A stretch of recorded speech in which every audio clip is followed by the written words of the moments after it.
Discovery Roger, go for deploy. Everybody in the shuttle program, the crews go for launch. Copy it. Nice to be in orbit. We have followed in their footsteps to get us where we are today.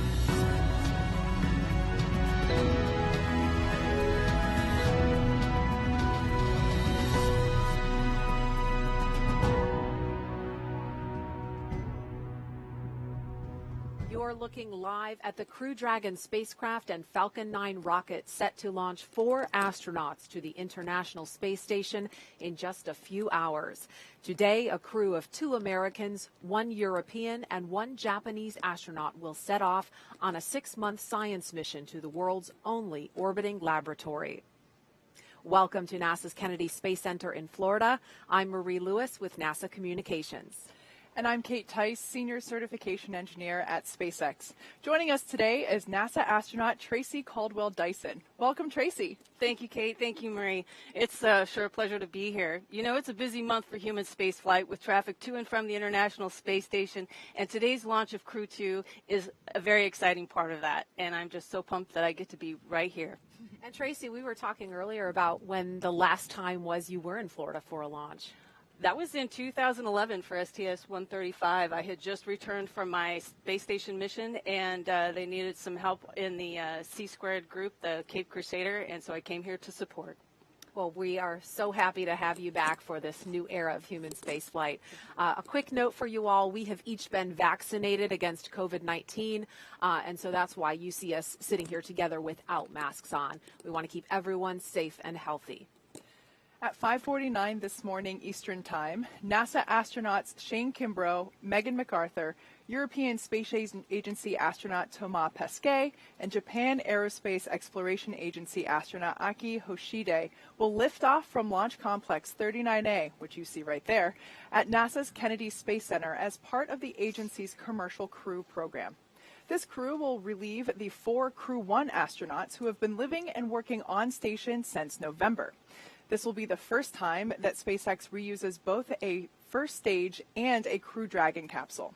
This booster supported the Crew 1 mission, and the capsule, Dragon Endeavour, flew astronauts Bob Behnken and Doug Hurley to the space station in last year's history-making Demo 2 test flight.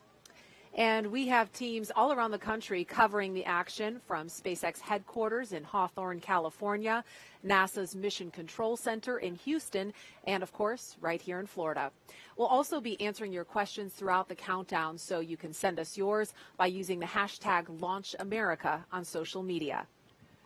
At T-minus 4 hours and 5 minutes, NASA will turn the crew over to the SpaceX team. And once that happens, there are a series of key milestones to be checked off as we count down to T0. The first one is Suit Up. The Suit Up room is located in NASA's Neil Armstrong Operations and Checkout Building, or the ONC. Here, the SpaceX team will help the astronauts put on their suits and perform some key suit checkouts to ensure suit integrity. After Suit Up, we'll see the crew walk out. The astronauts will leave the ONC building for final goodbyes with coworkers, friends, and family gathered outside before they head to the launch pad. Following goodbyes, the crew will get in their Teslas and begin the roughly 15-minute drive to pad 39A. Once there, the 4 astronauts will ascend to the 255-foot level of the fixed service structure. That's the structure you see to the right of the rocket. Then they take the last 10 feet to the crew access arm and white room. The white room is their last stop before boarding their spacecraft, a process known as crew ingress. During ingress, the SpaceX team will run a series of checks to ensure the suits, seats, and vehicle interfaces are all functioning properly.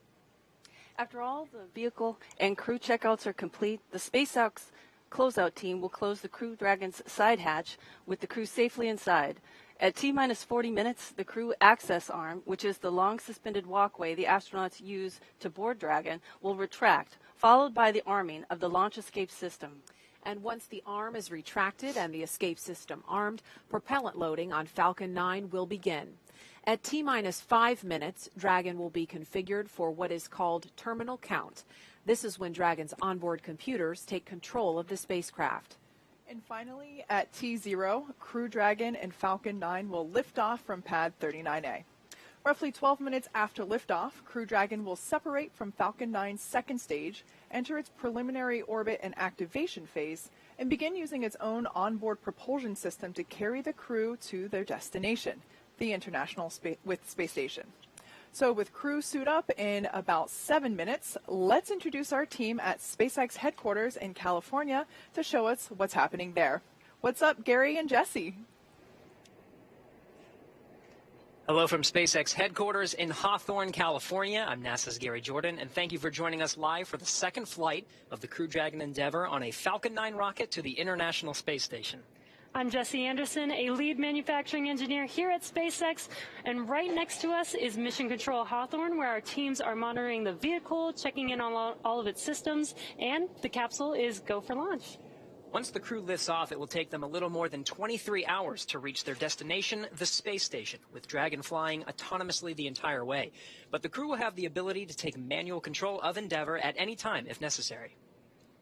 To help make sure the crew has a safe journey, our team in Mission Control will be monitoring the progress along the way. On console or headset are 6 key positions who are monitoring the health of the vehicle and crew. The mission director responsible for mission success is in charge in the room. The person that you'll hear talking to the astronauts is the Crew Operations and Resources Engineer, or what we refer to as the core. The other positions are focused on the vehicle systems like navigation and control, avionics, software, propulsion, life support, and communications with ground segments. NASA has its own team members in Mission Control Houston, where they've been preparing the space station for Crew Dragon's arrival. We'll meet several of the key players later when we check in with Houston. For now, though, let's go to John Innsbrucker for an operational update on the launch countdown. John. Hello from SpaceX headquarters in Hawthorne, California. I'm John Innsbrucker, Falcon Principal Integration Engineer here at SpaceX. We're just over 4 hours, 11 minutes to launch. We're coming up at T-minus 4 hours with the launch director's countdown briefing. But right now, we're looking at weather. Everything's looking good. Now, the major event getting to this point was static fire of the Falcon 9. That was performed 6 days ago. The team went through all the steps of a regular countdown, and at T0, we ignited the 9 Merlin engines on the first stage and let them run for 7 seconds before shutting down. This gave us a final integrated checkout of the rocket and ground systems. Once static fire was complete, we drained the propellants from the rocket and we reopened the pad. Since then, the Falcon 9, with the Dragon capsule on top, as you can see here in the picture, they've remained vertical on the launch pad. Now, the day after the static fire, we performed a final dress rehearsal with the crew. They're putting on their suits, they got into the capsule, they practiced their countdown steps with the Dragon flight team. Now, the launch readiness review was held early on Tuesday the 20th, and we got approval to move into tonight's countdown. At the same time, we were also stowing the final cargo into lockers on the Dragon spacecraft that finished up Wednesday morning. Now, right now at Pad 39A, the Falcon 9 and Dragon are both powered on. The Falcon launch team will perform their final check starting at T-minus 2 hours. The Dragon team is waiting for arrival of the crew in about 90 to 100 minutes. Happens around T-minus 2 hours, 35 minutes. We just heard a weather brief to the astronauts that came at T-minus 4 hours, 20 minutes. As a reminder, we had to pass up a launch opportunity 24 hours ago due to unfavorable weather in the contingency landing areas where Dragon might have to splash down in case they had to return early. The good news is the weather forecast both at the launch site and around the world looks good for launch early this morning from the Kennedy Space Center. Conditions continue to be go at Pad 39A. Now, in the event things don't go as planned, such as an abort, SpaceX and NASA are coordinating with the U.S. Coast Guard to ensure crew safety upon splashdown. This will include extra ships and air assets to patrol the 10 nautical mile keep-out zone.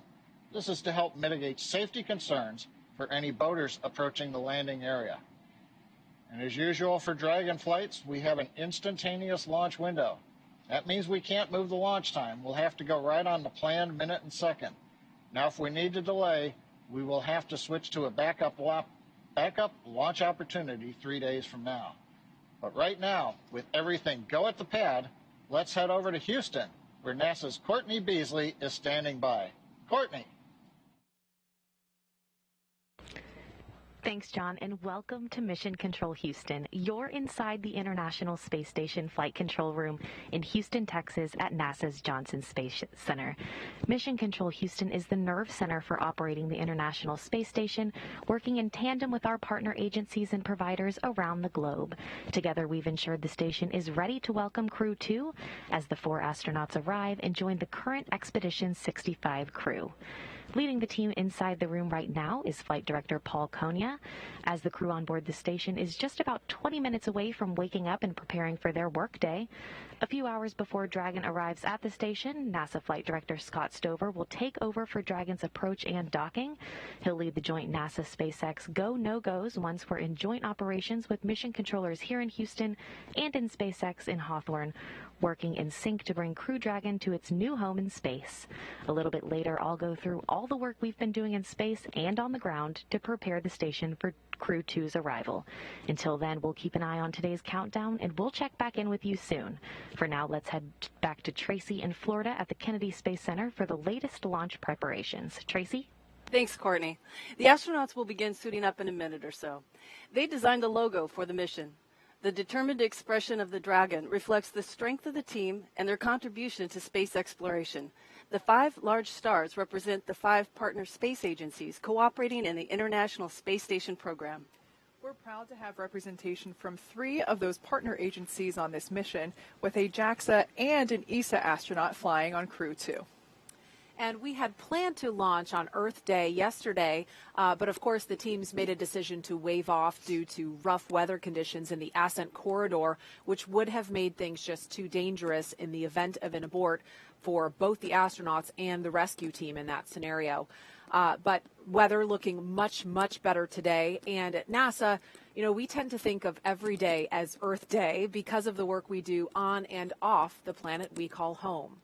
We've all seen this iconic Earthrise image taken by Apollo 8 astronaut Bill Anders as he circled the moon all the way back in 1968.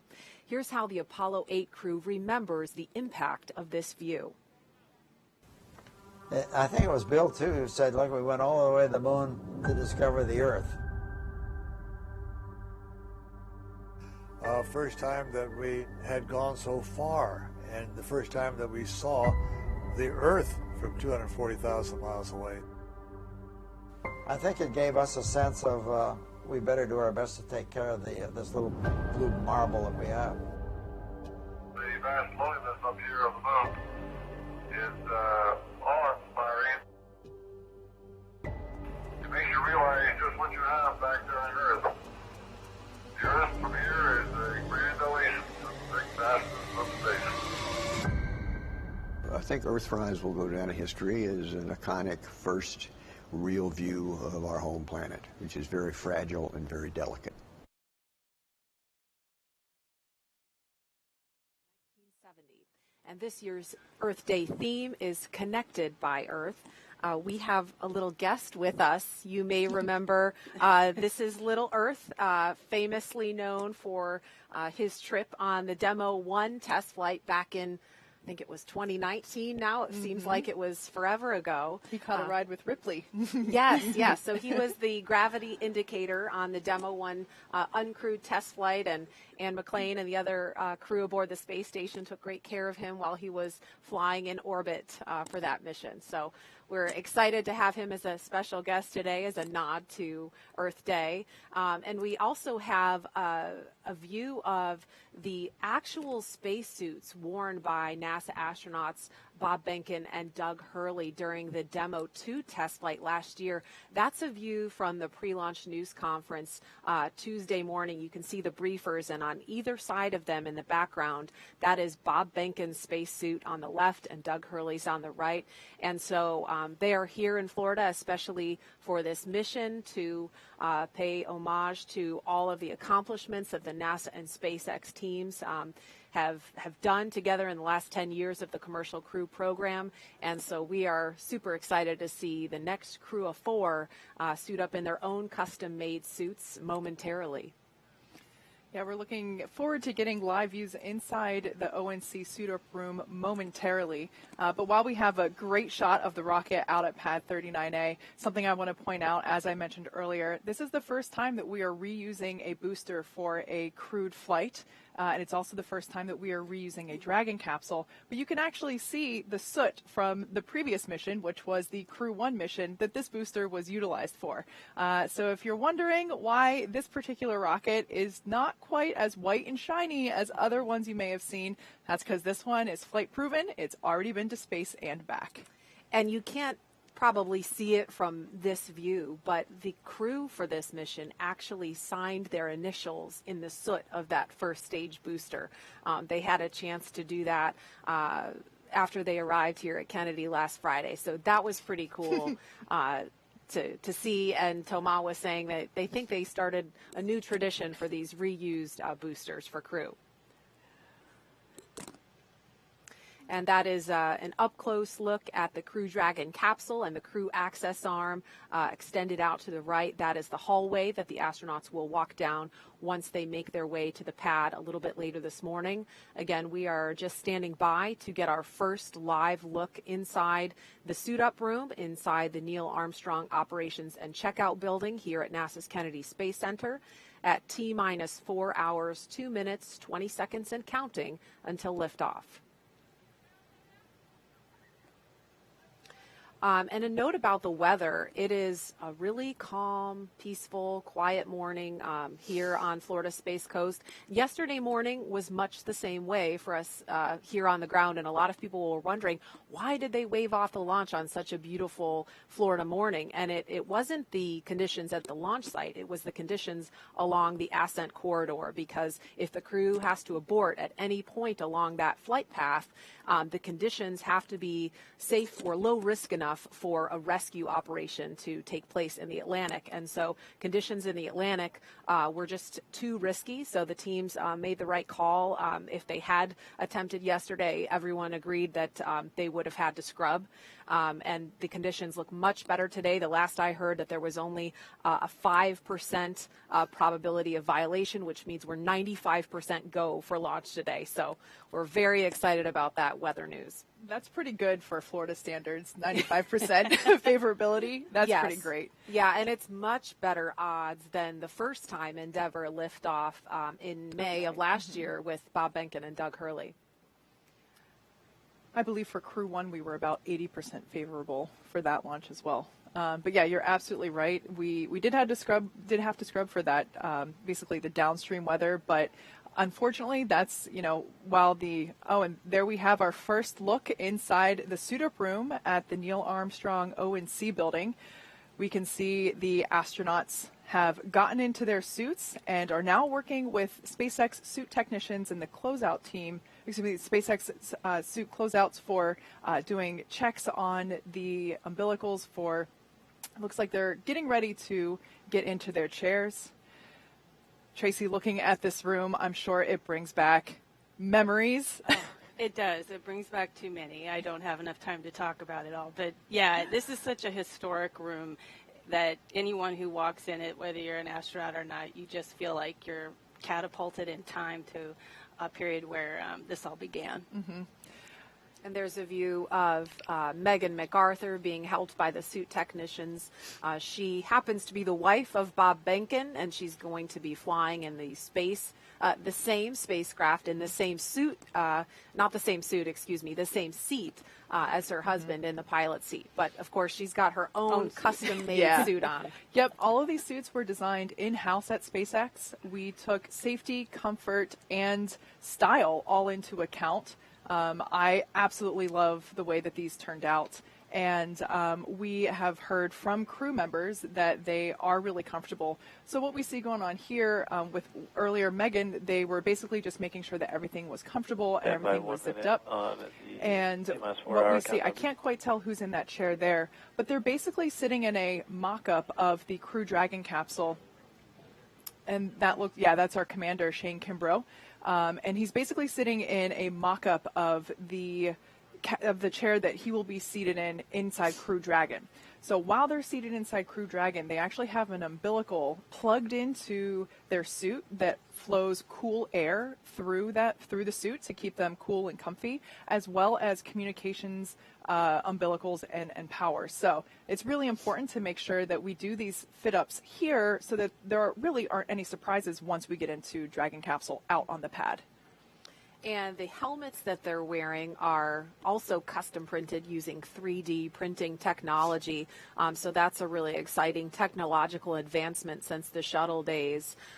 In the room shot we saw just a minute ago, and there's Megan McArthur getting helped into her gloves in her spacesuit.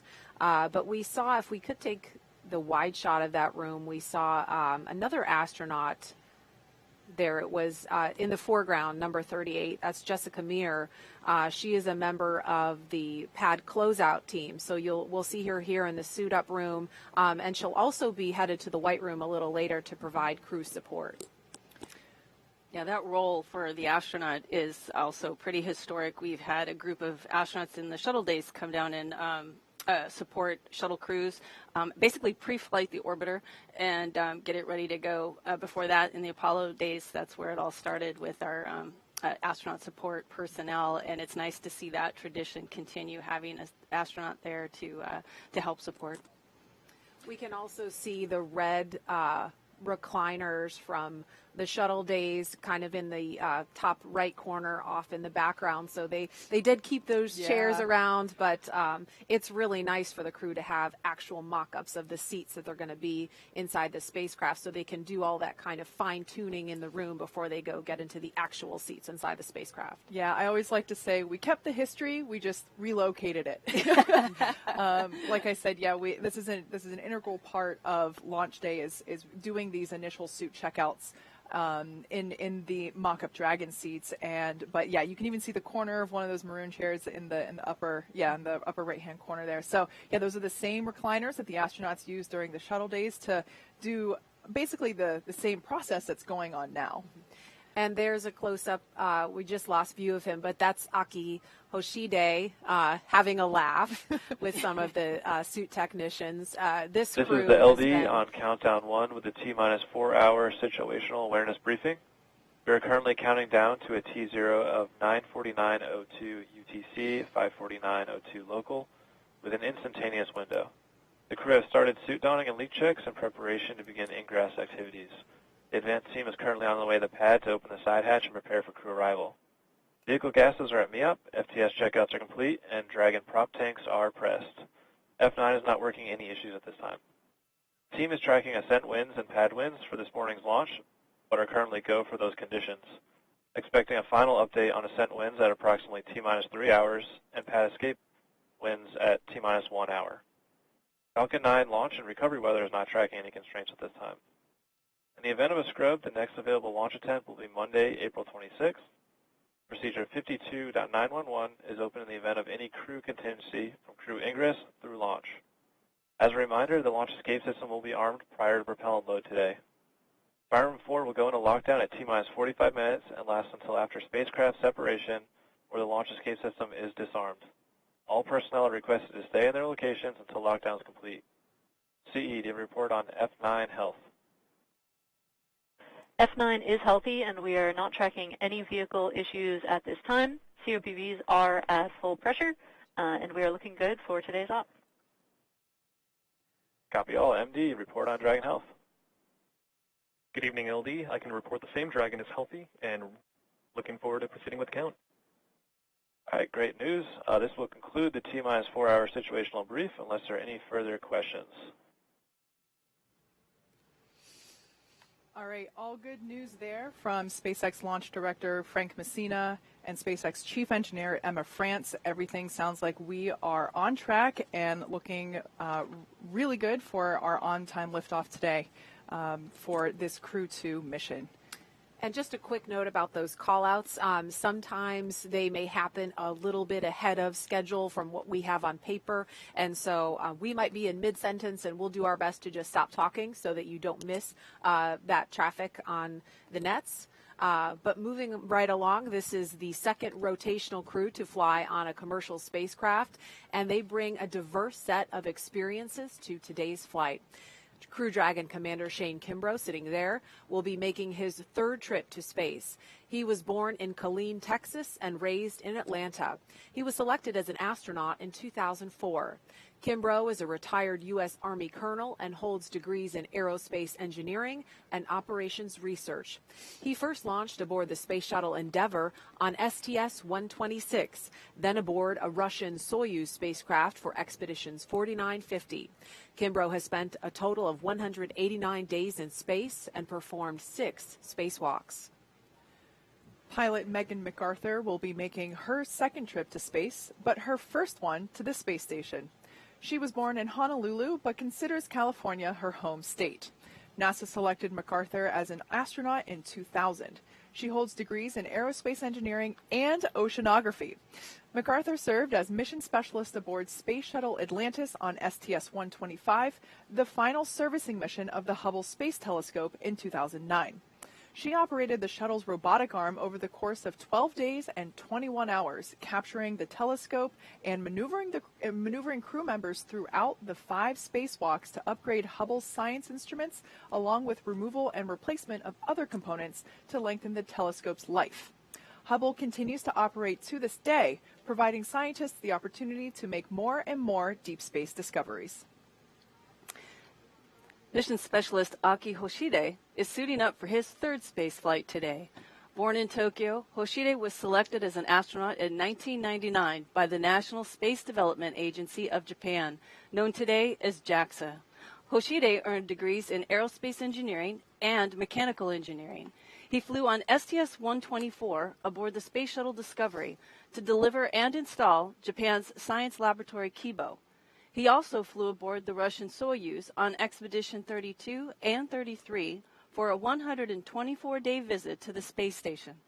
In 2014, he also served as commander of the 18th NASA Extreme Environment Mission Operation, an underwater expedition at the National Oceanic and Atmospheric Administration's Aquarius habitat off Florida Keys' Largo Coast. And mission specialist Thomas Pesquet will be making his second trip to space. Born in Rouen, France, Pesquet was selected by ESA as an astronaut in 2009. He has a degree in spacecraft design and control and more than 2,300 hours as a commercial airline pilot. Pesquet first flew to space on the Russian Soyuz as a flight engineer for expeditions 50 and 51. In that time, he worked on more than 50 different experiments and performed 2 spacewalks to maintain the space station with Kimbrough. He has logged 197 days in space. Pesquet will be the first European astronaut to fly in Crew Dragon, and it will be the first time a European has launched from American soil in more than a decade. Each of these 4 crew members will join Expedition 65 once they arrive at the International Space Station, with Akihiko Hoshide taking over as commander of the station right before Crew 1 departs. And of course, we will be sure to give you a closer look at each of these astronauts as we approach launch time. So we can see right now, pilot Megan McArthur is now going through the leak check portion of suit up. Aki looks very comfortable. The advanced team is in the white room on schedule. All right, the call that we heard there indicates the advanced team, which is basically the SpaceX team that just arrived out at Pad 39A to start preparing Dragon capsule for the arrival of the crew and the remainder of the closeout team. Once again, Aki having some more laughs with our suit technicians there in the suit-up room. You know, the suit-up room is kind of where the on happens. You know, for the crew, this is it. There's no going back to your room to get something. There's no break from this point. It's the moment that you're on. So it's kind of nice to see a little levity break out and put everybody at ease that they're still with everybody in the room. And these 4 will have about a 4-day handover period with the astronauts from Crew 1, who, of course, have been living and working on the space station since their launch from here in Florida this past November. NASA astronauts Mike Hopkins, Victor Glover, Shannon Walker, and JAXA astronaut Soichi Noguchi were the last astronauts to sit in this room and suit up, and they are set to return home to Earth on April 28th after the longest human spaceflight ever launched from the United States. We'll dive a little deeper into the work they've been doing later on before launch, but right now they are preparing to welcome this crew aboard station. The Crew 2 astronauts will also be arriving at the space station in the exact same capsule that first flew NASA astronauts Bob Behnken and Doug Hurley back in May of 2020. After that mission splashed down last summer, SpaceX refurbished the Crew Dragon Endeavour specifically for today's flight. The Falcon 9 launching today is also using a flight-proven hardware. It is the same booster flown on Crew 1. So this crew is about to fly on both a flight-proven spacecraft and rocket, which I personally think is pretty cool. That is really cool. Reuse not only drives down the cost of space exploration, but yesterday Colonel Bob Cabana made a great point, I thought, and that was that when we refurbish these vehicles, we are able to inspect them and notice if there's any issues with them that we can then later fix or design differently that we would otherwise not know if we disposed of it on the way home. So I think it's great. Always more to learn with spaceflight. This crew has been training together since their assignment for this mission was announced this past July, and each has their own unique connection to the mission. Kimbrough had already been familiar with Crew Dragon and how the astronauts interact with the spacecraft. Before this assignment, he was chief of NASA's Vehicle Integration and Test Office, and in that role he spent a great deal of time helping Doug Hurley and Bob Behnken prepare for the Demo 2 test flight last year. As we mentioned, Kimbrough flew on the Space Shuttle Endeavour. There he is, a photo from him on board the Space Shuttle Endeavour during STS-126. That was back in 2008. So this mission has a special meaning for him because of his connection to just the Endeavour name. He's thrilled about flying on the Crew Dragon Endeavour this time. And McArthur also came into her role with a unique perspective. As we mentioned earlier, Bob Behnken is her husband, so she's getting ready to make the same journey he did nearly 1 year ago in the same seat and role of pilot aboard Crew Dragon Endeavour. And of course, he will be the one seeing her off today. As for Pesquet and Hoshide, during their previous trips to the International Space Station, they both saw Cargo Dragon up close and personal. They had the opportunity to capture the vehicle with the station's robotic Canadarm during the Dragon's birthing process.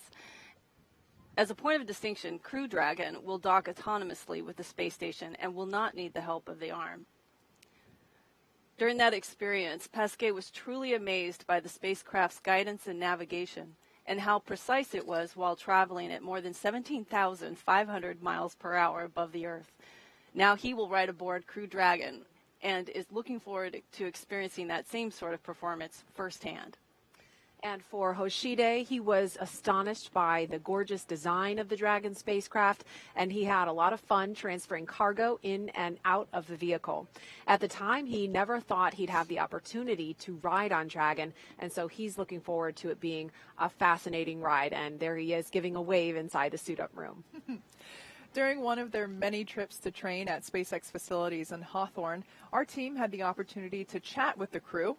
One thing that's for certain about these 4 astronauts, they all really enjoy each other's company and always have a good time with each other.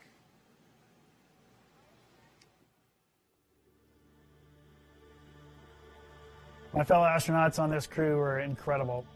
I mean, all 3 of these folks are incredibly brilliant, incredibly competent, so it really makes it easy for me, being the commander of the Dragon, to have these folks on board and for us to be successful. Aki's very resourceful, always in a good mood, which is hugely important for a long-term mission. Megan, she's super smart. She knows NASA inside out. And for Shane, I think what I appreciate the most is his leadership.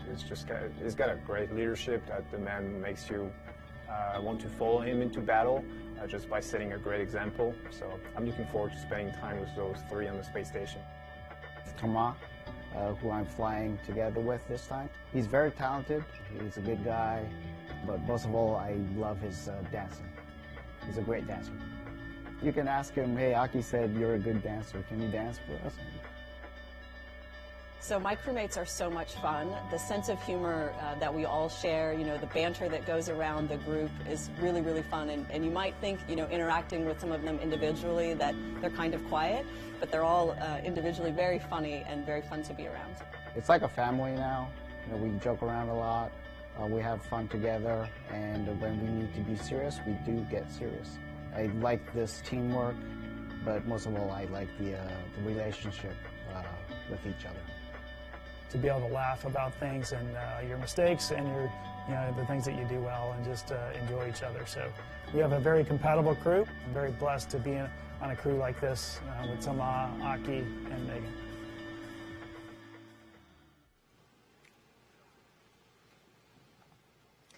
And we're looking at the crew again live in the suit-up room.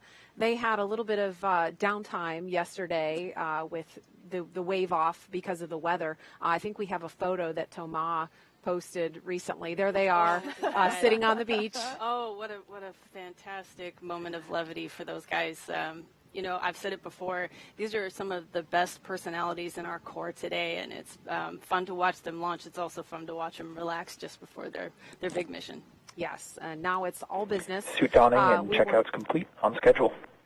So we just heard the call that suit donning and checkouts are complete at T-minus 3 hours and 42 minutes. Let's go over to John Innsbrucker in Hawthorne for an update. John?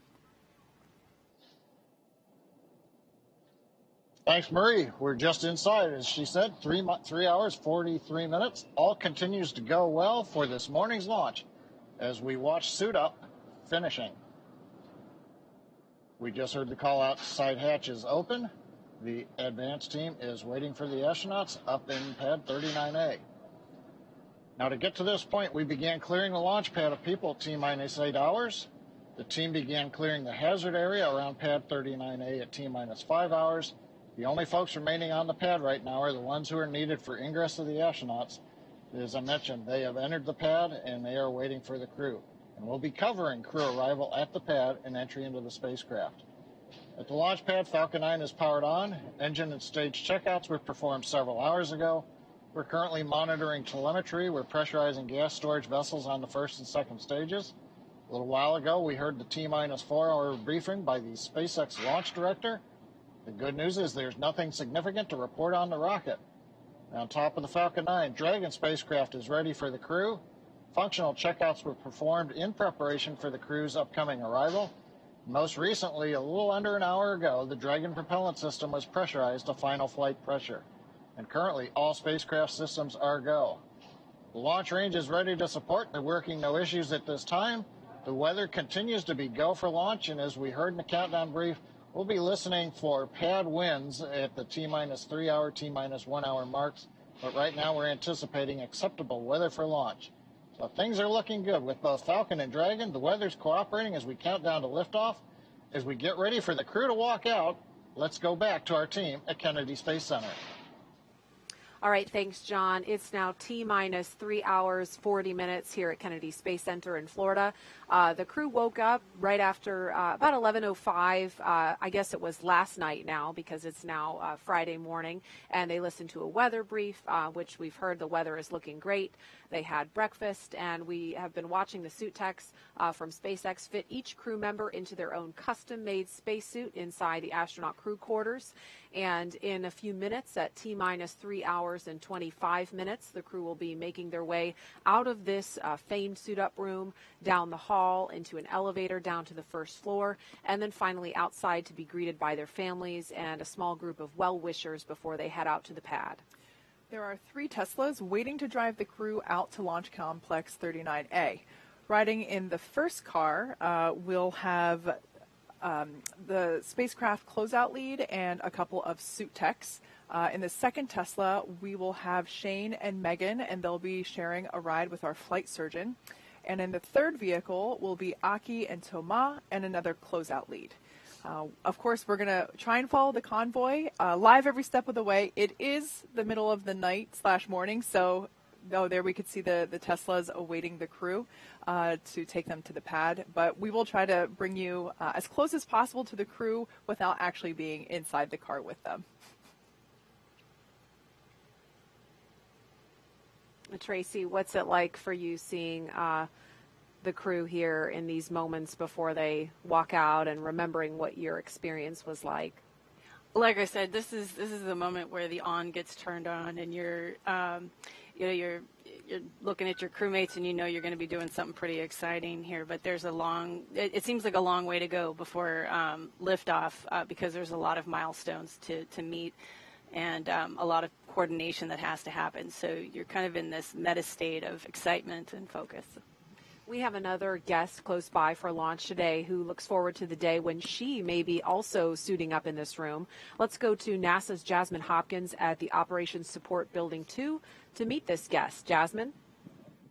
Thanks, Marie. We've seen astronauts suit up at the ONC since the Apollo days. What we don't often see is the hard work that it took to get there. I'm Jasmine Hopkins with NASA Communications, and joining me now to talk about the journey to becoming an astronaut is Jasmine Mugbelly. Thanks so much for being here today. Absolutely. Thank you, Jasmine. Absolutely. We are so glad to have you here. So you were selected to be an astronaut in 2017. Can you tell us how competitive is that process? Yes. So it was very competitive. The year I applied, there were over 18,000 applicants. And I remember going through the selection process and meeting some of the other candidates who had applied. And it was then that I was sure I wouldn't be selected because they were all so incredible. And so, I feel incredibly lucky to be here. Right. No, I'm sure there was something that made you stand out against the crowd. We know there's a lot that goes into being an astronaut. So can you tell us any of those specific requirements that got you where you are? Yeah, so we do generally look for people with STEM backgrounds, but what I like to tell people is it doesn't matter so much what you do as opposed to why you do it and how you do it. I think it's really important for people to do something that they feel passionate about and that they love. And, as for the how, you should try to excel at it and you should do your best at it. And that doesn't mean you won't fail along the way. You probably should fail. That means you're pushing yourself. But if you look at our astronaut office, we have many different backgrounds. You have chemists, you have pilots, you have submariners, teachers, doctors, so all sorts of backgrounds. Right. No, it definitely takes a lot to make up that team. And you now have 2 years of astronaut training under your belt, and you're awaiting assignment to your first flight. So can you tell us what that process is like? For the training? No, how do you know when you get assigned to your first flight? Sure, absolutely. So, I've never been behind the scenes for the actual selections for assignments, but I know a lot goes into it. In one, of course, who fits the requirements for this mission, putting together it's not just a single person, but a whole crew that works together and has all the things they need to accomplish that mission. If you're talking about we need to do spacewalks to maintain the space station, what teams do we have to do that? If we're talking about going to the moon, maybe you want a geologist on that flight, someone who can land the vehicle. So it definitely plays into how the whole crew works together and meets the requirements for that mission. Right. Well, we are definitely looking forward to when you get assigned to that first flight. I know that today's a big day for all of us, but how eager are you to see yourself in that suit-up room? Yeah, just, watching this today, becoming an astronaut has been a lifelong dream for me. So thinking about me actually being on one of these spacecraft and launching into space, it's still something that blows my mind that's even possible right now. Right. No, absolutely. Jasmine Mugbelly, thank you so much for joining us here today. Thanks. Absolutely. Now let's take it back to the KSC host desk with Kate. Thanks, Jasmine. As you can see, we here in our in the suit-up room at the Neil Armstrong ONC building, we have a couple of VIP visitors greeting the crew as they are awaiting, and now they're departing. And it looks like we have a couple last probably photo opportunities prior to the crew walks out. Now, one thing I do want to point out, that specifically for the folks wearing these black flight suits, this is the suit-up team, and partially will be the closeout team for the astronauts. This crew these suit technicians are responsible for assisting the crew not only in getting in their spacesuits, but making sure that things like unapproved jewelry or is not still being worn when the suits are put on, making sure that any personal items like glasses or medication are tucked in the pockets of the spacesuit. Basically just making sure that those personal items are in the appropriate places. Also making sure that the earpieces that the crew astronauts are wearing in each ear, making sure that those are seated properly, that making sure that everybody can hear. There's a lot that these folks do. It's all in the procedures which are followed along on the tablets that you see some folks carrying around. And yeah, so while it might seem a little chaotic at times, whenever during the suit up process with lots of people milling about, there's actually a very specific process. Each astronaut has a specific suit technician assigned to them, and that suit technician is responsible for communicating and relaying basically status to that person's assigned crew member. And I do want to mention the visitors that we saw a few minutes ago, and they were just departing after the interview with Jasmine. But that was Elon Musk of SpaceX in the room, and also NASA Acting Administrator Steve Jerzik in the room to have some private words with the crew. You may also have noticed that we don't hear ambient sound. We don't have audio from inside this room, and that is by design to give the crew, the suit technicians and the visitors in there some privacy before they go out to the pad.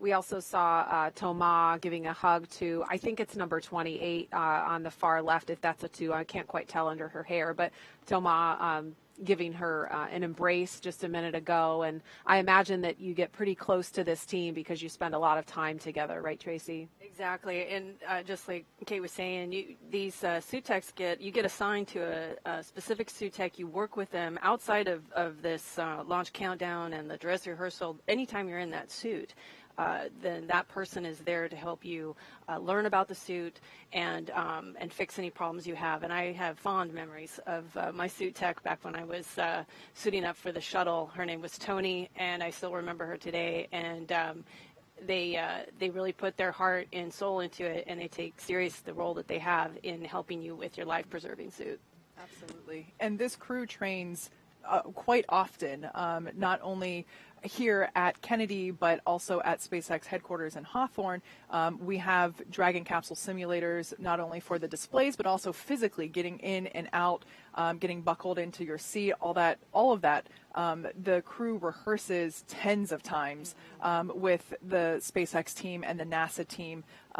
So what we're seeing here really is just another time. They could probably do this in their sleep at this point. Yeah. One thing real quick I want to point out before we lose this shot, the small blue boxes there that you see behind the crew members that has kind of like an elephant's trunk, an umbilical that's plugging into the leg of each crew member. Gosh, I love the frivolity that we see here. It's so wonderful. Gotta get a good shot. Yeah, so I wanted to mention it because I figured we'd lose the shot. Those blue boxes are basically flowing cool nitrox or nitrogen oxygen mixture air, which is basically the stuff that you have in a scuba tank. We're trying to keep the astronauts cool while they're in their suits. While they're moving around, it can get a little warm, and we want to keep them comfortable until they are seated in their seat inside Crew Dragon. So that's what those small boxes are, and they will have those along with them inside the Teslas during the ride out as well. I think we'll have time for a couple of social media questions, but another note just about the timeline.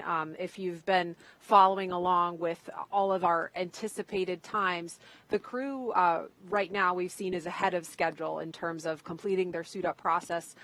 This is a very limber, quick crew. We observed this during the dry dress rehearsal over the weekend. They were ahead of schedule getting suited up. We do still expect them to walk out at the anticipated time. We expect that will happen at T-minus 3 hours and 20 minutes. So about 9 minutes from now is roughly when they should walk out of the operations and checkout building. But up to this point, they've been a little bit ahead of schedule. Let's take a couple of social media questions while we're waiting for that to happen. Okay, this one, this is a good one for Tracy. Why are very specific times chosen for launches? A lot of it has to do with orbital mechanics and where the space station is over Kennedy Space Center at the time. And so we are basically launching a vehicle to chase the space station, and it has much to do with that. All right, next question. How long does it take to refurbish a Crew Dragon, and how many times can Dragon be reused? As we're looking outside the ONC, Kate, this is a good one for you. Yeah, that's a great question. In terms of how long, it's hard to say right now because this is the first time that we did it, and the first time that you refurbish something, or really the first time you do anything, is generally the longest it will take you to do something. We have been working on the refurbishment of this Crew Dragon capsule since it splashed down in August of last year. So just under a year, basically to get it in a state and launch ready. We can see some well-wishers here gathering outside the Teslas as they're awaiting the crew to come and do the walkout and final goodbyes. But getting back to the question, the second part of the question was how many times can a Crew Dragon capsule be reused? We are certified for 5, but there might be plans in the future to try and increase that. That's obviously a discussion that happens, but down the road. But at this point in time, we're shooting for 5 reuses.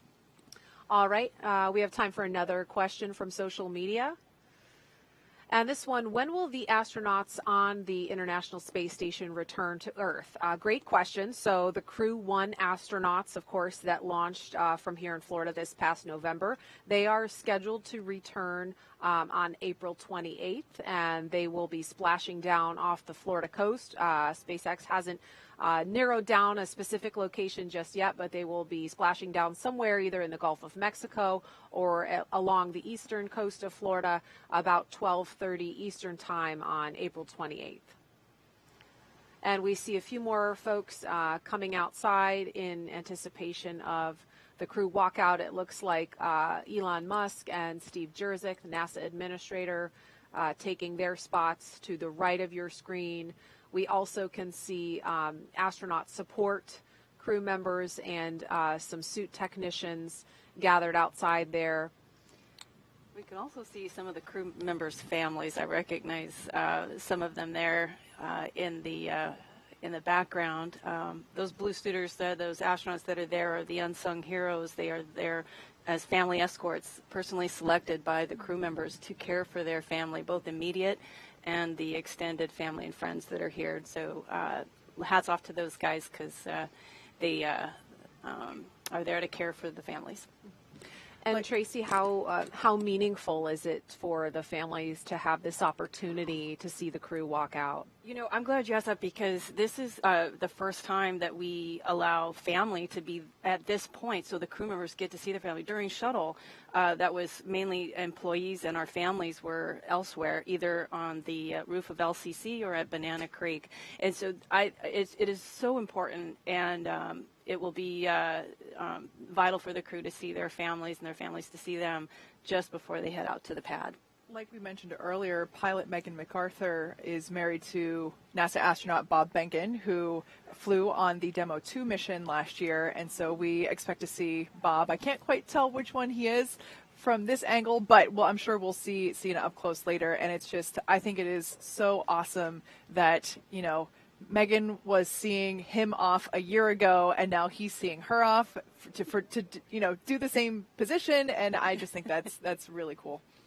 They are a power couple, and I love it. Yeah, ultimate power couple. Yeah. And Tracy, I remember you saying, we were talking about this earlier, and that it's the harder job of the family member to say goodbye to their astronaut when it's their day to fly. Oh, yeah. I'm sure Bob is keeping it together on the outside, but inside he's way more nervous, I bet, today than he was on the day he was sitting on that seat on the launch pad. Just a guess. And so it is T-minus 3 hours, 24 minutes and counting, and any moment now we expect to see the crew leave the room and start walking down the hallway. We'll see them get into an elevator, and here is a shot of the elevator. So, the hallway. And so where those, that is Joe Acaba to the left. And Jessica Watkins, one of our newer astronauts there. They both are part of the VIT team, the Vehicle Integration and Test Team Office. And we'll see the crew walk out. There's a doorway to the left of your screen where Joe and Jessica are facing, and we'll see the crew walk out of that doorway and come straight down towards where the camera is pointing any moment now. And here they come. There they are. Commander Shane Kimbrough, pilot Megan McArthur in the front, Megan blowing kisses. Thomas and Aki ready for their ride to the space station. And inside the elevator there is a poster you can see in the background. It has the signatures of folks who have worked on this mission. So this is the first of 2 elevator rides that these guys will be partaking in today. The second, of course, being the elevator ride to almost the top of the structure next to the launch pad. And we will see the crew walk out in just a moment, but first we want to hear a performance of America the Beautiful by preeminent jazz and classical saxophonist, composer, band leader, and 3-time Grammy winner, Branford Marsalis. Crew walkout in progress on schedule.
So that was a beautiful performance we just heard from 3-time Grammy winner Branford Marsalis of America the Beautiful.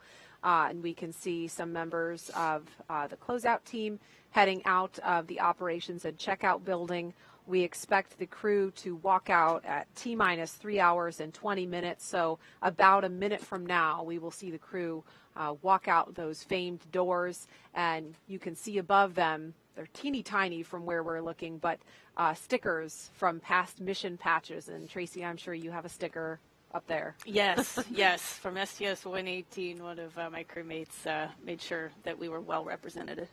I love the traditions that we have in spaceflight, and I love that we are getting to continue that tradition with stickers for these NASA SpaceX missions. You can actually see, I believe it's on the right-hand side of the meatball located above the doors. I believe that's where the crews for Demo 2 and Crew 1 placed their stickers. We're going to have to widen the walkway here, I think, get a little bit. Yeah. And there we have another shot of more stickers, and these stickers denote the missions in which the Teslas were utilized for. So here, counting backwards from the right, the red one is obviously the Crew 2 mission patch, the blue dragon to the left of that being Crew 1, the white helmet from Demo 2, and then the triangular patch from Demo 1. So even though we didn't have any real astronauts, we had Ripley, our test subject, but we did do full mock-up. And here they come, the Crew 2 astronauts taking their first steps outside before their journey to space. Yay!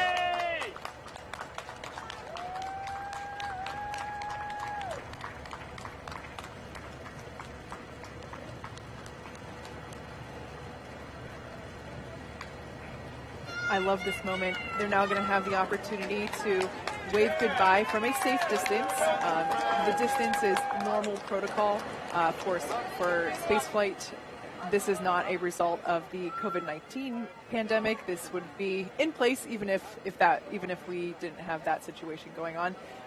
But I love this moment. It's a wonderful opportunity to see the astronauts get some final farewells from their friends and family members.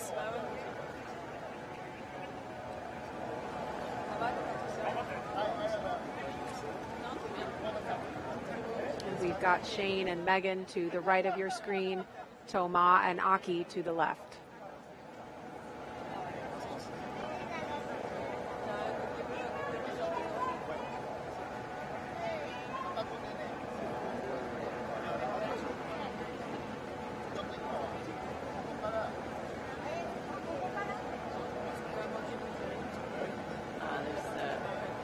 There's Shane's wife.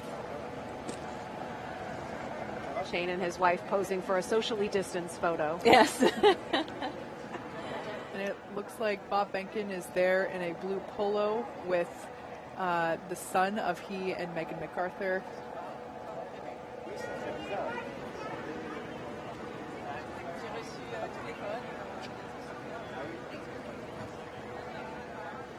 Yeah, there's a better shot of Bob, Megan, and their son. What an experience as their son to do this twice. Get to see dad and mom go to space. He's going to think this is normal to whatever all kids experience. And you can see on the license plate of that Tesla, recycle. You can't see it from this shot, but the other two Teslas in this convoy have reduce and reuse. Oh, wow. Mm-hmm. So the first one is pretty cool. reduce, the second one is reuse, and this one is recycle. A nod there again to Earth Day, the originally planned date for launch.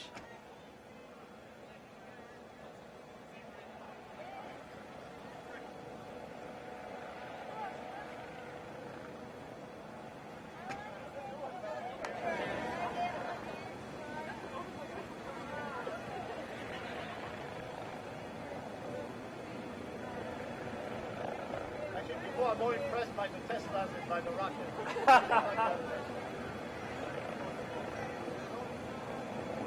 And we see those Tesla doors starting to close now. Like I mentioned before, the equipment is already in the Tesla. The astronauts are plugged into that small blue box, and they're getting that cool air flowing through their suits once again. And the AC is turned up on high in those Teslas to make sure everybody's comfy. You've seen some people go around to the backside of the cars. This is another opportunity for family members to approach and have a little bit more private moment with their crew member before they leave. With the windows up, of course. Yes. I can't tell you how meaningful this is for crew to have this opportunity to see their loved one this close to heading out to the pad. This is a nice change that we've made.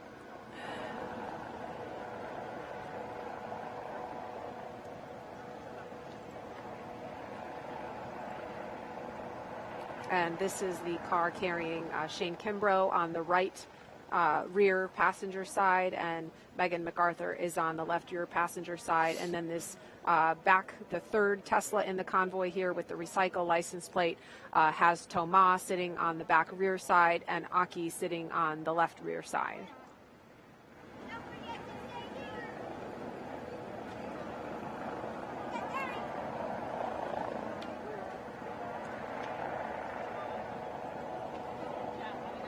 And as soon as the families come back around, we should see the convoy begin to pull away. Right on schedule.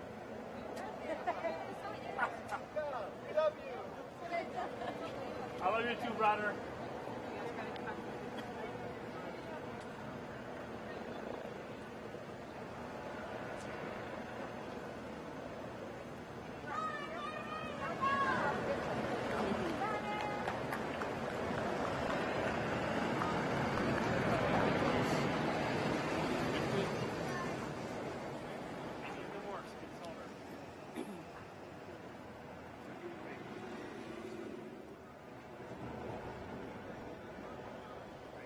ONC departure on schedule. All right, so we just heard that announcement that the crew has departed the operations and checkout building on schedule. They are now on their way to Launch Complex 39A, scheduled to lift off at 5:49 a.m. Eastern Time this morning.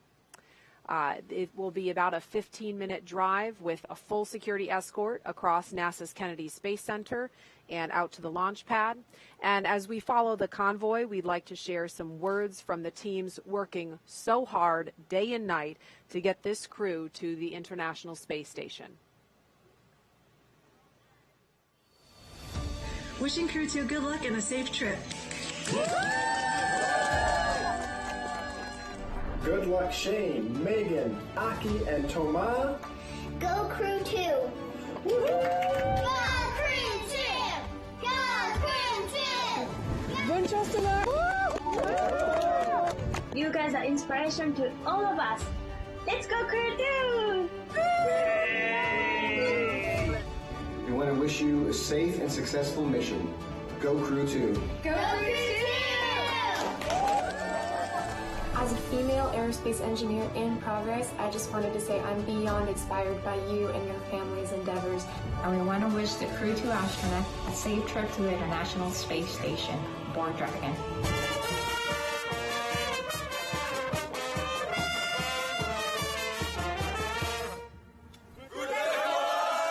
Hey Crew 2, looking forward to watching you guys launch today. The screens behind me should look familiar. I'm looking forward to getting to see you guys use it for real. So proud you'll be representing all Yellow Jackets on the NASA SpaceX Crew Dragon to the ISS. Good luck! On behalf of the Hunt program, Clear Creek High School has a message for you. Have a safe and successful mission to space. Ganbatte kudasai! Yay! Yay! Shasta! Go Crew 2!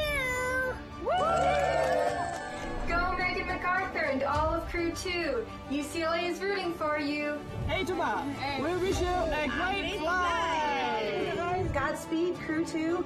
Go Falcon 9, go Dragon. We want to wish you Godspeed. Yay! Crew 2, have an amazing and safe flight. Good luck, Crew 2, on your mission to help further research and human presence in space. And we'd all like to wish the crew of SpaceX Crew 2 good luck on their journey to the International Space Station. I can't wait to support you guys when you get there. Enjoy space, enjoy your mission. Go ESA, go ISS, go Mission Alpha. We're going to be there with you as you're going through space, and we're going to be there with you as you're on the crew, on ISS, and we're going to be there with you when you're coming home.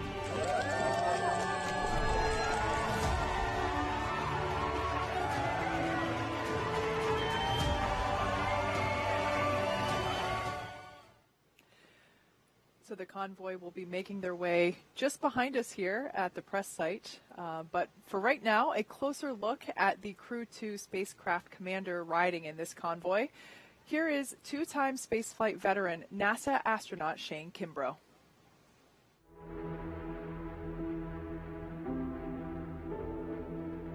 I love it. It doesn't matter what I'm flying, a helicopter, an airplane. It's just incredible.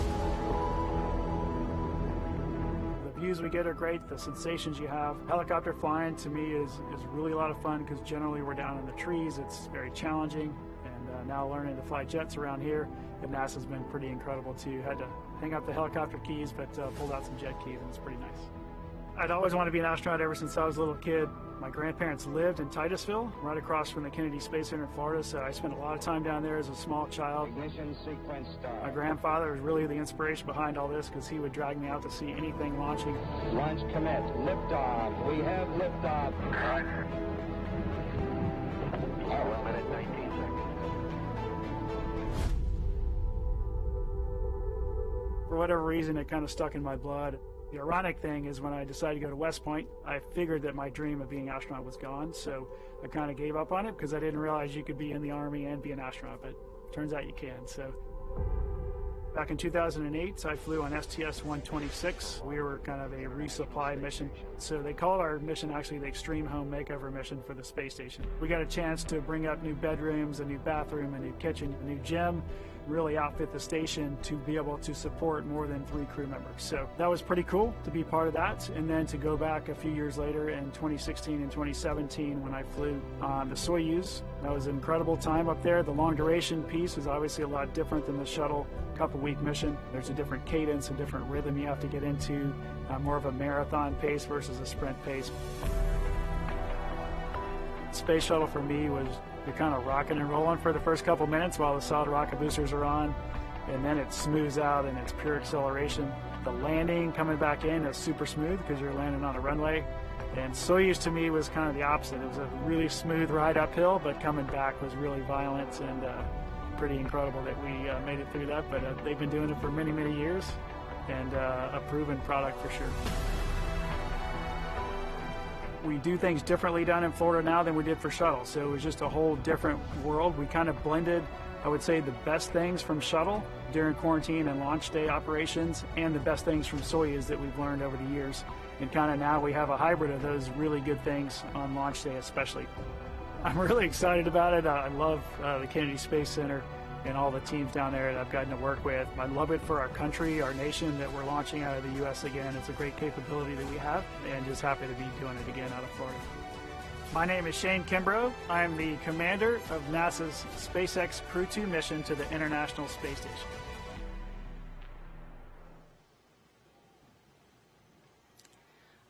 Riding in the same car as Kimbrough is Crew Dragon pilot and NASA astronaut Megan McArthur. She's about to embark on her second space flight, and this will be her first trip to the International Space Station. My name is Megan McArthur. I'm the pilot for NASA's SpaceX Crew 2 mission to the International Space Station. I first thought of becoming an astronaut when I was in high school. So my dad was a Navy pilot, and so I first thought, well, I'd love to be a pilot. We lived at Moffett Field Naval Air Station, which was connected with Ames Research Center. We'd hear the wind tunnels going, you know, at all hours of the day and night. And also it's where shuttle astronauts would come to do their landing and rollout training. And so I would see them, you know, come in their T-38 jets and get out in their spiffy blue flight suits and walk in to do their training. And I thought, well, that looks like fun. How do I get that job? And I knew that it was a long shot, right? But I also knew that I wanted to be a part of something like that, right? A part of this bigger thing of exploration. And then I kind of took this left turn into oceanography, but really it's all about exploration. We're not better equipped to survive underwater, you know, any better than we are in outer space. And so we need technology to help us explore those areas. So how do we do those things? You know, we can send rovers, we can send people, you know, we have to build the right kind of machines to support that. And so there's a lot of parallels. From graduate school in oceanography, I always had this idea in the back of my mind, and I went ahead and applied, and I got really lucky. Every launch experience is very unique to the individual. You know, we climbed aboard and there's that period of waiting, and you actually get a little bit uncomfortable. You know, your body starts to cramp up and you're ready to go. And then when the actual launch goes, it's indescribable. It's so much energy. You are moving so fast. One of my main focuses was capturing this free-flying vehicle, the Hubble Space Telescope. The really complicated spacewalks that were planned out, 5 spacewalks back to back to back. So it was just this tremendous rush of activity for really 11 days until we were ready to let the telescope go. 3, 2, 1, release. And back and away. Clear the antenna. We dream these amazing dreams, we have these huge goals, and we're going to be successful when we work on them together. When you think about the International Space Station and the size of that vehicle and the breadth of science that gets accomplished on that vehicle with all of the different countries that are participating, and then now we've added commercial partners where they have a vehicle that we are using to get us to our space laboratory. Have these big dreams where we look out to the horizon and this desire to explore the universe around us, and we're always going to be more successful when we work together to achieve these incredible dreams.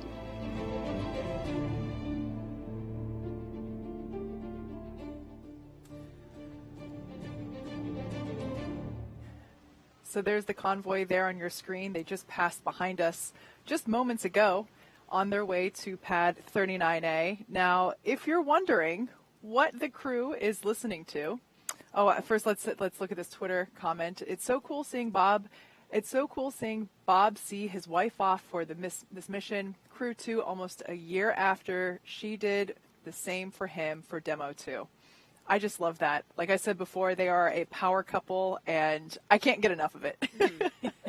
Absolutely. And they've got a really cool playlist that we had a preview of, but you were starting to talk about that, Kate. Yeah, so the astronauts, of course, get to pick their playlist in their Tesla. So in the first car with Shane and Megan, I'm not sure which one they're listening to this instant, but they had selections like Learn to Fly by the Foo Fighters, a personal favorite of mine, Crazy Train, Ozzy Osbourne, Enter Sandman, Metallica. I was listening to that one on my way in today. City of Blinding Lights, U2. And in Aki and Tomas' car, Drops of Jupiter. That is a classic, Paradise City by Guns N' Roses, and, of course, Danger Zone by Kenny Loggins. Yeah, a little Top Gun action. I love it. The NASA and SpaceX team inside the Launch Control Center here at Kennedy Space Center just watched this convoy pass by from their windows at the LCC, and we caught up with the NASA Commercial Crew Program Manager about what that moment is like. As they drive down that road, down to Launch Pad 39A, and you can see the crew, and then to me, that's when it really becomes real. Not that it's not real every step of the way during preparations, but everybody in the firing room will stand up, and it gets really quiet. And I think that's when everybody realizes, hey, we're about to go do this for real. And you can just feel the passion and the intensity. Everybody in that room, and everybody in Houston and Hawthorne, you know, I think they're standing up too, watching, because they know, hey, this is going to be a great mission, but it's about to get really serious. And now the crew is approaching Pad 39A and entering what is known as the Blast Danger Area, or BDA, and now approaching the base of the pad. But the teams have conducted internal go, no-go polls to make sure that this area was safe before they entered.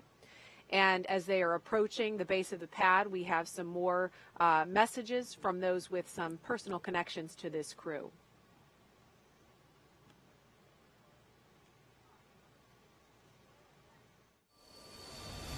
Godspeed, and we'll see you when you come home.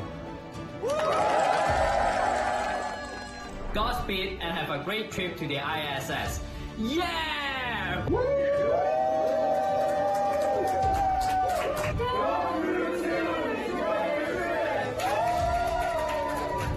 2! We're ready for you! Thank you for flying with SpaceX! Good luck from the bakery and Simco Logistics team. Go Crew Dragon! Someone to wish Crew 2 happy flight? When I say crew, you say two. Crew. Two. Crew. Two. Go Dragon! Go SpaceX! Go NASA Crew 2! Crew 2 is launching. There's 10 seconds for this cheers. So good luck to the astronauts and Dragon engineers. Go Shane! Go Megan! Go Thomas! Go Aki! Go Falcon! Go Endeavour! And go Crew 2! We are wishing you guys a safe mission to the ISS. Good luck and Godspeed, Megan, Shane, Akihiko, and Thomas. So I'm here to wish Crew 2 a successful launch on the Falcon 9. Launch America! Good luck, Crew 2! On behalf of the Dragon Engines and Tanks Engineering Team, have a safe flight. Wishing Shane, Megan, Tama, and Akihiko a safe flight and a productive stay at the ISS. Go Falcon, go Dragon, and go Crew 2! Crew 2, Godspeed, and thank you for flying SpaceX. Have a safe flight! And it is an honor and a privilege to be a part of this and contribute in some way. And I couldn't be more excited to see you on this mission.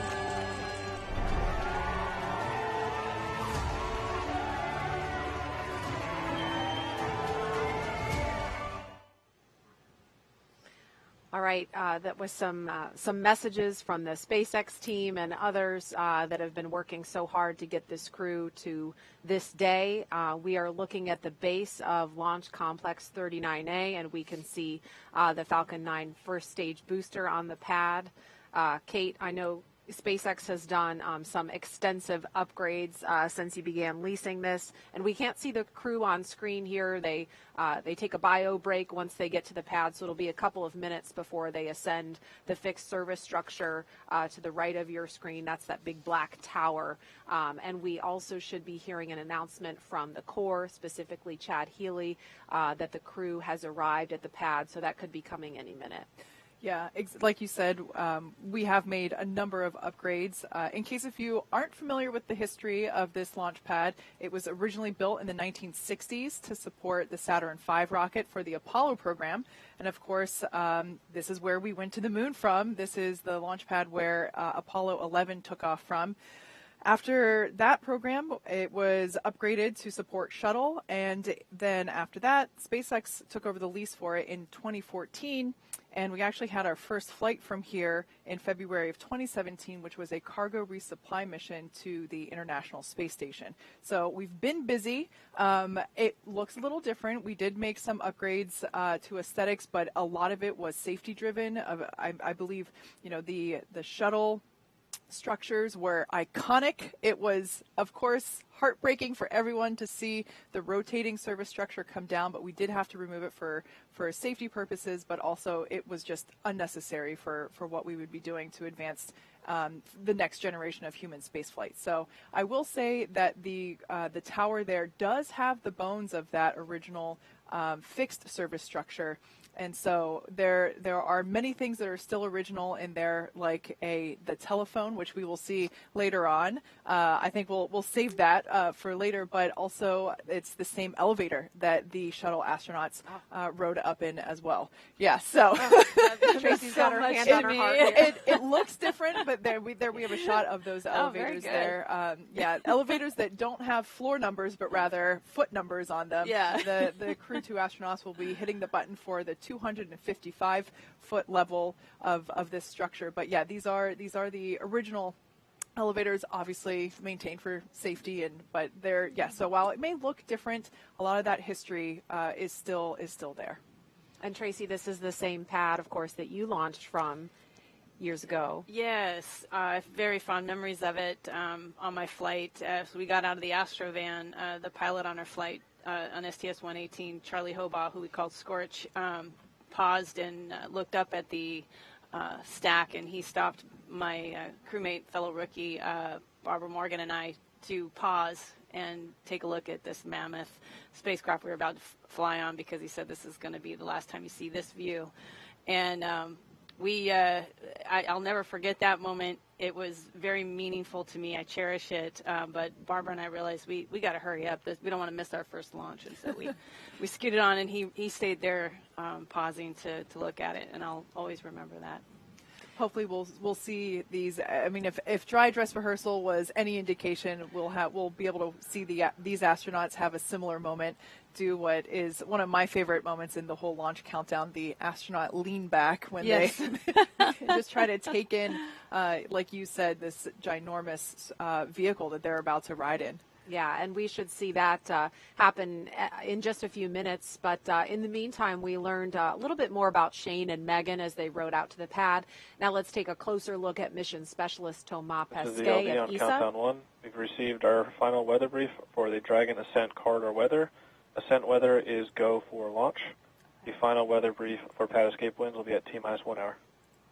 Okay, so we heard ascent weather looking good. We'll hear another weather brief at T-minus 1 hour. But again, Thomas Pesquet of ESA will be the first European to fly aboard Crew Dragon and the first European to launch from U.S. soil in more than a decade. Okay, are you ready? Yes, I'm ready. I tend to work a lot, even outside of work. Going to new places, meeting new people. I like new experiences. I like to learn all the time. My name is Thomas Pesquet, and I'm a mission specialist for NASA's SpaceX Crew 2 mission to the International Space Station. On board the Crew Dragon as a mission specialist, everything that's manual is in our ballpark. If we have to open a hatch, if we have to use the emergency equipment, if we have to open or close valves, if we have to manage the cargo and the stowage, all this is going to be on us. I remember as a kid, everybody's an interest, but mine was space shuttles and planes, and I had the posters in my room and the complete kit. And so I went into math and physics, and then I became an engineer. I went into aerospace. That seemed natural at the time. And then I got a chance to become a pilot, which was kind of another piece. We have an astronaut selection every 10 to 15 years in Europe, and I didn't think it was going to happen, but I passed all the selections and I made it. So really, it's been a dream. I've been so lucky. If I would have pictured it when I was a kid, I couldn't have pictured it any better than what really happened.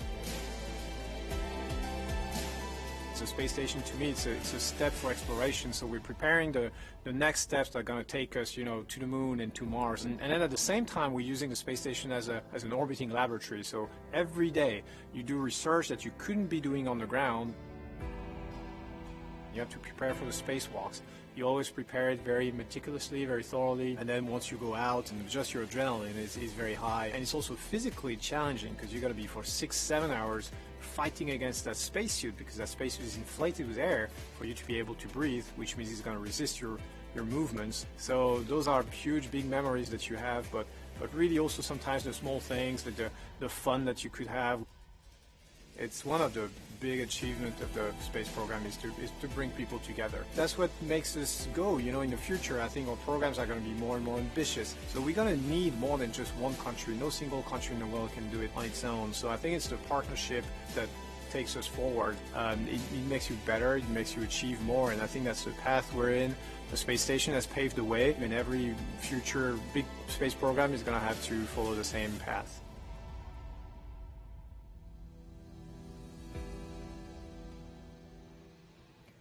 So there we can see Shane and Megan have made their way up the tower. They're now climbing the stairs to the level where the crew arm is located.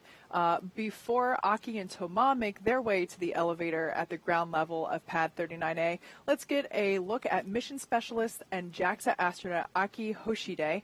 Once at the space station, he will be part of the first ever direct handover from one Japanese astronaut to another.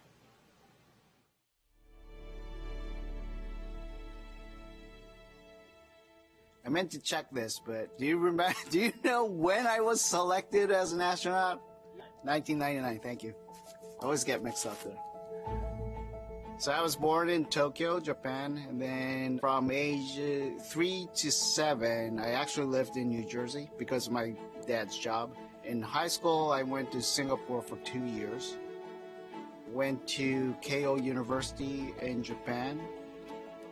Got my degree in mechanical engineering.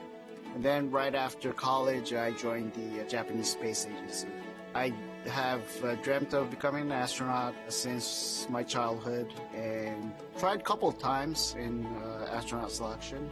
And on my third try, got selected as an astronaut candidate in 1999.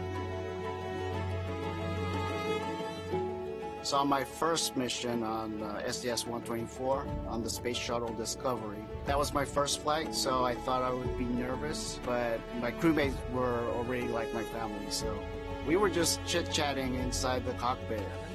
6, 5, 4, 3, 2, 1. Booster ignition and liftoff of Shuttle Discovery.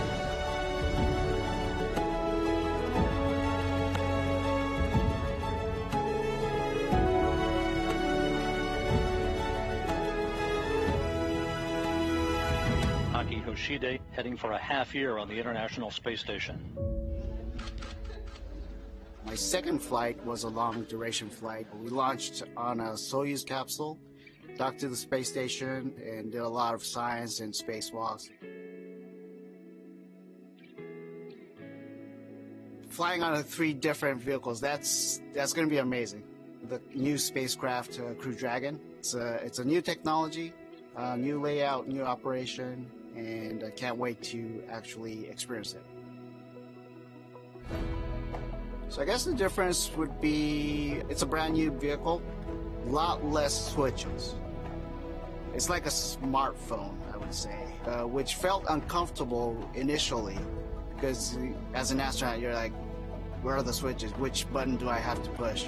So initially I felt a little, I would say a little awkward.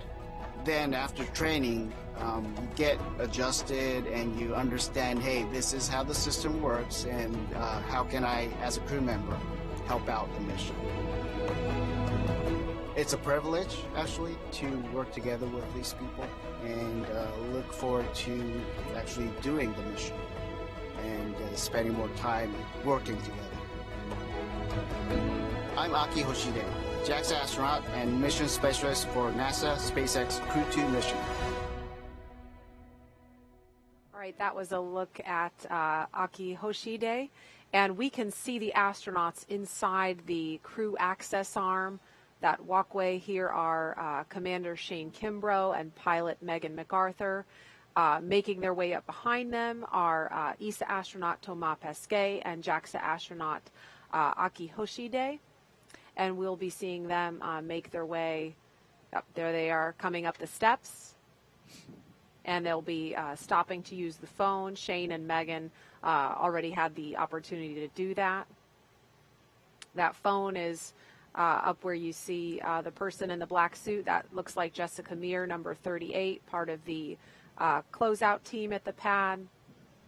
And this is a shot inside the white room. Astronaut Shane Kimbrough to the left of your screen, and to the right you can see the side hatch of the Crew Dragon Endeavour is open in preparation for the next milestone, which will be crew ingress in just a few minutes. If you're just joining us, you're watching live coverage of NASA's SpaceX mission known as Crew 2. Good morning and welcome to Kennedy Space Center in Florida. I'm Marie Lewis with NASA Communications. And I'm Kate Tice, Senior Certification Engineer at SpaceX. Joining us today is NASA astronaut Tracy Caldwell Dyson. Welcome, Tracy. We're so happy that you're able to join us this morning. Thank you, Kate. Thank you, Marie. It's great to be here. So as you can see, the crew has already arrived at Pad 39A, where Falcon 9 will lift off at 5:49 a.m. Eastern Time. We can see that Megan and Shane are in the white room here, undergoing final checkouts and just comfort checks with the suit and closeout team.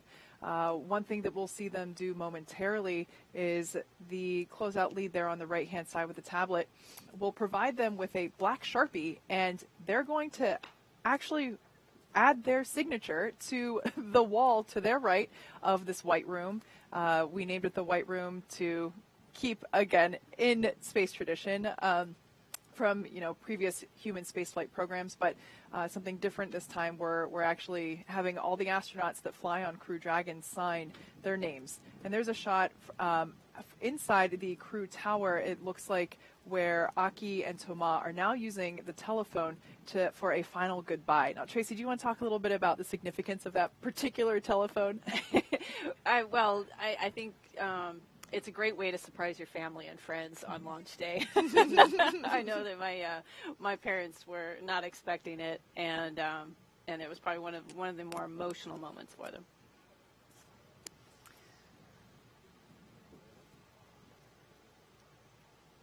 And in a moment, we will see Commander Shane Kimbrough.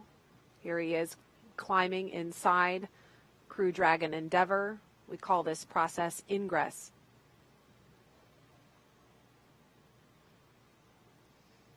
And pilot Megan McArthur following.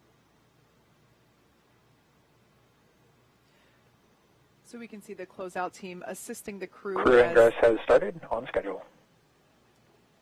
Announcement there that we are on schedule with our activity here of crew ingress. Like I was saying, you can see the closeout team assisting the crew as they enter the capsule to assure that they don't ding their helmet or any part of their suit on the hatch as they're entering. There's also some protective coverings around the hatch itself, but just to make sure that there's a clear path to entry, we now see suit technicians assisting the crew getting settled and will help the crew members get buckled in.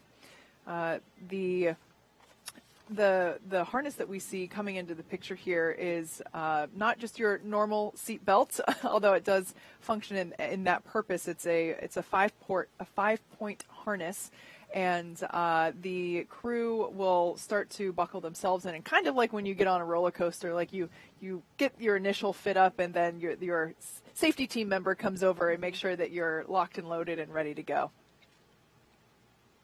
This is a great shot because we can actually see the touch screen, the LCD display screens above the crew. They might look in an awkward position right now. That's just because the seats are actually in a rotated downward for crew ingress. After everyone is all buckled in and the communications and leak checks have been performed, the seats will rotate back so that the crew has easier access to those display screens. But in addition to those display screens, they also have a tablet either on their side. You might see some of the crew members have it Velcroed on one of their legs, and they're also able to follow along with what's going on in the action using those tablets. And again, we see Commander Shane Kimbrough in the foreground of your screen. This is a shot from inside the Crew Dragon Endeavour. Pilot Megan McArthur sitting to his right. And momentarily, we will see ESA astronaut Thomas Pesquet, who's on the phone right now, and JAXA astronaut Akihiko Hoshide in the background, ingressing Dragon. And so we're going to go over to Hawthorne, California for our NASA and SpaceX friends there to take us through the rest of this action. Gary, Jesse? Hey, Marie, great to be with you here from SpaceX headquarters in Hawthorne, California. We're following along on all the action going on over at the Cape from here in California. The SpaceX flight control team monitoring the progress as the crew is ingress. Again, right now we're watching crew ingressing the Dragon capsule, which is just a spaceflight term for climbing aboard. You'll hear a lot of these space terms in the coming hours and days. Ingress is just what we use when crew members are getting into a spacecraft or an airlock, while egress means the opposite. They're exiting. Before climbing into the capsule today, the crew completed a foreign object debris check, or FOD check. That means they themselves have to be inspected for any substance or debris that isn't supposed to be on them or their suits, which could potentially cause damage to Dragon. In fact, we also heard an informal comm check. We heard the voices of Shane Kimbrough and Megan McArthur in the seats right now. They'll do a more formal poll as we get later into the ingress procedures. And we got some really cool views of the second two astronauts walking through the crew arm, making their way to the Dragon capsule. And to help protect against debris, the crew has covers on their boots as well as on their umbilical port on their suits that need to be removed before they can ingress. And once the FOD check was complete for the first two astronauts, Commander Shane Kimbrough ingressed first, followed by Megan. And then next up, we will have Aki and Thomas, who just made it to the white room that you can see on your left-hand screen. And Megan and Commander Shane Kimbrough are now strapped in. They're getting all hooked up to their umbilicals, and the umbilicals allow the crew to have their comms through their suit, air to help keep them cool, as well as delivers nitrox for suit pressurization. And as we mentioned earlier in the broadcast, the suit's primary function is to protect the crew in the event of a cabin depressurization. Now, there are 4 seats configured right now inside Dragon. They're numbered 1 to 4 from right to left. When you're looking at the seats, you can see Shane Kimbrough now positioned in seat 2, or the commander seat. Megan McArthur beside him now in seat 3, which for Crew Dragon is the pilot seat. Akihiko Hoshide will take the seat number 1, which is on the far right of your screen, and it's the left seat. Thomas Pesquet will be in seat 4, the left of your screen. That's called the right seat. Now, it's worth noting that Megan is sitting in the same seat in the same capsule that her husband Bob Behnken sat in during the Demo 2 test flight to the space station last year. Directly in front of the crew members, you can see sort of to the top of the panel that's on the right there, there are 3 displays that they'll use throughout the flight, getting insight into Dragon systems, seeing any alerts or issues with the vehicle, and if required, taking control and manually flying Dragon. Coming up, the crew will do a comm check, and Megan and Shane Kimbrough actually did an unofficial or informal comm check, but there will be a formal comm check once all 4 astronauts are in their seats, and that is to make sure that they can hear mission control, mission control in Hawthorne, and then their seats will be rotated into position for launch once those comm checks are complete. So what you're seeing right now is, I believe that is Aki ingressing the vehicle. On the far end, it looks to be Thomas. Thomas taking the right seat, the left from if you're looking directly through the side hatch, but it is the right seat. He and Aki both have the same role as mission specialists. They're just far enough away where they don't necessarily have access to that display panel that Kimbrough and McArthur will use as soon as the seats rotate. Mission Specialist 2 from the capsule, come check. Hey, bienvenue au Dragon, Thomas. Got you loud and clear. How me? I got you loud and clear, Chad. Thanks a lot. Good to be here. I love how fast that happens, Jesse, as soon as they get into the seat. They do have those umbilicals that they were carrying that was providing air, some conditioned air to their suits, and was able to pressurize it when they were in the ONC building.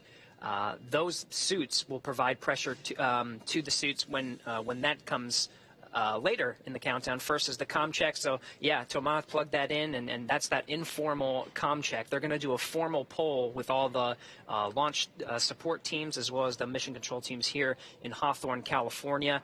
Akihiko Hoshide entering through the side hatch now. Yeah, definitely very exciting, Gary. This is one of my favorite parts, is watching them ingress onto the vehicle.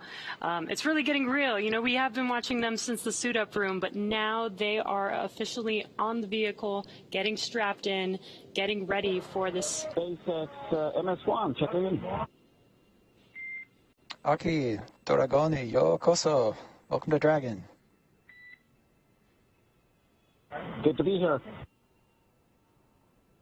Very cool. We just heard Aki's informal comm check.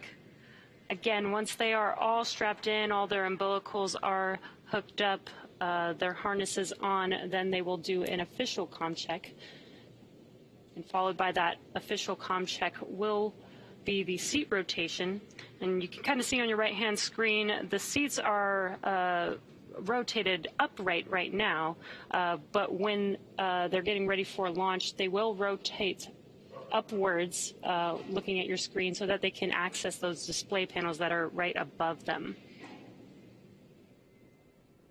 That's right. Accessing those display panels will be key. In fact, some of the previous missions that we've watched, Demo 2 as well as Crew 1, it was seconds before. I think the seat rotation was still actually rotating when the commander and pilot pulled up their fingers and started pressing. They have a lot of procedures that they got to get through, make sure that they're. Yes, you can see already Shane Kimbrough already accessing the panel. Those checklists are some of the things from the crew side that they'll have to do. Again, some of those key visual milestones. Well, first are the audio milestones. We'll do the formal communications check with all the ground teams, making sure everyone can check in through the various communication pathways that we have on Dragon. There's some communication lines through the ground. We also have communication through ground stations, as well as TDRS geosynchronous satellites. So they'll test all of these different pathways, making sure that the crew can hear and all systems are go before they begin those next couple of milestones. Jesse, you mentioned the seat rotation. That's a very visual milestone, as well as the leak checks. We saw that again in the ONC building not too long ago, but they'll do another one here before they the advanced teams that are there now that are currently preparing the crew in their seats before they go ahead and depart the access arm and leave the blast danger zone. Yeah, and as you mentioned, they did perform those suit leak checks while in the suit-up room at the ONC building, but they'll do that again right before liftoff, and that's because, you know, they're strapped into a whole new system now. They're strapped into the Dragon system officially, so we want to make sure that their suits are good for liftoff today. Again, we have all 4 astronauts on Crew 2 sitting in each of their seats. These are custom seats with their custom suits for each astronaut. And it's almost like its own entire system. It's almost like they are inside of a vehicle inside of a vehicle. A spacecraft within a spacecraft. Right. That's exactly right. That suit will hold pressure. just in case there is any breach and that causes atmospheric pressure to decrease. They do have that redundancy with the suit itself, providing pressure and holding throughout some of the more dynamic phases of flight. That includes ascent. This is very important until they reach an orbital insertion. It's not too long after they get into a healthy orbit. You got checkouts of the Draco engines that will provide the navigation and some of the thrust needed to make its way to the International Space Station, but it's really not too long until they start doffing or taking off their suits and getting into a position to get some shut-eye. Actually, they got a long flight ahead of them. Yeah, it's about a 23.5-hour flight, so they will want to get comfortable.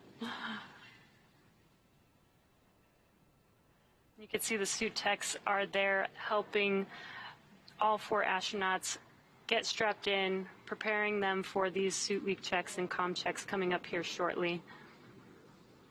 And you may have seen some of them holding a tablet.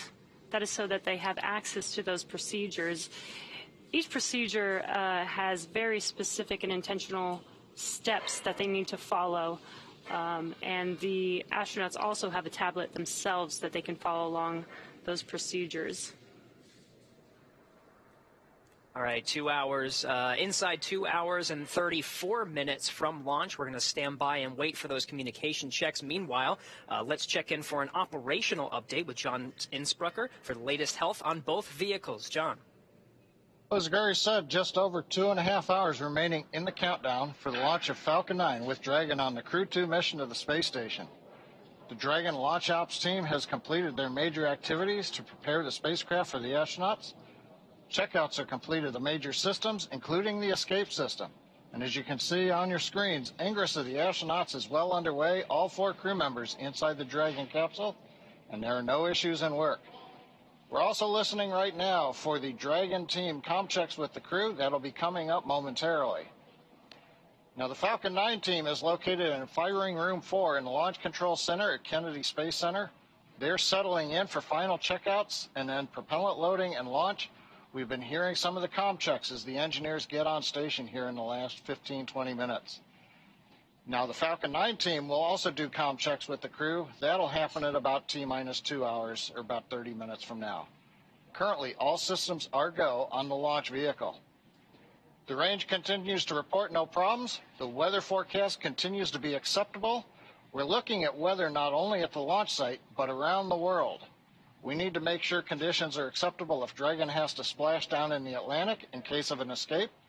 We're also monitoring contingency splashdown locations if the crew had to come back to Earth before docking with the space station. Now, if this were to happen, SpaceX and NASA are coordinating with the U.S. Coast Guard to ensure crew safety upon splashdown. That includes extra ships and air assets to patrol the 10 nautical mile keep out zone. This will help mitigate safety concerns for any boaters who may approach the landing area. But right now, as the clock continues to count down, all systems are go at T-minus 2 hours, 31 minutes, and 32 seconds. Let's head back over to Jesse and Gary, who are also here in Hawthorne with me. Thanks, John. In order to get to where we are today, our 3rd human space flight, it took years of hard work. The development of Crew Dragon really started with Cargo Dragon because Dragon was designed from the beginning for flying humans to space, so much so that even the first Cargo Dragon had a window. Our teams implemented a number of design upgrades to make sure both Dragon and Falcon 9 are suitable for flying people, and then put both vehicles through thousands of tests to prove their safety. At SpaceX, we believe in a process of continued iteration that allows us to continuously improve the designs of all of our hardware. Now, with that said, Dragon underwent a few improvements since it last flew people. That's right. Components have been added to the Dragon propulsion system that increases pad abort performance by over 10%, which increases launch availability by more than doubling the onshore wind limits. A fly-around capability was also added, which will allow Dragon to circumnavigate around the International Space Station post-undocking in order to take pictures and document the condition of the station. As you might recall, this was a maneuver the shuttle used to perform, but since its retirement, there hasn't been any spacecraft that has been able to provide detailed imagery around the space station. You could equate this to being able to walk around your house and check on it to make sure nothing is in need of repair. We've also added and improved some interior cargo stowage locations to make it easier for the crew to access items that they will need during free flight. And lastly, the paint on the mud flaps and Super Draco cartridges were changed from silver to white. While this may seem like an aesthetic change, it actually results in a lower equilibrium temperature on orbit for a given solar input. This has the advantage of increasing return availability by improving structural margins during splashdown. So a lot of preparation has come into ensuring the safety of these missions, and we're really excited to see Crew 2 lift off from the Kennedy Space Center later today. Still standing by for those communication checks. You can see some of the suit technicians getting them situated.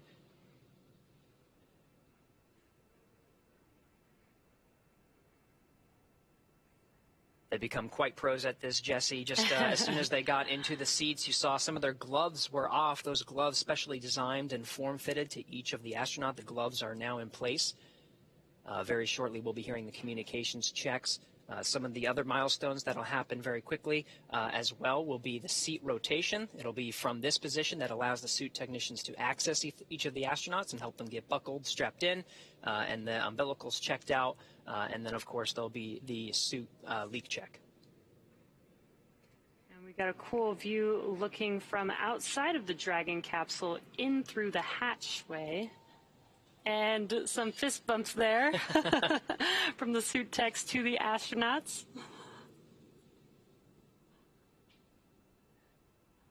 It's an exciting day for everyone, really. The anticipation, I can't even imagine. You want to, just seeing the pilots and the commanders from previous missions accessing the panel, wanting to get through their checklists. You know they're really soaking in this moment, but at the same time, they are thinking about those next steps. What do I have to do to prepare to make sure we're ready to launch on time today? Exactly. They must be so excited, but this is their job at the moment, right? They're actually... SpaceX Endeavour, we're in section 1.3, ready for comm checks. SpaceX copies. Stand by for umbilical comm check.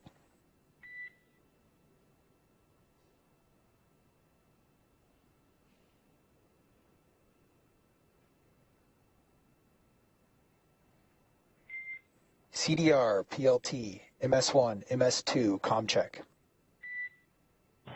CDR, loud and clear. PLT, loud and clear. MS1, loud and clear. And MS2, loud and clear. And core, loud and clear. Umbilical comm checks complete. Stand by for ground station comm check.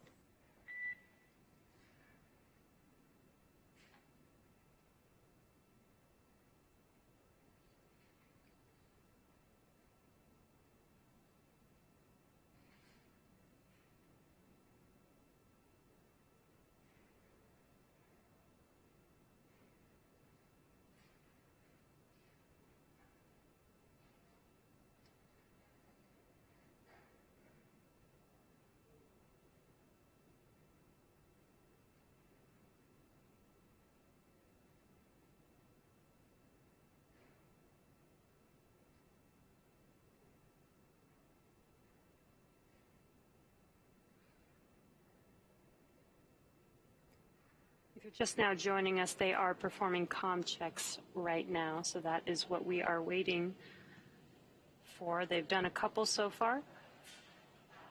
There will be a few more call-outs here for these communication checks.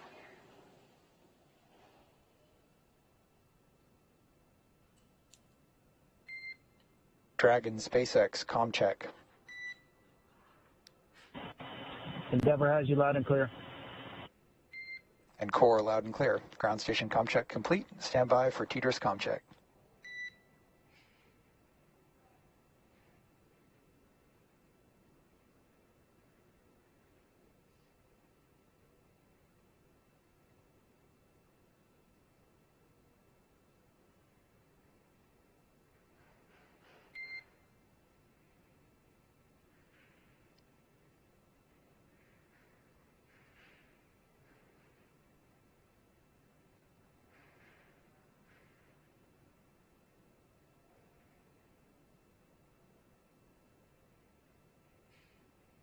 An incredible view from one of the handheld cameras of the suit technician peering in through the side hatch. The side hatch is open now and will remain closed throughout the duration of the mission until Dragon splashes down.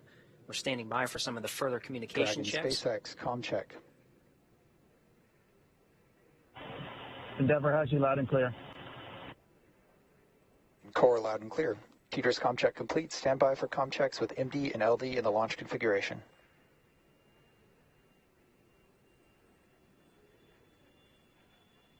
Dragon, MD on countdown 1, comm check. MD have you loud and clear on countdown 1. MD loud and clear, stand by for comm check over Dragon to ground. Dragon, MD on Dragon to ground, comm check. MD loud and clear, Dragon to ground. MD loud and clear, stand by for comm checks with LD. Dragon, LD on countdown 1, comm check. LD loud and clear, countdown 1. LD, loud and clear, stand by for a comm check over Dragon to ground. Dragon, LD on Dragon to ground, comm check. LD loud and clear, Dragon to ground. LD, loud and clear.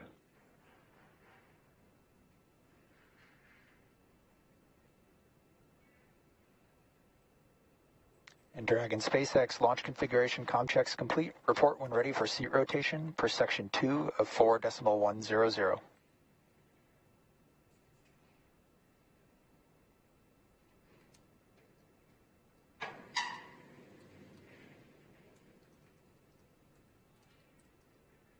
All right, and you heard that call. The communications checks are complete from all the various SpaceX Endeavour, we are ready for seat rotation. Copy. Will report when initiating. Excellent. The communications checks are complete. The next step will be the visual milestone of seat rotation. So again, those communication checks were through some of the various paths of communication to Dragon, including through some of the ground lines as well as ground stations.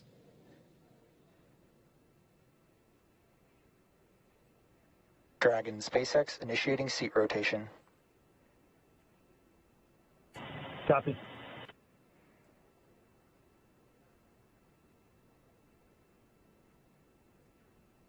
And you can see on your screen that seat rotation has now begun. They are rotating from upright to the recline launch position. And this will give Shane Kimbrough and Megan McArthur access to those display panels right above them. And it's very slow and steady, but this is a pretty cool view that we have here on our screen. An amazing view, really. You can see how much cargo space we have under those seats as well.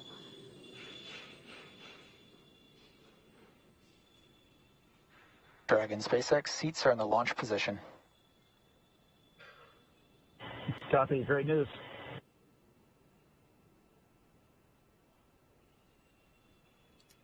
And that seat rotation is now complete. You can already see them getting their hands on that touch screen. Dragon SpaceX, you are go for Section 3, suit leak check preparation. Copy. Go for Section 3.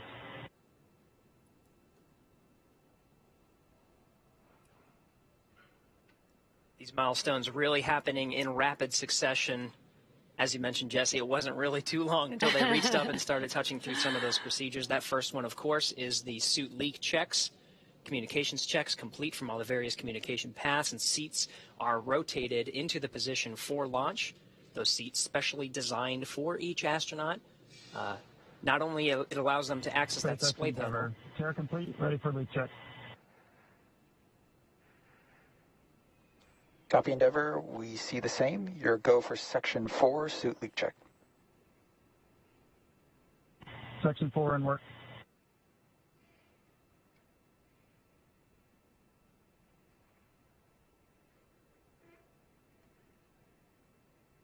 And they've now begun those suit leak checks. So to catch up on the station side, let's check in with Courtney at Johnson Space Center. Courtney, how's it going?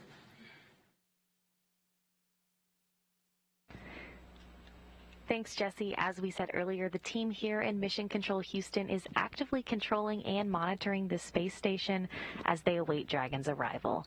The Expedition 65 crew is in the early part of their day after waking up at 1 a.m. Central Time. The crew on board have completed a number of tasks to prepare the station for Crew 2's arrival. NASA's Victor Glover received some additional onboard training for monitoring Dragon during its final approach, which he'll do from the station's cupola. In addition, he will set up computers and control panels needed for approach monitoring and hatch operations and pre-position emergency equipment. He will also work with Soichi Noguchi to get the extra station crew quarters ready for the new residents. Back here in Houston, our rotating flight directors and their teams will be in constant communication with the SpaceX mission director for the duration of the flight uphill. Once we get integrated operations, the NASA flight director will be conducting a series of go-no-go polls at the predetermined checkpoints for Dragon's approach. For now, we'll continue to follow along from here in Mission Control Houston, so I'll send it back to the team at Kennedy. Over to you, Marie. All right, thank you, Courtney. If you're just joining us, it is T-minus 2 hours, 18 minutes and counting until the first astronaut launch of the year from U.S. soil and the third crew launch for SpaceX in NASA's Commercial Crew Program. Commander Kimbrough, pilot Megan McArthur, and mission specialists Thomas Pesquet and Akihiko Hoshide are strapped into their seats, rotated back, and safely inside Crew Dragon Endeavour. The next milestones coming up are, actually, we just completed seat rotation, and we're going to have hatch closing coming up shortly. This will be the first reuse of Crew Dragon. This is the same capsule that flew Bob Behnken and Doug Hurley in SpaceX test flight to the space station last year. The crew today is also flying on the same Falcon 9 rocket booster that lifted the Crew 1 astronauts into orbit last fall. And we are also ready to see the first European astronaut fly in Crew Dragon. Of course, that's Thomas Pesquet. And NASA's Jasmine Hopkins is at a nearby viewing location with a special guest from the European Space Agency. Jasmine? Thanks, Marie. Crew 2 will be the first commercial crew mission to include 2 astronauts from our international partners. And here to talk to us more about it is Frank Davina, ESA's manager for the International Space Station Program. We see the same. Good leak checks. Closeout team will perform. Good morning, good afternoon in Europe. Thank you so much for being here today with us, Frank. We got some call-outs happening over the waves right now. We're going to continue with your interview. So you understand the space station as both an astronaut and as a manager. You flew there twice. Can you tell us what today's mission means to ESA? Well, today is a very important mission, of course, for ESA. It's the first time that we fly an ESA astronaut on a U.S. commercial crew vehicle, the Dragon, the Crew 2. And it's also the start because we fly Thomas Pesquet today on the Alpha mission, but in fall we will fly Matthias Maurer, and next year we will be back here to fly Samantha Cristoforetti. So it's really a great time for ESA to be on these missions. We have 4 USOS crew members now permanently on the International Space Station, which means that we have a big increase in the number of hours of crew time utilization that we can do. So we have a whole science package from ESA, but also from our partner agency, CNES, that will be executed during this Alpha mission on board. So it's a great time to be here, and we are very excited. Right, that is fantastic. And we are very excited. It's also an exciting time for ESA because you are going through astronaut selections as well. Can you talk to us about how ESA is planning to expand the number of European astronauts on the space station? Yes, we are indeed starting a new astronaut selection this year. The campaign is running. We are asking all people from around Europe to participate and to put in their candidacy till the end of May. And then the selection process will take about a year, and then by the end of next year we hope to select a new class of astronauts that then will fly towards the International Space Station as of 25, 26, something like that. And so we are also working with our international partners, of course, like NASA, to extend the space station till 2030, because from an ESA point of view, it's very important that we continue the research and the technology development that we can do on the space station. Of course, science for the benefit of humankind here on Earth, but also to prepare for the future of exploration. As you know, ESA is also a participant in the Gateway. Some of the astronauts will fly to the Gateway as well, so we need to expand our reach of humankind in the rest of the universe. Right, that's fantastic. We know there's a lot of great science that's going to be going on board the space station, especially from Thomas Pesquet. You've spoken about the European robotic arm previously. Can you tell us more about that and how he's going to be involved? Yes, also the 15th of July, we will see the launch of the MLM from Baikonur, from our Russian colleagues, Roscosmos. And on this multi-lab purpose module, there will be the European robotic arm. A robotic arm that has been prepared long time ago, has been long time in storage, be waiting for its launch. And now finally we will be able to commission the European robotic arm during the flight of Thomas Pesquet. The first part of the commissioning, the second part will happen during the flight of Matthias Maurer. And then hopefully we can start using this arm also to enhance the capabilities of the space station on the Russian segment, to place, for example, experiments on the outside of the Russian segment, or to relocate some modules. So we are very excited as well to also work with our Russian colleagues of Roscosmos and Energia to get finally this European robotic arm launched to the space station. Right. No, that's very exciting. We're glad to see some of the specifics of what he's going to be working on board. Can you tell us about the importance of our commercial and international partnerships with ESA? Well, it's very important that we have this partnership going, of course, in the International Space Station. At one day, the ISS will come to an end, but for sure the partnership will continue, and that is already clear in the Gateway program now, and we hope to extend that further to the lunar surface with the astronaut, with the Artemis program, and also have European astronauts one day walking on the surface of the moon. So the partnership for us is extremely important to be able to execute our exploration program, but also the commercial partnership is very important because ESA wants to continue to fly astronauts to low Earth orbit even after the ISS. We want to be able to do research in low Earth orbit after the ISS, do technology development that we will need for further exploration after the ISS. But most probably it will not be the same configuration anymore as we have today. It will be in a partnership with the commercial sector. It's what we call the LEO economy. And so one of the tasks that we have as well at ESA is to help build this LEO economy so that we can also have a good and thriving future of astronautics, flying astronauts, research and science in low Earth orbit after the ISS. We have a lot to look forward to then from ESA. Frank DeVena, thank you so much for being here with us today. Now we're going to take it back to the KSC host desk. All right, thanks, Jasmine. Teams are running about 16 minutes ahead of schedule, and hatch close will be happening momentarily. So we're going to go over to John Insprucker in Hawthorne. John? Thanks, Marie. We are coming up on T-minus 2 hours, 12 minutes and counting. Right now, the Falcon 9 team is on console in firing room 4. They are preparing for their communication checks with the crew. That's due at about T-minus 1 hour, 55 minutes.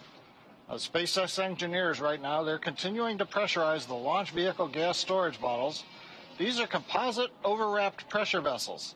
They contain gases used to fill the tanks with hot helium as the propellant is drained out of the first and second stages. We're also storing helium and nitrogen gases on the vehicle. We use those to spin the Merlin engine turbopumps when we start an engine in space. For example, when we light the second stage engine after it separates from the first stage. We're also using gas for attitude control systems. Both the first and second stages of the Falcon 9 have an ACS system. And finally, the landing systems use the gas to help with the grid fins and then deploying the legs right before touchdown on the drone ship. Now, currently for Falcon 9, the countdown is proceeding nominally at this point. On board the Dragon spacecraft Endeavour, we heard the comm checks just a little while ago between Dragon team and crew. We've seen the astronauts rotate their seats to the flight position. We've successfully completed the suit leak checks. And we're watching right now as the hatch is coming down as part of the closure sequence of events. And then once we get the hatch closed, the SpaceX support team will perform a final leak check of that hatch. Now, once that leak check is finished and it passes, the team will then begin the steps to ready the access arm for retraction. Once they've got everything configured, the team will leave the pad by T-minus 1 hour at the latest. Now, T-minus 2 hours coming up here very shortly. Kennedy Space Center personnel will begin final sweeps of the flight caution and hazard areas. Right now, the only people that are inside the roadblocks in a perimeter around pad 39A are the crew and the SpaceX support team that you see on your monitor.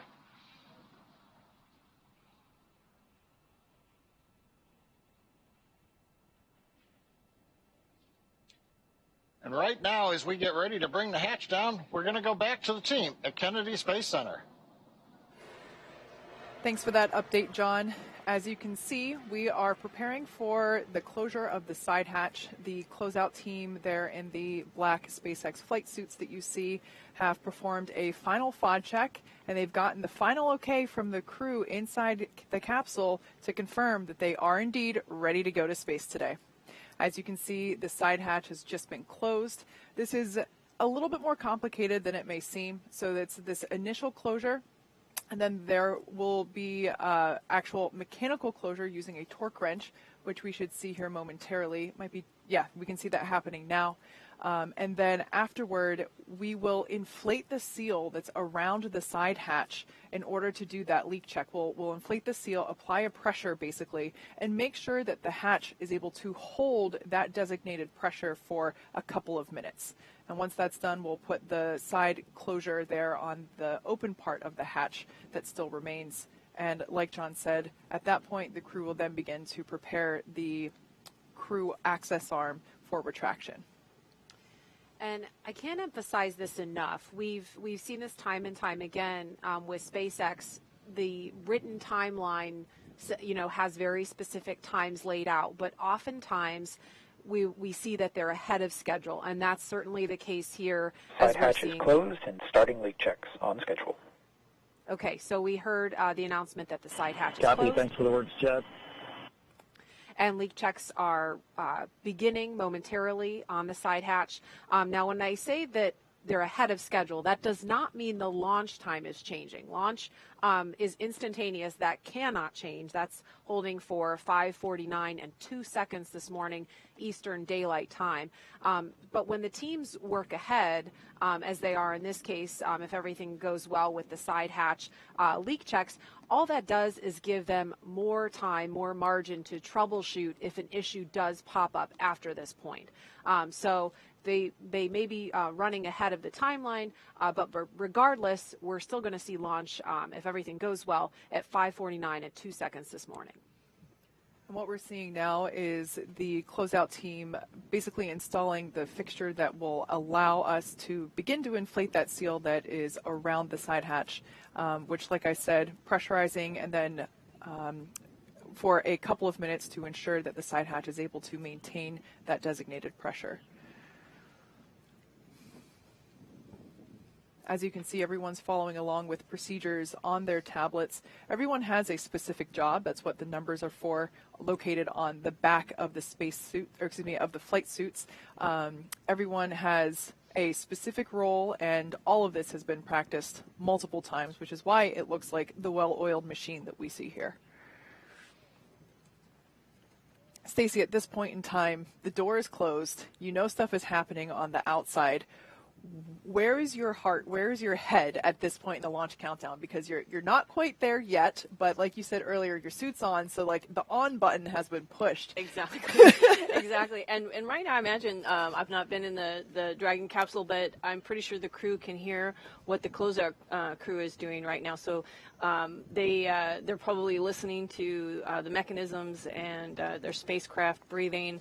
But at this point, now that the hatch is closed, it's like a new phase. It's just the four of you, and from this point forward, that it's just the four of you. So your focus kind of comes in a little bit before you're coordinating with the second team, but now it's just the four of you, and then the voices that you hear. So it's kind of it's a transition.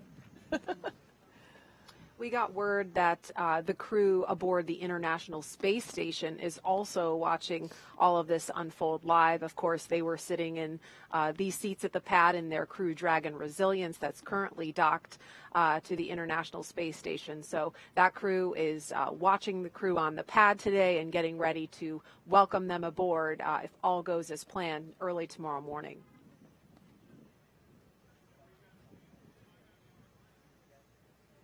And again, if you're just joining us, the side hatch of the Crew Dragon Endeavour on the launch pad has just closed, and leak checks of that side hatch are in progress. This is a view of the White Room with members of the SpaceX pad closeout team you see in the black flight suits. And the shot we saw just before this was from inside the Crew Dragon Endeavour capsule. Like I mentioned earlier, it's not as simple as just closing the door on your car or to your house. We do inflate the seal around the side hatch. Oh, no. We're playing rock, paper, scissors. Double-fisted rock, paper, scissors. What's the prize? What's That's the what I want to know. I know. What's the end game here? Yeah, what's at stake? So, like I said, this process takes a couple of minutes. We inflate the seal around the side hatch and make sure that it's able to maintain that pressure for a couple of minutes prior to actually performing the rest of the physical preparation of the side hatch itself, which at that point, after the successful leak check, will mostly just involve removing the remaining ground support equipment away from the area and installing the tiny hatch on the hatch. The rock, paper, scissors shoot with the Crew 2 crew continues on. I was going to say, yeah, let's get back to the technical part of the rock, paper, scissors. They did this during dry dress, and we wondered what was going on, and it may be that they're just making up for lost time. I don't remember seeing them do this during the suit up, and so they're getting in their rock, paper, scissor now. It's critical. It's totally critical. But in all seriousness, I think that, you know, when we see the joke, that we see the crew kind of joke around and have those moments of levity, they can do that because they know these procedures like the back of their hand. Exactly. It's all like muscle memory at this point because they've rehearsed it so many times. Yeah, this is definitely a good sign. They have a moment of levity.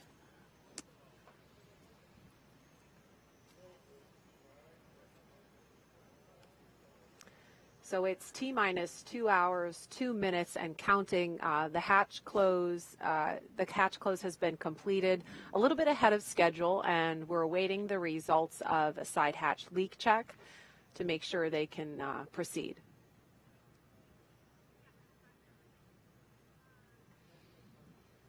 I'd love to know what the winner gets in this rock, paper, scissors game that we see. This will be probably a question, the first opportunity they have to answer questions after this. I just happen to be looking at the crew's schedule on board right now, and my memory of those days being on board waiting for a crew to come up to see you. It's a lot of anticipation because they're coming to see you, and so I'm just thinking about Mike and Shannon and Victor and Suichi, Mark on board, at least in the U.S. segment, to be anticipating this. And they just got their day started, and I see a lot of flexible activities, and so they're probably getting updates from Mission Control right now. We have time to take a couple of questions for social media while this hatch leak check is in progress. If we could pull one of those up. Does food taste the same in space? Tracy, you're the only one here that can answer that. I think that one's for me. I would say that food probably tastes the same. It's your taste buds detecting it that go through a little alteration. For me, spicy foods took on a different flavor. Every astronaut's different, so you'll get a different answer depending on who you ask. But shrimp cocktail, loved it on the ground, could not tolerate it in orbit. But it's very interesting. Yeah, it was. It was disappointing too because I really liked it, and I packed a lot for that flight. Bummer. Yeah. Next question.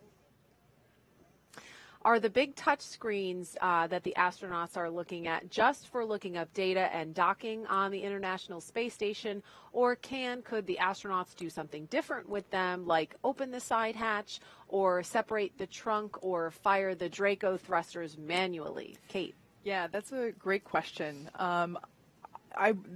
The screens are primarily used for monitoring, especially in the final approach to the station.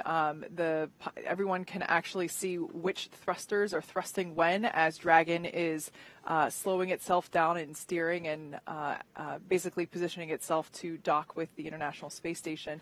But for the actions that are like that were mentioned in the question, there are actually a number of hardwired buttons located below the screens there. They're a little difficult to see, so there are some commanding buttons that are located there that would be used in the event of an emergency. I'm not quite sure what each and every button is, but there are also actually a couple of buttons located on the left armrest. You might be able to see it there just under Commander Shane Kimbrough's left arm.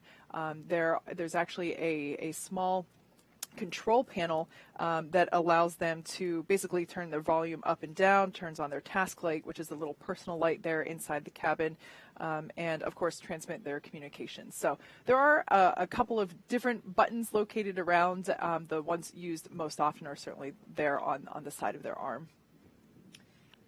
Next question from social media. Why did the other Crew Dragon capsule have to undock and redock on a different space station port? What prevents Crew 2 simply from docking at that other port to avoid all the repositioning?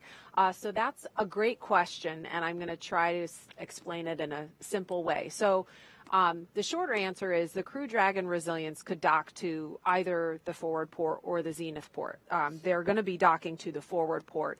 That is where the Crew Dragon Resilience, excuse me, I misspoke. The Crew Dragon Endeavour is what's on the pad, and they can dock to either the forward port or the zenith port. The Crew Dragon Resilience, which is already on station, relocated from the forward port to the zenith port earlier this month, and that actually had more to do with the Cargo Dragon flight that's coming up this summer.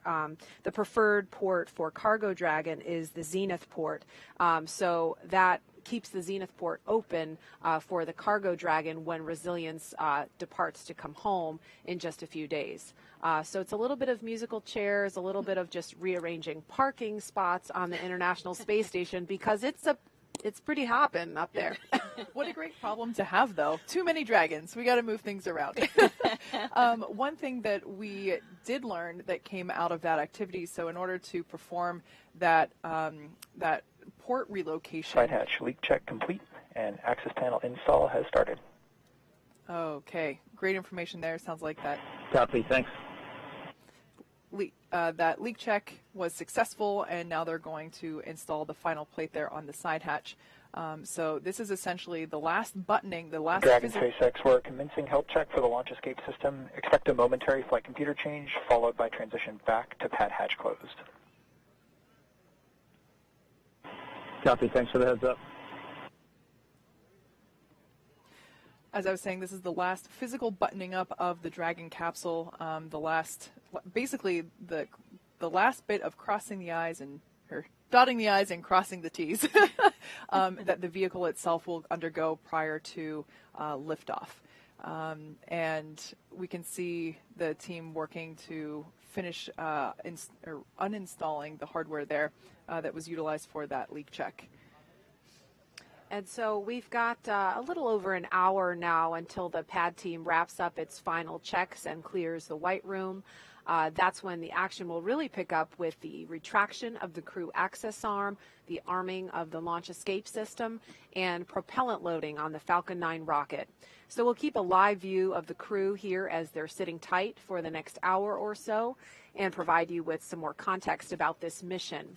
Now let's head over to Houston for a closer look at what the crew will be doing once they reach their destination. Courtney? Thanks, Marie. Once Crew Dragon arrives at the International Space Station, they'll be welcomed by their Expedition 65 crewmates. We're doing something called a direct handover, which just means a new crew of astronauts arrives at the station before another crew departs. It will only last a few days, but we'll have 11 people on board the station. The record for the most astronauts aboard the station was set several times during the Space Shuttle program when we had as many as 13 for short periods of time.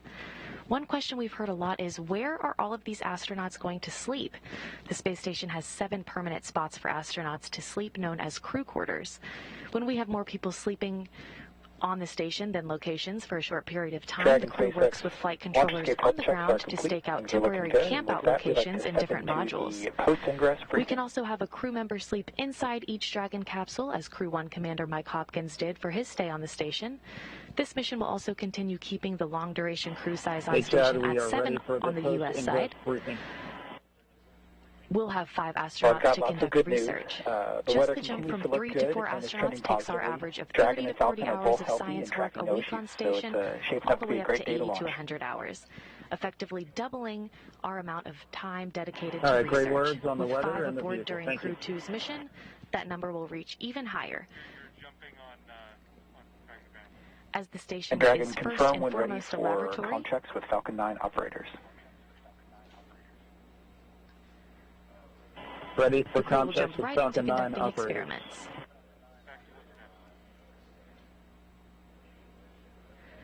And with new research still to be delivered on upcoming cargo flights, including another SpaceX Dragon scheduled right now in June, that's the latest from here in Mission Control.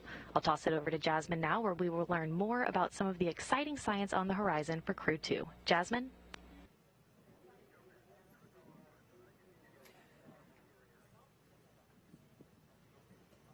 All right, we are actually at the Kennedy host desk at the Kennedy press site. We are currently at T-minus 1 hour and 53 Dragon, minutes. GNC on countdown 1, comm check. GNC, loud and clear, countdown 1.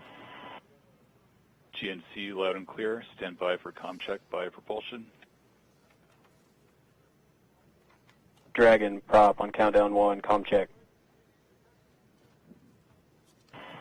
Prop, loud and clear, countdown 1. Prop, loud and clear, stand by for comm check with avionics engineer. Dragon, avionics on countdown 1, comm check. Avionics, loud and clear, countdown 1. Avionics, loud and clear, stand by for comm check by ground segment engineer. Dragon, ground segment on countdown 1, comm check. Ground segment, loud and clear, countdown 1. Ground segment loud and clear, stand by for comm check by launch control. Dragon, launch control on countdown 1, comm check. Launch control, loud and clear, countdown 1. Launch control, loud and clear, stand by for comm check by the chief engineer.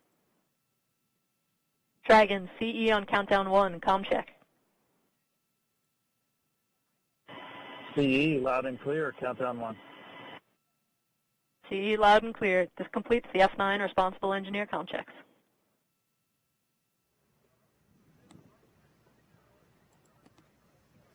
All right, so we just heard comm checks from the Falcon 9 team and the Crew Dragon Endeavour crew sitting inside the capsule. That was the voice of Chief Engineer Emma France that we last heard, and everything sounded great.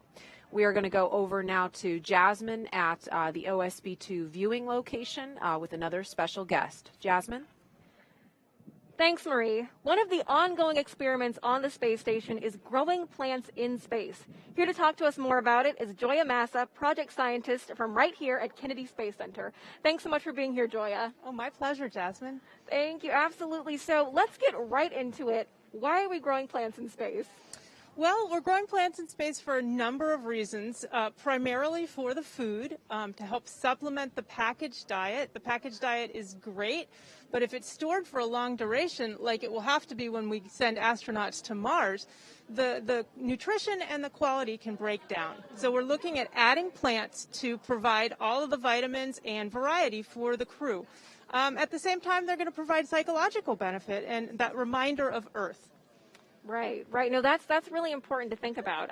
So growing plants can be difficult as it is on Earth. Not everybody has a green thumb. So what are some of the specific challenges that astronauts are facing growing plants on the space station? Well, we have a number of challenges. I mean, one to think of is seeds. I've got some seeds here to show. They're really small. So handling seeds, planting seeds is a real challenge. So one of the things we've recently tested in the space station was having the astronauts put seeds that are planted in a film, and to plant the plants directly with that. So it's a way to handle the seeds easily in microgravity without them floating away. And they plant them in plant pillows such as this that we use in our veggie chamber. Another challenge is watering the plants. And right now, the astronauts have to water the pillow in veggie through this quick disconnect. It's a fair amount of labor, and it's not as sustainable as we need to be in the future. So we're looking at methods like this porous ceramic tube, where plants could be grown multiple times, harvested, the tubes could be cleaned off, and then replanted. So we're looking at a lot of these challenges to try to figure out solutions for the future. Right. It's good to see those creative solutions that we have going on there. So this is a very timely scientific experiment going on the space station, because just yesterday we celebrated Earth Day. Can you talk to us about how some of the science that we're doing on the space station is helping us here on our home planet of Earth? Certainly. There's a lot of parallels between the agriculture that we do on Earth and the agriculture that we need to do in space.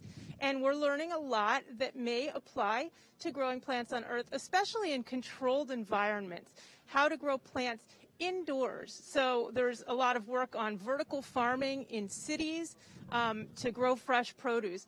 A lot of the lessons that we're learning for how to care for the plants translate directly to that environment. And we also learn a lot from the research community on Earth working in that area.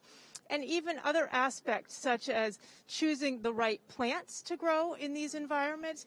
We do work on that here to identify good candidates that have the vitamins that people need, that have very good food safety, and those would also translate well to Earth. Also, the work on LED lighting for crops. That was something that NASA started originally, and now it's being done all over the planet. Right. And I'm glad that you mentioned choosing the right plant. I know that part of your scientific research is also education-based. With something called Growing Beyond Earth, you worked with students in hundreds of classrooms, across the country to help choose a crop that Mike Hopkins grew on the space station. And is there anything that you want to tell to those students, about the future of plant science? Well, that citizen science education program that we run it's run by Fairchild Tropical Botanic Garden in Miami, and we collaborate with them on this. It's been wonderful because we have over 250 middle schools and high schools around the country helping us to do the research that we need. We have a pretty small group here at Kennedy Space Center, and so we need this army of young researchers helping us to decide which plants to grow in the future. So I just really want to thank those students for all their hard work on this, encourage others who are interested in potentially getting involved in this program to look at citizen science on science.nasa.gov to learn more about the program, and to encourage people to grow plants at home, just because you learn so much when you're doing this type of research. Right, absolutely. There's a lot that our future space gardeners have to look forward to. Joy Amasa, project scientist, thank you so much for being here with us today. Our astronauts are doing a lot more than gardening on the space station, so we're going to take a closer look at this life-changing science and get a message from the last person to command a Crew Dragon into orbit. The International Space Station is a state-of-the-art microgravity laboratory that is unlocking discoveries not possible on Earth and helping us push farther into deep space. Every single day, we are answering big questions about Earth and about space, about where we came from and about where we're going. But the other thing that we're doing is we're learning more questions to ask. Microgravity turns almost everything we know upside down. Liquids behave completely differently. Fire burns in new ways. Biological systems reveal surprises. There's a few things that have made me gasp out loud up on board Space Station. Watching heart cells actually beat has been a pretty big one. We're studying ways to grow food in microgravity. I got to tell you, these were pretty amazing. We're learning how human bodies react to life in space, and how to keep crew members safe and strong on long-duration exploration missions. Deadlifts are awesome on Earth. They're also awesome in zero gravity. We're testing technologies that will be critical to our return to the moon and great leap to Mars. Our research has contributed to medical and social benefits on our home planet, allowing us to find new ways to combat disease back on Earth and develop technologies to deliver clean water to remote communities in need. The spectacular vantage point of more than 200 miles above our planet supports our monitoring of Earth's climate, natural disasters, and plant life. I can't begin to describe some of the sights that you get to see. It's just an incredible view of our planet that we have from here. The growing new space economy, so vital to our continued progress in space, is flourishing in low Earth orbit. We're inspiring future generations from a platform that is one of the largest international collaborations of our time. We're doing science at 17,500 miles per hour. Come along for the ride.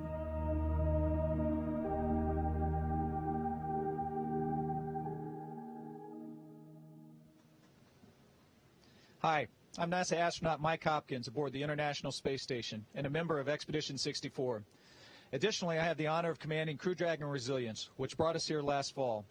Since that time, my crewmates and I have been busy working on experiments and performing spacewalks to maintain this spectacular orbiting laboratory. It has been a privilege of a lifetime for the past 6 months as we continue to pave the way for exciting new exploration that will lead to American footprints on the moon once again in the near future. Victor, Shannon, Suichi, and I are getting ready to come home soon. But first, we're looking forward to welcoming the next SpaceX Dragon crew. Shane, Megan, Thomas, Aki, you are about to experience one of the most exciting rides of your lives and a very memorable 24 hours to document with ISS. We've loved our time here, but we're ready to pass the baton to you for the next commercial crew mission on Dragon. Godspeed. All right, that was Colonel Mike Hopkins, commander of Crew Dragon Resilience. He's been up on the International Space Station since November of last year.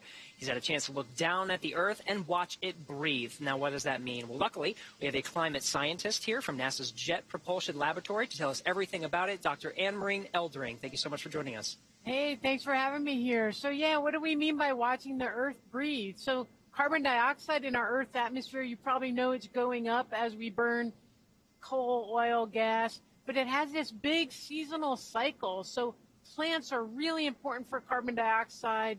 When they spring, they take it out of the atmosphere. And there's so many plants in the land of the Northern Hemisphere. Northern spring reduces the carbon dioxide in the atmosphere. In the fall and the winter, those leaves are falling off, decomposing. It goes back in and out of carbon dioxide from plant activity every year. All right, so why is the International Space Station a good place to monitor all of that? The International Space Station was actually really well designed for us to do science on it. And two features we love. One is the way it orbits around the Earth, it passes overhead at different times of day. For like LA, you'll see it change during the week. And that's really interesting with plants and these other things that respond to sunlight. You want to see them at different times of day. You can sort of learn about that part of the change.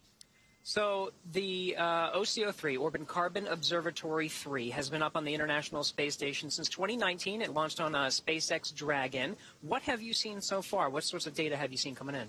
We've been really having a great time making measurements. I brought my little plastic model of what we have loaded up there. And one of the things on the bottom, it has this pointing system, and we can look everywhere very quickly. So I brought a graphic along that's a measurement over Los Angeles. We looked at carbon dioxide. In just 2 minutes, we mapped the city.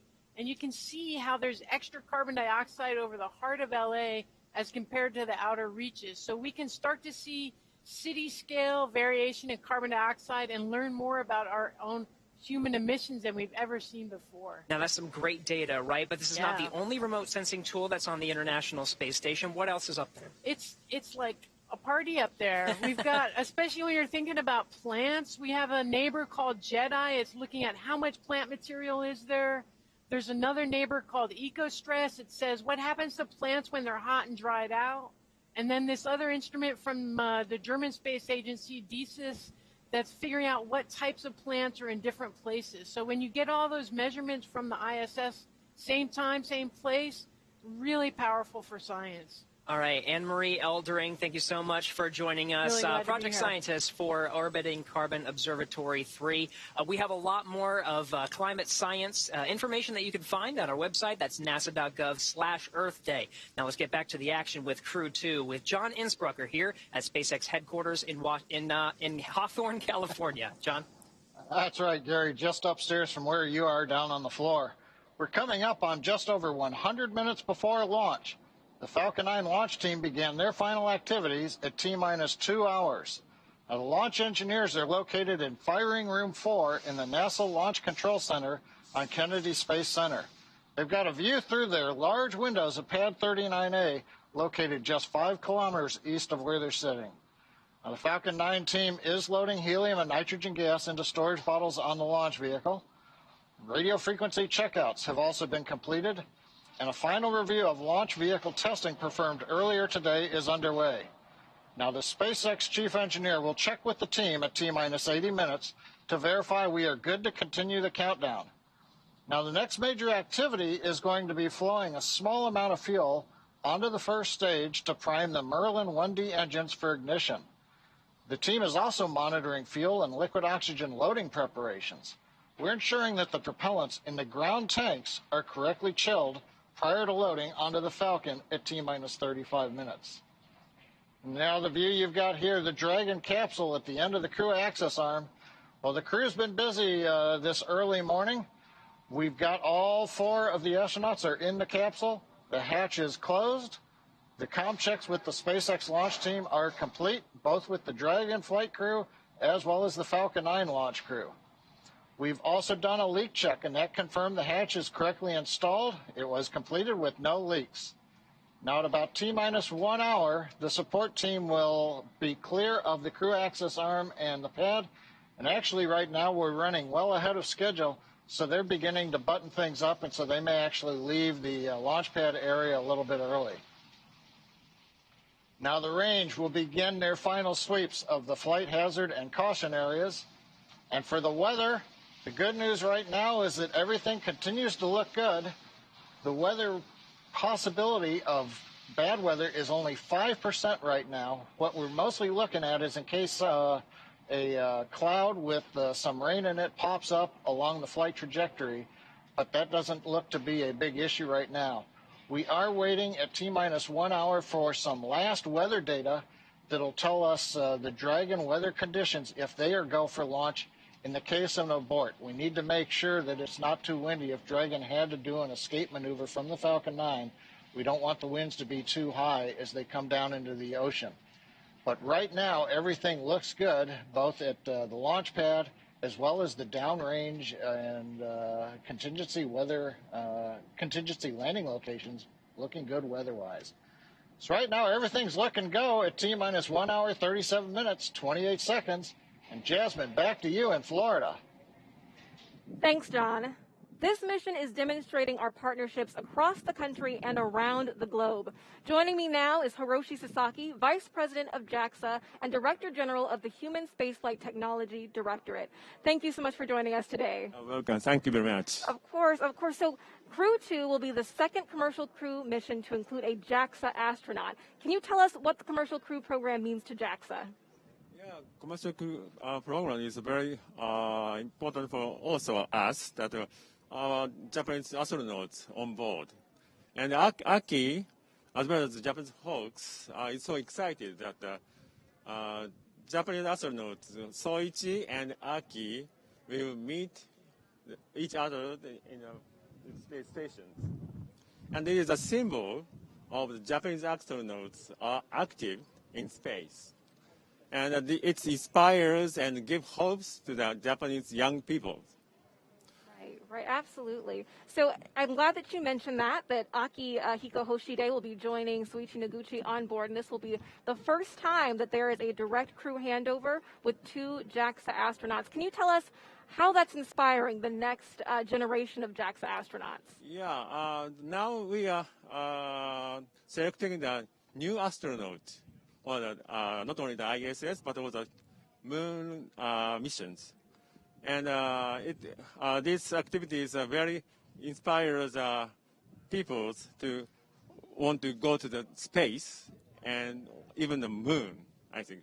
Right, absolutely. There's a lot of inspiration, of course, coming from the two of them. And like Soichi, Aki has had a lot of experience. He's flown on Shuttle, Soyuz, and soon a Crew Dragon, which is very exciting. Can you tell us what unique skills he is bringing to Crew 2? Yeah, he has lots of experience, and I think that he is very relaxed to the launch. So maybe he will lead the other astronauts to the relax and good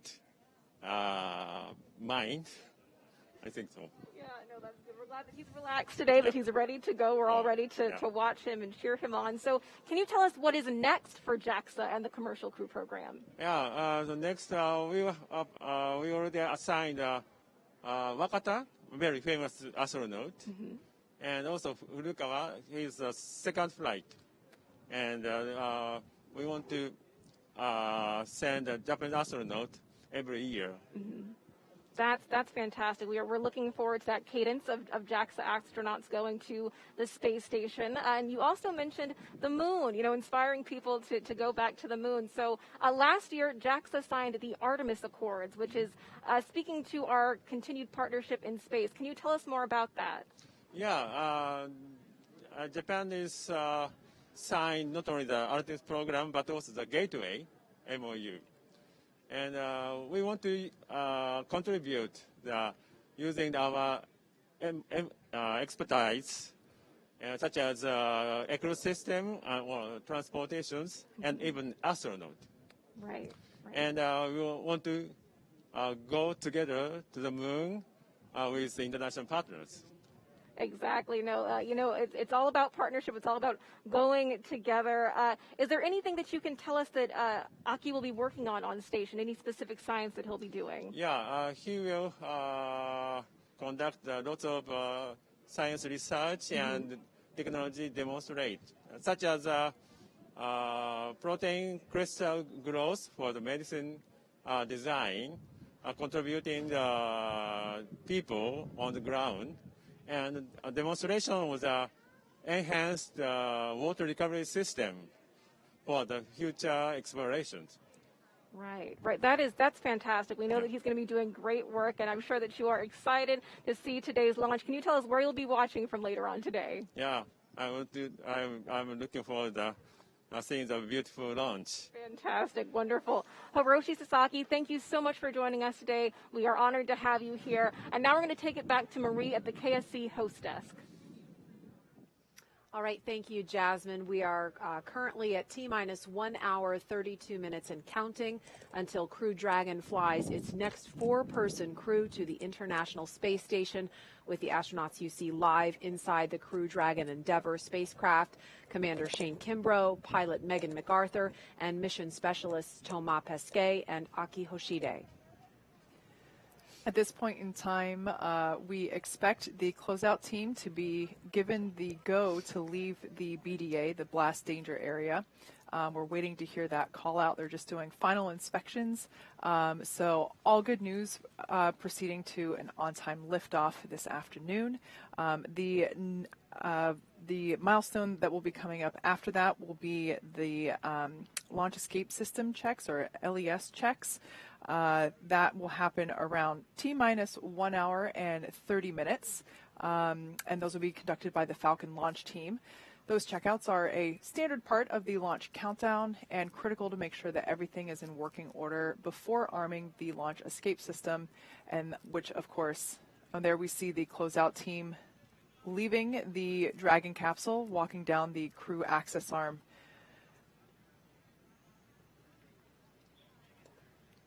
So the closeout team has begun. Dragon SpaceX closeout team has departed the crew arm. Copy, thanks.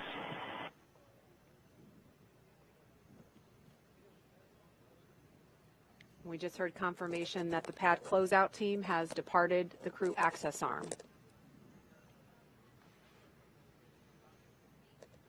As I was saying, the milestone that will be coming up next is commencement of the launch escape system checks, and we're expecting that to begin any moment now. As I was saying, these are standard part of the launch countdown, critical to make sure that everything is in working order before we arm the launch escape system, which of course comes right before we step into propellant loading. And that launch escape system is what basically arms the Crew Dragon capsule to be able to propel itself off of the Falcon 9 rocket in the event of an emergency. And so that is a critical step that has to be taken before the arming of that system that happens just before fueling on the rocket begins at T-minus 35 minutes. Once again, seated in the seat that is closest to what we can actually see on the camera is Commander Shane Kimbrough. To his right is pilot Megan McArthur. To her right is Thomas Pesquet. And then seated underneath the camera, so unfortunately we can't see him, is Akihiko Hoshide.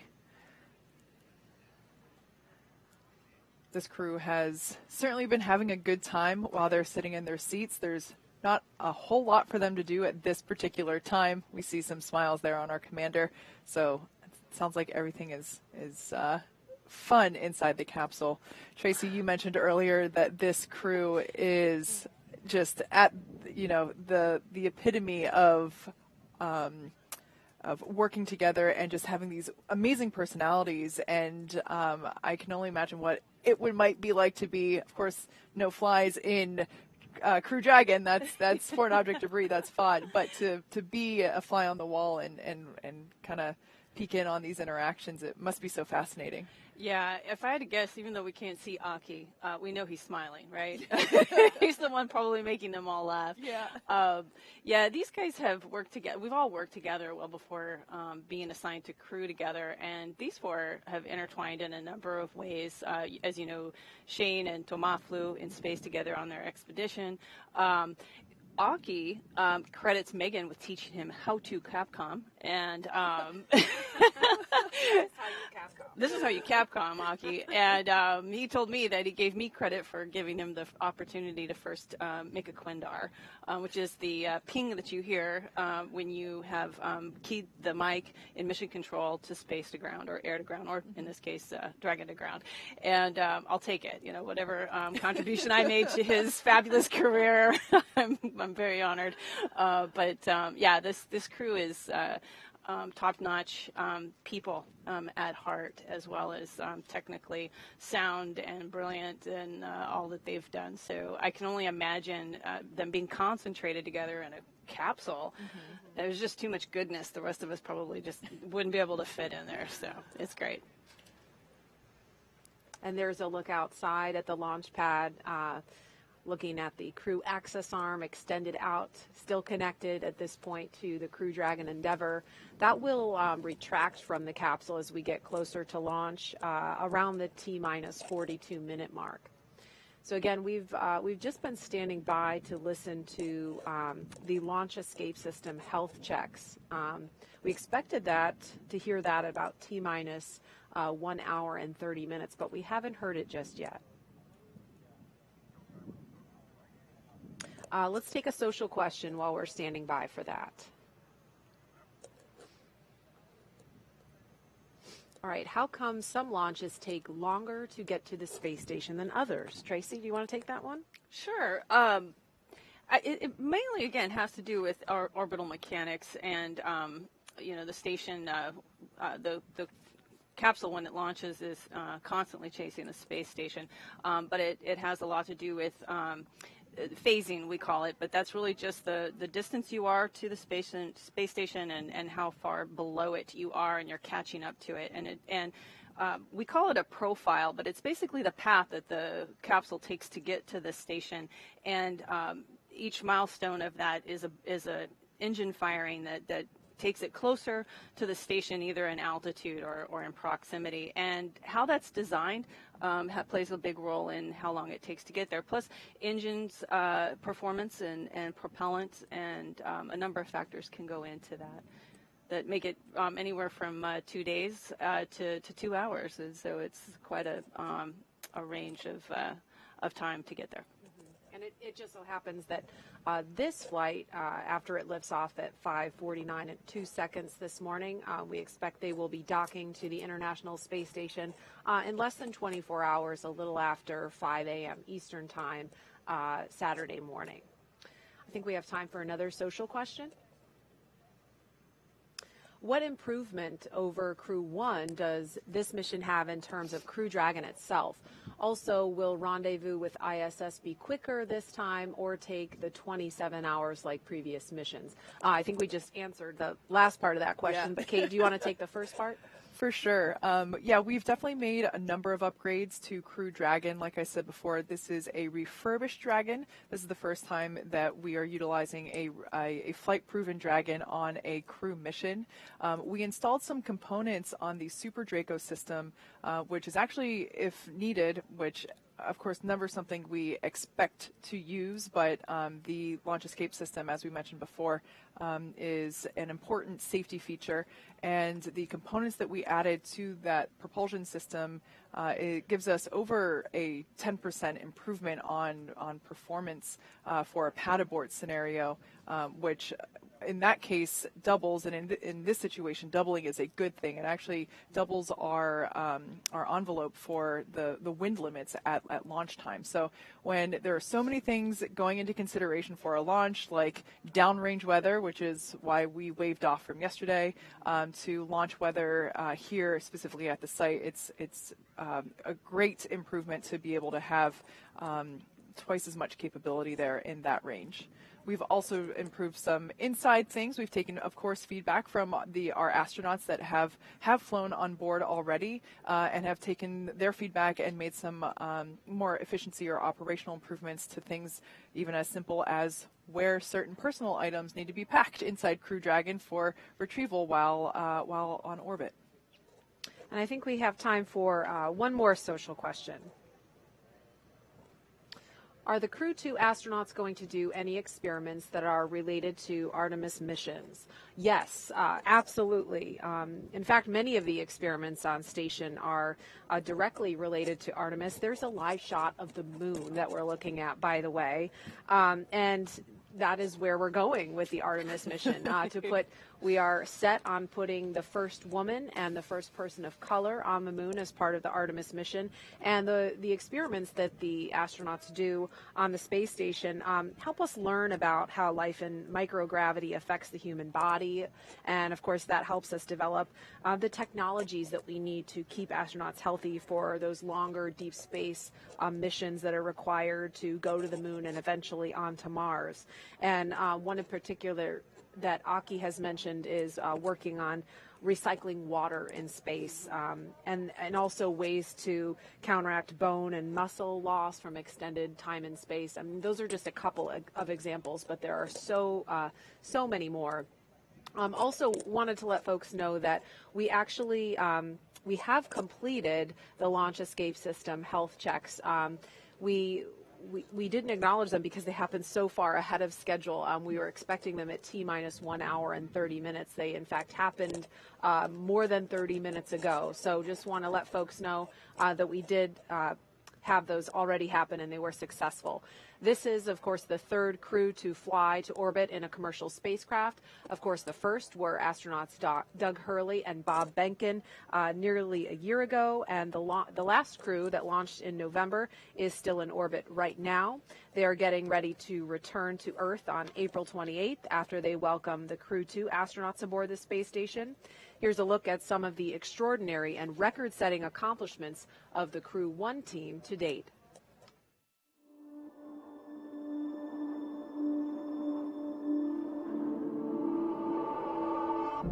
You know, it feels great to be a part of this transition from a test program, a demonstration program, to an operational program.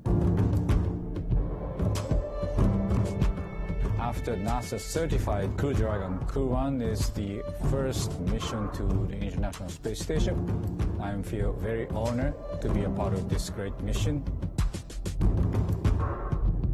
Dragon, SpaceX, go for launch.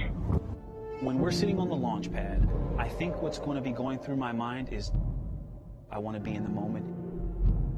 and enjoy the experience. There is just an electricity in the air as that countdown is happening. The engines light and liftoff occurs. 3, 2, 1. Ignition. Liftoff. Vehicles pitching downrange. Falcon 9 is supersonic. Stage separation confirmed. Dragon separation confirmed.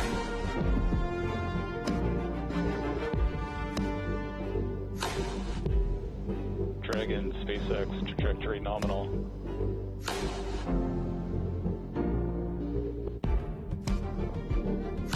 It's really hard to explain living and working in zero-G.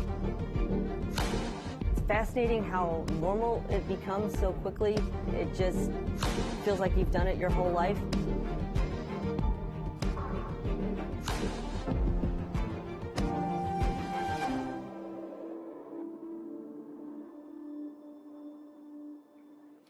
We are on the cusp of the third crewed launch for the Commercial Crew program, signifying a regular cadence of human spaceflight launches from right here at Kennedy Space Center. Joining me now is Center Director Bob Cabana. Thank you so much for being here today with us. Absolutely, my pleasure, Jasmine. What an awesome morning. Right. We're up before the sun. Yep. Yeah, we are so glad to have you here. What's your reaction to this return to regular human spaceflight launches? All I can say is it's about time. It was so great last May when Bob and Doug launched for the first time in 9 years humans to space on a U.S. rocket from U.S. soil here at the Kennedy Space Center. Then to get Crew 1 up there last November. And now this is really cool because Megan's flying in the same capsule that Bob, her husband, went to space in last May. I mean, it's awesome to have this regular cadence again. Yeah, absolutely. We're thrilled to be here. We're thrilled to see, history being made. And in addition to the excitement from today's launch, we are also coming off our celebration of Earth Day. Can you talk to us about how we launch from Earth for Earth? What is Kennedy Space Center doing to benefit our home planet? Kennedy Space Center has an absolutely excellent environmental program. First off, our 144,000 acres here, it's a national wildlife refuge managed for us by the Fish and Wildlife Service. I've been out and seen the sea turtles. I've helped count eggs, look at eggs, see the nests. It's awesome. It is so cool. We just signed an agreement with Florida Power and Light. They have put in a 491-acre solar farm. It takes care of like 15,000 homes, the electricity that this solar farm generates. We want to be very ecologically friendly. One of the neat things that we're doing here at Kennedy Space Center, we're responsible for plants, growing plants in space, growing plants when we go to the moon, going to Mars, food for the astronauts. Real processed food loses nutrition over time. And there's a psychological benefit to having plants in space, too. So I think it's kind of cool to be able to take, part of planet Earth with us into space as we move on. But no, I'm really proud of our environmental program here at KSC. Right, absolutely. And you really understand the importance of taking pieces of home up to the space station. You have flown 4 times on shuttle. You understand probably more than most of us how our astronauts are feeling today. So have you spoken to them recently? How are they doing? The crew is doing outstanding. I talked to them the other night. They are ready to go. Everything's tracking well on the launch. I can't wait to see those guys blast off. I got to see them come out of crew quarters and get in their Teslas and drive out to the pad. They're all looking great. Their families are great. But, I know they're really focused right now. This is once you strap into that spaceship, you're just thinking about doing everything right, making sure that you do your job to get safely to space. Right. No, and you have seen, how this spaceport has changed over time. You were recently recognized as the longest-serving center director, so congratulations on that. Can you talk to us about how it's evolved over time? Absolutely.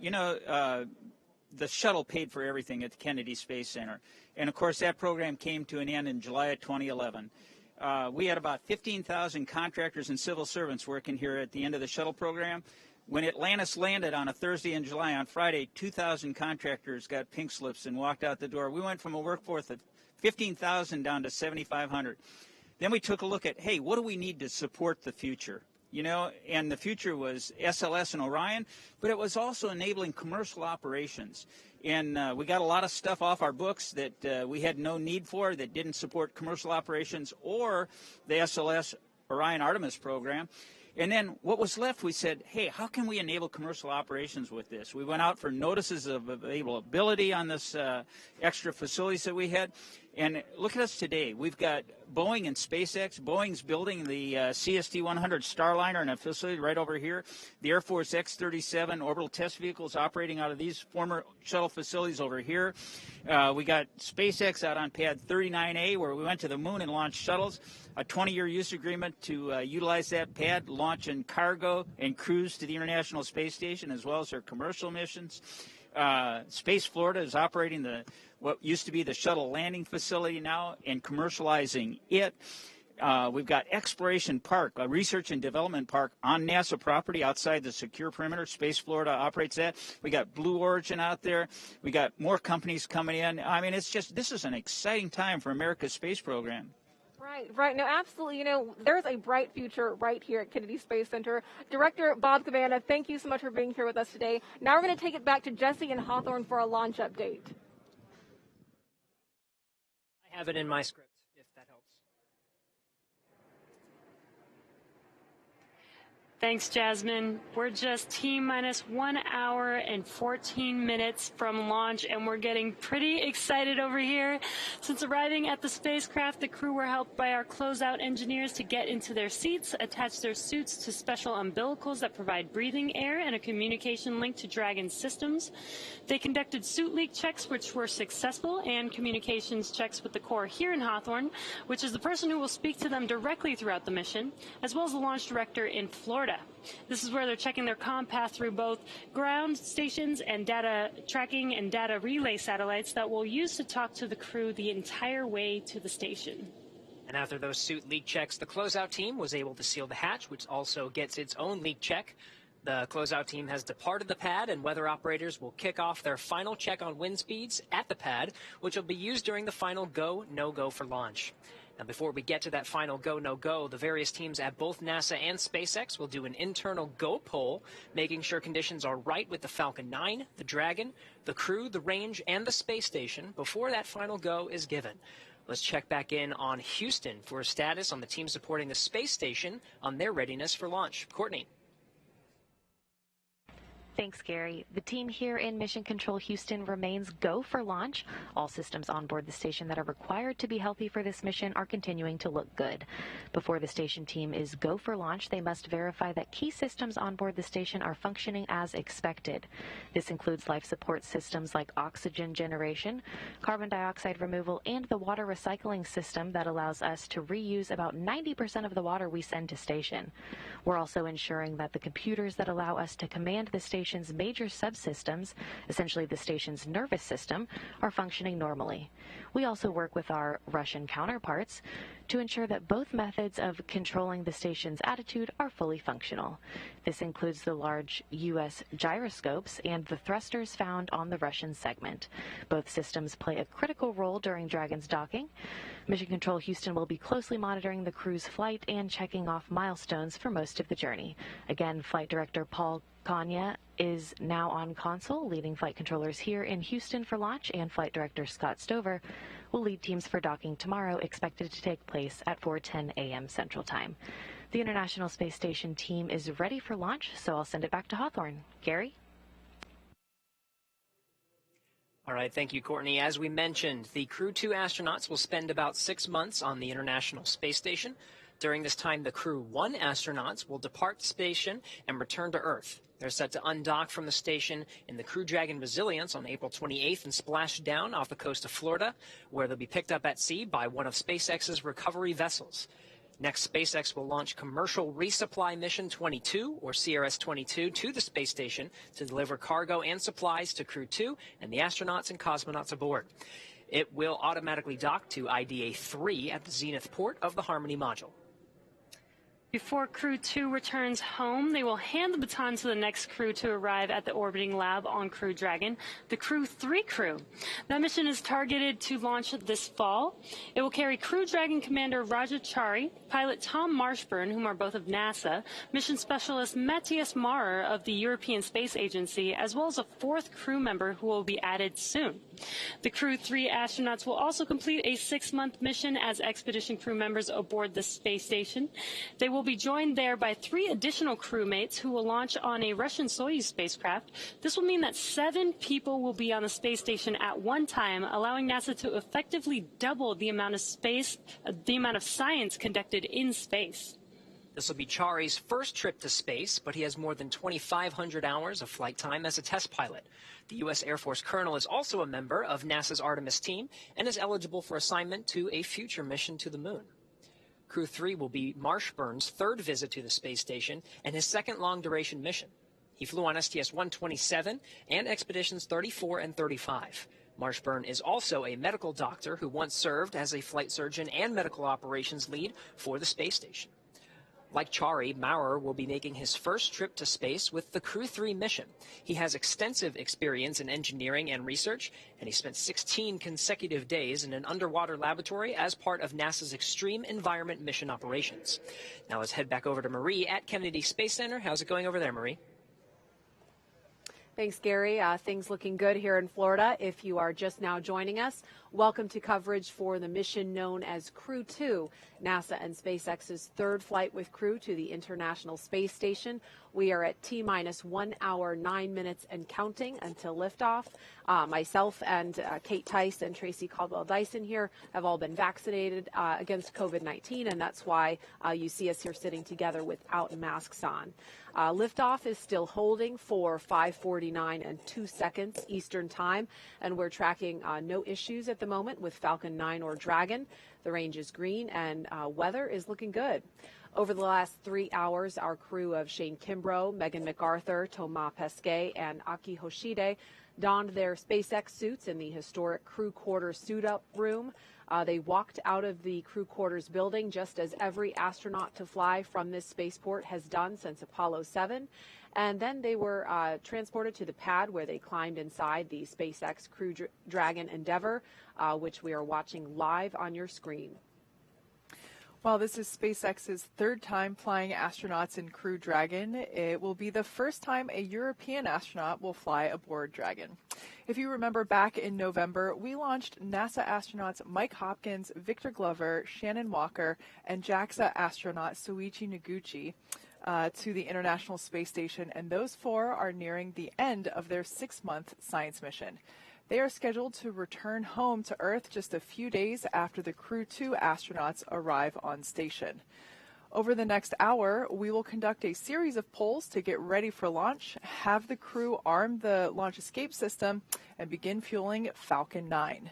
Launch is set for 5:49 a.m. Eastern Time. This will include a 12-minute flight to orbit and then a 23.5-hour flight to dock with the International Space Station tomorrow at approximately 5:10 a.m. Eastern Time. So we're approaching T-minus 1 hour till launch. Tracy, what is going through the astronauts' head right now as they're seated in their capsule and they're ready to go? They still have another 60 minutes to go. Can you give us any insight into what they may be experiencing right now?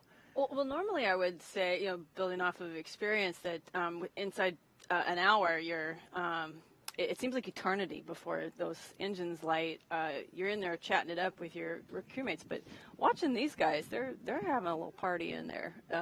Hand signals are flying. I understand they're playing a game that we thought was rock, paper, scissors. I'm learning from friends that it's actually a game that Thomas knew when he was a kid and had shared it with his crewmates. And so I guess there's no better way to bond than through childhood memories and that are being recreated in the capsule right now.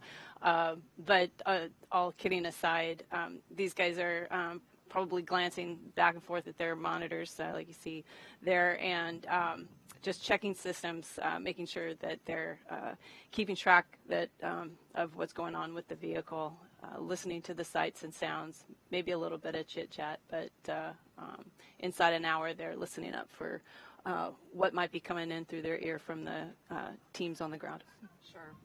Today's flight is the second of 6 planned rotational missions NASA has contracted already with SpaceX as part of the agency's Commercial Crew program. The success of the Demo 2 test flight last year allowed NASA to complete certification for SpaceX to fly astronauts like these regularly to and from the International Space Station, and that paved the way for the Crew 1 launch last fall. Now this next crew is getting ready to lift off in the exact same capsule named Endeavour that Bob Behnken and Doug Hurley first flew in almost 1 year ago. We've been hearing from the crew on board Dragon. Like you can see there, they're currently strapped into their seats, and they've already gone through all of their communication and suit leak checks. They're able to follow all the milestones that they still have ahead of them on the displays there just above them, which allow them to gain insight into all of the Dragon and Falcon 9 systems as we continue to proceed towards launch. So right now, as we're coming up to the T-minus 1 hour and 5 minute mark, let's check in with Hawthorne for a status on both vehicles. John, what updates do you have for us now? Okay, we've had, as you've been saying, a smooth countdown. The SpaceX team is working no issues, and the pace is beginning to pick up. In the Falcon 9, final propulsion checkouts of the first and second stages in the engines began just a few minutes ago in preparation for propellant loading. Now, at T-minus 45 minutes, the team will report their readiness with a final electronic go-no-go poll. At T-minus 35 minutes, Falcon 9 propellant loading will begin. The Dragon spacecraft you can see right here on the monitor with the crew access arm next to it. Earlier today, the Dragon operators performed a series of checkouts of the Dragon flight systems, and the spacecraft is also currently go for launch. The 4 astronauts are currently inside Dragon, and the hatch is closed. The SpaceX closeout team has left the pad, and they'll be outside of the blast danger area very shortly. Now, before we can start loading propellant on the Falcon 9, we've got 2 major items to perform. First, we need to retract that crew access arm away from the Dragon capsule to its launch position. Now, that'll happen between T-minus 44 and T-minus 42 minutes. Now, we move the access arm away to obviously clear the way for launch, but we also do it in case the Dragon capsule has to leave the launch pad in the event of an emergency before launch. Now, once the arm is out of the way, the launch escape system will be armed. With these 2 events complete, Dragon will be ready for Falcon propellant loading. Now, the range is currently clear for launch from historic Pad 39A. The worldwide network of ground stations and the tracking and data relay satellites are ready to support Dragon as it heads into orbit. On the weather front, weather continues to look good, both at the surface level, the upper altitudes. We are continuing to wait for a final input from the weather team coming up in about 5 minutes on ground level winds in case we had a Dragon abort somewhere near the launch pad. Right now, those conditions are go, but we're getting one more set of balloon data to make sure that everything is good. Now, today, we have an instantaneous launch window at 5:49:02 Eastern Daylight Saving Time, or just after 49 minutes past this hour. Now, once we begin loading propellant, there's no opportunity to change the T0. We are committed. We're going to get one chance at it today. But the good news, Jesse, at T-minus 62 minutes and counting, we are go for launch. Thanks, John. It's good to hear that we are still go. Today's launch marks the second time a rotational crew will fly on a commercial spacecraft, and each of our crew members brings a diverse set of experiences to today's flight. Crew Dragon Commander Shane Kimbrough will be making his 3rd trip to space. He was born in Killeen, Texas, and raised in Atlanta, and was selected as an astronaut in 2004. Kimbrough is a retired U.S. Army colonel and holds degrees in aerospace engineering and operations research. He first launched aboard the Space Shuttle Endeavour on STS-126, then aboard a Russian Soyuz spacecraft for Expedition 49 and 50. Kimbrough has spent a total of 189 days in space and has performed 6 spacewalks. Pilot Megan McArthur will be making her 2nd trip to space, but her first one to the space station. She was born in Honolulu, but considers California her home state. She holds degrees in aerospace engineering and oceanography, and was selected as a NASA astronaut in 2000. McArthur served as a mission specialist aboard Space Shuttle Atlantis on STS-125, the final servicing mission of the Hubble Space Telescope in 2009. She operated the shuttle's robotic arm over the course of 12 days and 21 hours, capturing the telescope and maneuvering crew members throughout the 5 spacewalks to upgrade Hubble's science instruments, along with removal and replacement of other components to lengthen the telescope's life. Hubble continues to operate to this day, providing scientists the opportunity to make more and more deep space discoveries. Mission specialist Akihiko Hoshide has suited up for his 3rd space flight today. Born in Tokyo, Hoshide was selected as an astronaut in 1999 by the National Space Development Agency of Japan, known today as JAXA. Hoshide earned his degrees in aerospace engineering and mechanical engineering. He flew on STS-124 aboard the Space Shuttle Discovery to deliver and install Japan's science laboratory, Kimbrough. He also flew aboard the Russian Soyuz on expeditions 32 and 33 for a 124-day visit to the space station. Things continue to progress nominally. Next up is cycling the orbit tank isolation valves to equalize low flow pressure here in about 15 seconds. Copy. We'll be listening. Got some good call-outs there. In 2014, he also served as commander of the 18th NASA Extreme Environment Mission Operation, which was an underwater expedition at the National Oceanic and Atmospheric Administration's Aquarius habitat off of Florida's Key Largo coast. Mission specialist Thomas Pesquet will be making his 2nd trip to space. Born in Rouen, France, Pesquet was selected by ESA as an astronaut in 2009.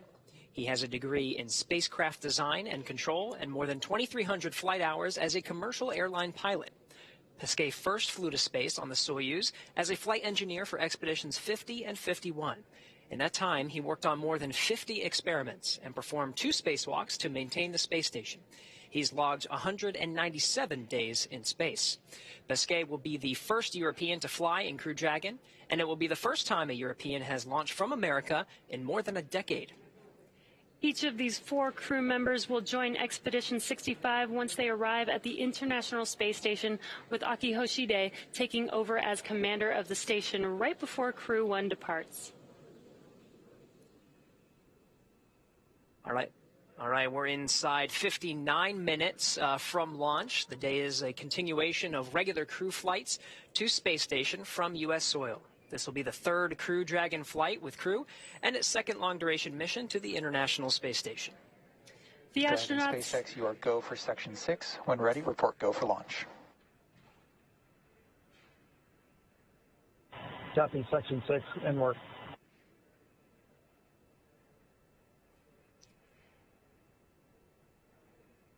The astronauts are also flying on the Crew Dragon Endeavour, which is the same capsule that launched Bob Bacon and Doug Hurley last year.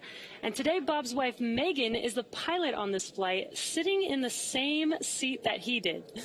It's been an awesome countdown so far. Weather is still looking good, and the excitement is picking up as we get closer and closer to that T0. That's right, Jesse. We had a great countdown today, starting with suit up just over 3 hours ago.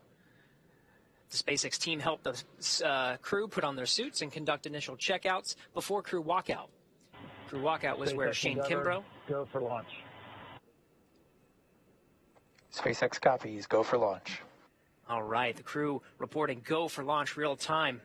This just comes right after crew walkout, where Shane Kimbrough, Megan McArthur, Thomas Pesquet, and Akihiko Hoshide gave final goodbyes with friends and family gathered outside the operations and checkout building before they began that roughly 20-minute ride out to Pad 39A. And though it was early morning before dawn, we did still get some awesome views of those Teslas heading down the NASA Causeway before the crew arrived at the pad. And once they arrived, they all took a brief moment to enjoy the view of the vehicle that they will be taking flight on. And then they headed up the fixed service structure to begin a process known as crew ingress. That is where the astronauts entered the vehicle, and the SpaceX team performed a series of checks to ensure the suits, seats, and vehicle interactions were all functioning properly. About 30 minutes ago, the team closed Dragon's hatch with crew safely inside.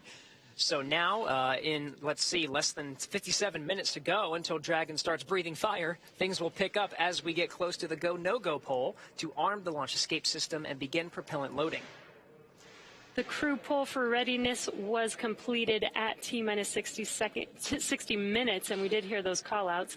And the Dragon poll for prop load will occur here in just about a minute at T-minus 55 minutes. After that will be T-minus 45 minutes will be the internal mission control Hawthorne poll, and then the launch director's poll for propellant loading.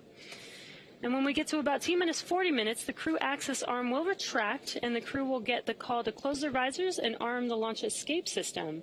Now, this is the automated system in place that can fire the 8 Super Draco thrusters on Dragon to quickly separate the crew from the rocket, either on the pad or during the flight on the ride uphill. And then once we reach about T-minus 35 minutes, propellant loading for the Falcon 9 will begin. Throughout the countdown, we've been getting some pretty incredible views of the astronauts. You see there on the right, making their final preparations, as well as some close-up views of the suits. The teams have often described the suits as an extension of the Dragon spacecraft, almost a mini spacecraft inside of a spacecraft. So we're hearing that the SpaceX teams are go for launch, and we'll wait for that call for propellant loading.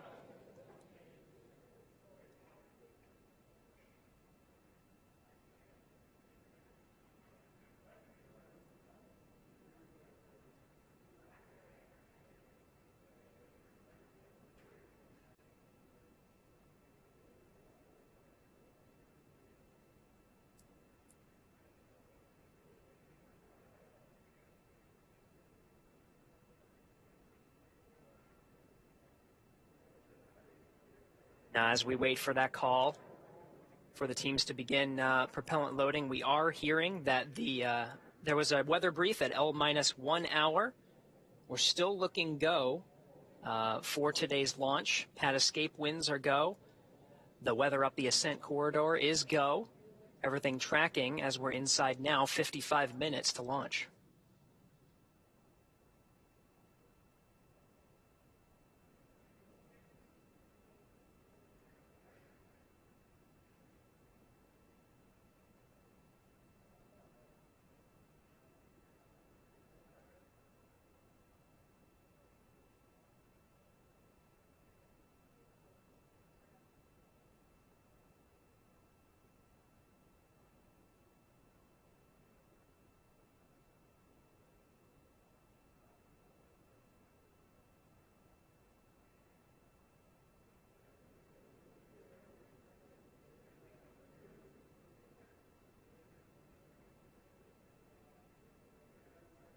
All right, so again, there are several milestones here now that we're less than an hour away from launch. Most of the calls will be the team's readiness to get ready for propellant loading at T-minus 35 minutes.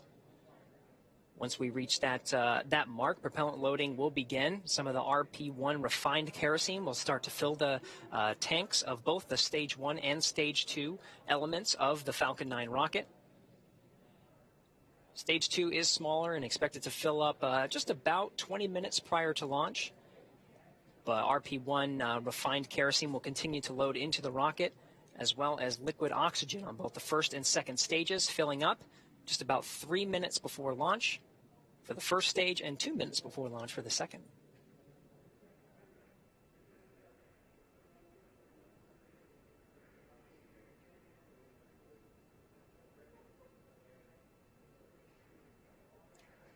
All right, and we are hearing that the Dragon teams did conduct that go poll electronically here in Mission Control Houston. The first checked and the first milestone to go for prop load is underway. There's going to be another poll coming up at T-minus 45 minutes with the launch teams, and then prop load is set to begin at T-minus 35. Until then, let's go over to Jasmine over at the Kennedy Space Center. Jasmine? Thank you, Gary. Joining me now is NASA's Acting Administrator, Steve Jerzik. Thank you so much for being here today. Oh, no, thanks for having me on. Of course, of course. So it's a big day. The commercial crew program is in full force. Last summer, we launched Demo 2 and then Crew 1 in the fall, and we're gearing up to launch 4 more astronauts from American soil. How does that feel? It feels amazing. If you would have told me a year ago that we would get 3 crew flights launched in less than a year, I would have just been ecstatic, and I am ecstatic today for the third flight with SpaceX. It's a lot of firsts with this flight, including the first crew rotation. Having that 4 crew on station in the U.S. segment continuously with the commercial crew program transportation capability is going to accelerate the research and technology development we're doing on station, both to benefit folks here on Earth as well as prepare for our Artemis missions. Right. And with this mission today, we're looking at the space station, but of course, with Artemis, we're going even further to the moon. NASA just announced that they selected SpaceX to develop the first human lunar lander since the Apollo days. What does that mean for our sustained return to the moon? Yeah, so that kind of completes all the systems we need to develop for the first astronaut landing on the moon under Artemis. So we have the SLS, the core stage test.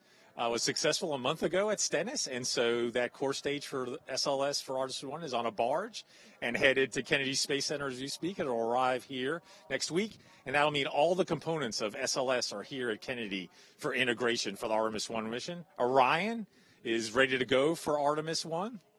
The Gateway, we did a review of the Gateway the other day, and the Gateway's starting to come together. And then, of course, the last piece is the Ewing landing system, which will transport astronauts from lunar orbit to the surface and back to lunar orbit. So it's really exciting to have the landing system in full development. It's the last piece that we need for our first Artemis missions.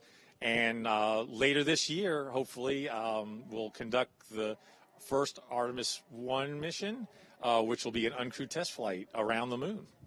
Right. So that is exciting. As we are looking at going to the moon, we're also looking at even further to Mars. We made history just this week with the first flight of Ingenuity. There's also the MOXIE experiment that is converting the Martian atmosphere into oxygen. So what does that mean for our hopeful one day putting people on Mars? Yeah, so the science missions, the robotic missions are really important because they fill knowledge gaps for us that we need to fill to plan out eventually human missions to Mars. So, for example, there's a weather station on Perseverance. And for the first time, we're getting 5-day weather forecasts from Mars, right? So also that weather station characterizes the dust, the size and properties of the dust. And that's really important for mitigating that dust in suits and systems. So it fills knowledge gaps. But MOXIE is really important, right? We generated oxygen from atmospheric CO2, and using the resources of Mars is critical because it will be very challenging to take all the oxygen and all the fuel and water that we need with us for an astronaut mission to Mars. So getting oxygen from the atmosphere and exploiting the frozen water in the regolith or Martian soil is really important because we can break that water down into oxygen and hydrogen for fuel.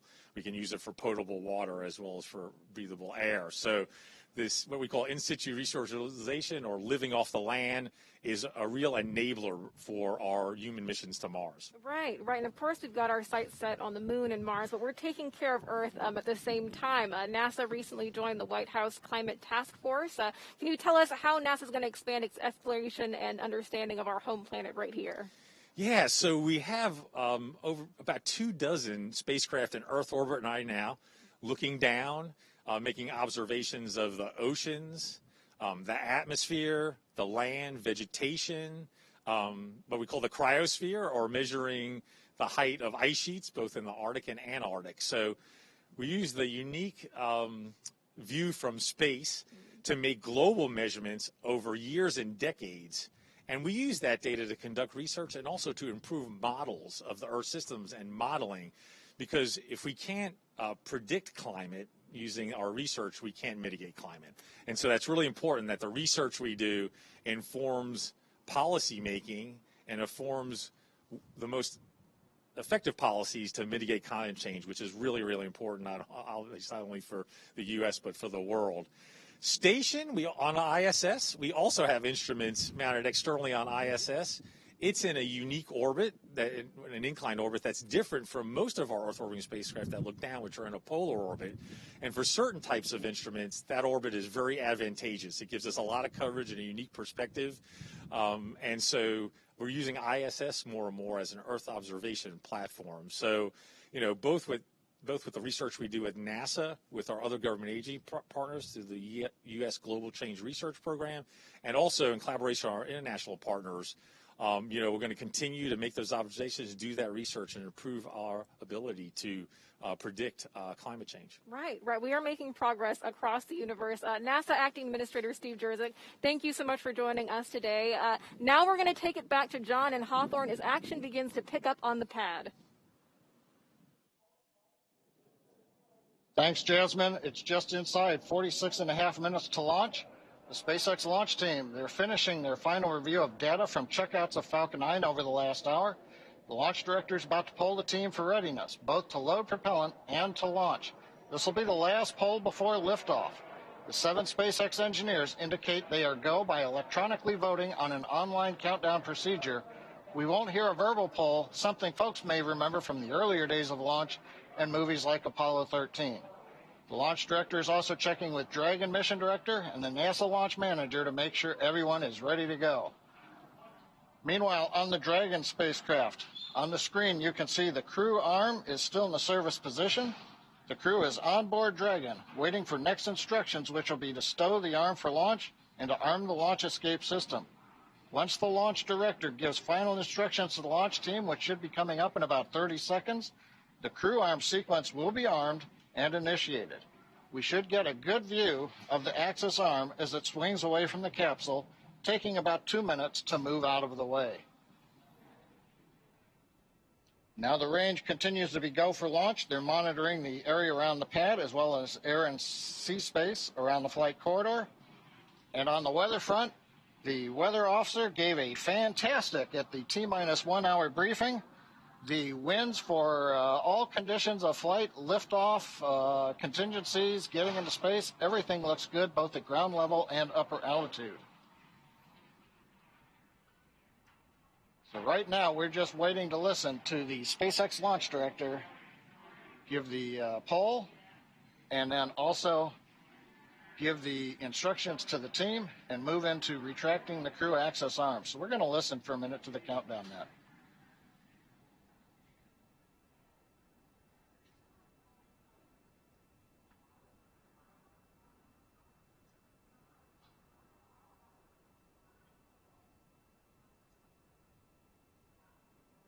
Poll is complete and team is ready for propellant load and crew access arm retract. For non-urgent no-go conditions, brief the CE or LD and they will approve aborting the launch auto sequence and proceed into launch abort. For urgent issues affecting the safety of the countdown, operators shall call hold, hold, hold on the countdown net. Launch control will abort the launch auto sequence immediately and proceed into the launch abort auto sequence. Operators advise launch director whether structural breakup or fire is imminent or occurring per Dragon manual escape flight rules. In the event of a fire alarm, key operators will man their post while the alarm is evaluated. In the event that personnel safety is threatened, evacuate to the south-facing emergency exit, which leads directly outside. Launch control, you may proceed with arming the crew arm for movement.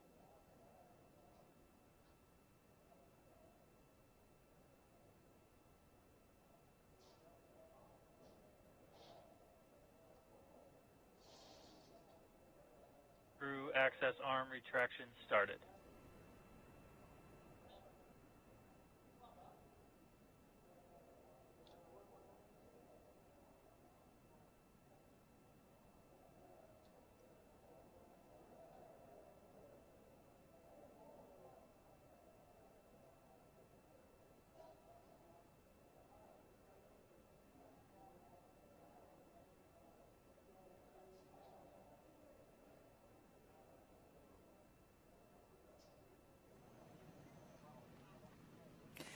There you see a live view of the crew access arm retracting away from Crew Dragon in preparation for launch. The countdown clock continues to tick, and we're now at T-minus 42 minutes and 33 seconds. We're standing by for the completion of the crew access retraction. This is one of the last major visual milestones that we'll see in preparation for liftoff. Shortly thereafter, we should hear the call out that the launch escape system is armed, and from there, we'll hear that Falcon 9 prop load has started, which is one of my favorite milestones of the launch countdown. We just saw a beautiful shot from inside the White Room as the crew arm was moving away. There it is. The capsule, you can just barely see it in the corner now of that opening where that is where the side hatch was. where the astronauts ingress Dragon, and now you can see it continuing to swing away from the Falcon 9 rocket and Crew Dragon Endeavour in preparation for launch. That is a really cool angle.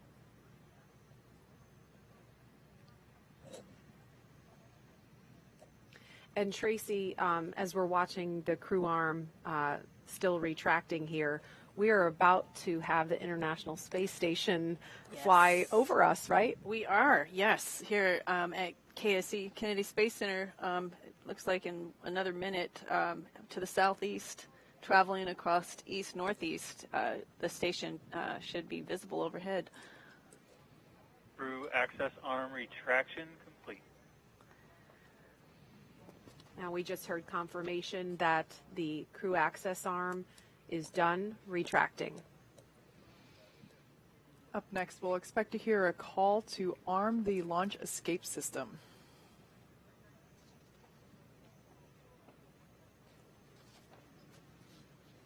Dragon SpaceX, you are go for Section 7. Close visors and arm launch escape system.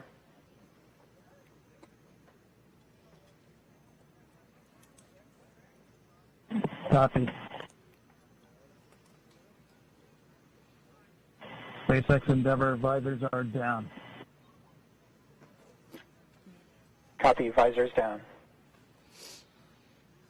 Okay, so the crew there reporting that they have closed and locked their visors in place in preparation for the launch escape system arming. The launch escape system is a critical safety feature. This is something that the shuttle did not have. We take very seriously the fact that the astronauts' lives are in our hands, and we take every measure possible to ensure that the crew has options and has an escape in the worst of scenarios. So this is simply a path to safety for the crew in the event that they need to depart the pad in an emergency, and also applies to aborting the mission even after liftoff and through ascent. And the Crew Dragon Endeavour actually has an enhanced abort capability now. That was one of the improvements made to this capsule after Demo 2, and it increased the propulsion system on Dragon. Launch escape system is verified armed. Okay, so that was confirmation that the launch escape system is armed, and so that is what we have to hear before fueling on the Falcon 9 rocket can begin. So we are about just under 4 minutes away from that milestone. But again, we were saying the propulsion system. Oh, there's a shot of the space station. There it is. Yeah, everybody wave. They're waving down at us. I think they're watching right now. So they are. You know they are. Yeah. Hi guys. Hi. We see you. So that's super cool.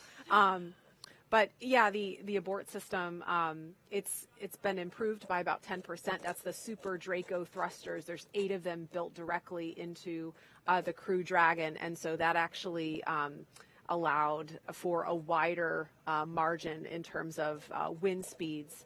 So there's greater opportunities for launch. But weather not looking like much of a concern at all today. In fact, last we heard there's less than 5% chance of violation. So more than 95% go conditions, which is great. Yeah. Pretty rare for launches from here. Yeah. And that launch escape system, how that works is, once the fueling begins at T-minus 35 minutes, if there's any kind of emergency, Crew Dragon can launch itself off the top of the Falcon 9 rocket, and then it would splash down under parachutes off the coast in the Atlantic, and we have rescue teams pre-positioned in the event of an emergency if that happens, which is highly unlikely, but it's something the NASA and SpaceX and Department of Defense teams practice for extensively. That launch escape system is also equipped to perform an abort after liftoff. We would call that an in-flight launch escape, and that can happen at any point throughout the ascent trajectory. Yeah, we actually tested this launch escape system in multiple ways. We performed a pad abort test where a Dragon capsule was on the pad and simulated an abort where it took off like a rocket like you've never seen and deployed parachutes and splashdown in the Atlantic Ocean. We also conducted an in-flight abort test, which was incredible to witness. I mean, it was a test unlike any other that we'd performed before, and where we launched a Falcon 9 rocket with a Dragon on top, and about 100 seconds into flight, simulated an anomaly. Dragon took off and deployed parachutes, splashed down, and so this is a system that we have tested, but never expect to utilize. Once again, the booster that you're looking at now, if you're wondering why it looks a little dirty, that is actually soot that was left from reentry after its last mission. This particular booster supported the Crew 1 mission very recently, and we have, there we can see a photo of our Crew 2 astronauts. Actually, they're holding up their fingers because they have soot. They signed their initials, their names into the soot there in the background. So I've said before, I love the human spaceflight traditions that we have, and I think this is a new one. Tracy, you said it earlier. Yeah. We never got to draw on the shuttle before we launched, so this is kind of cool. Yeah, Thomas, they were answering questions about it, and he started to say we carved our initials, and he quickly stopped himself. No, we didn't carve anything into the Falcon 9. We traced our initials in the side of the rocket, and so you could see closely in that photo, if you look, you could see the initials of each astronaut. So that's really cool and something that we look forward to seeing on future reused boosters. This one is set to land. Load has started. Okay, we just heard confirmation that fueling has begun on the Falcon 9 rocket. And this first stage booster is set to land on a SpaceX drone ship at sea after liftoff.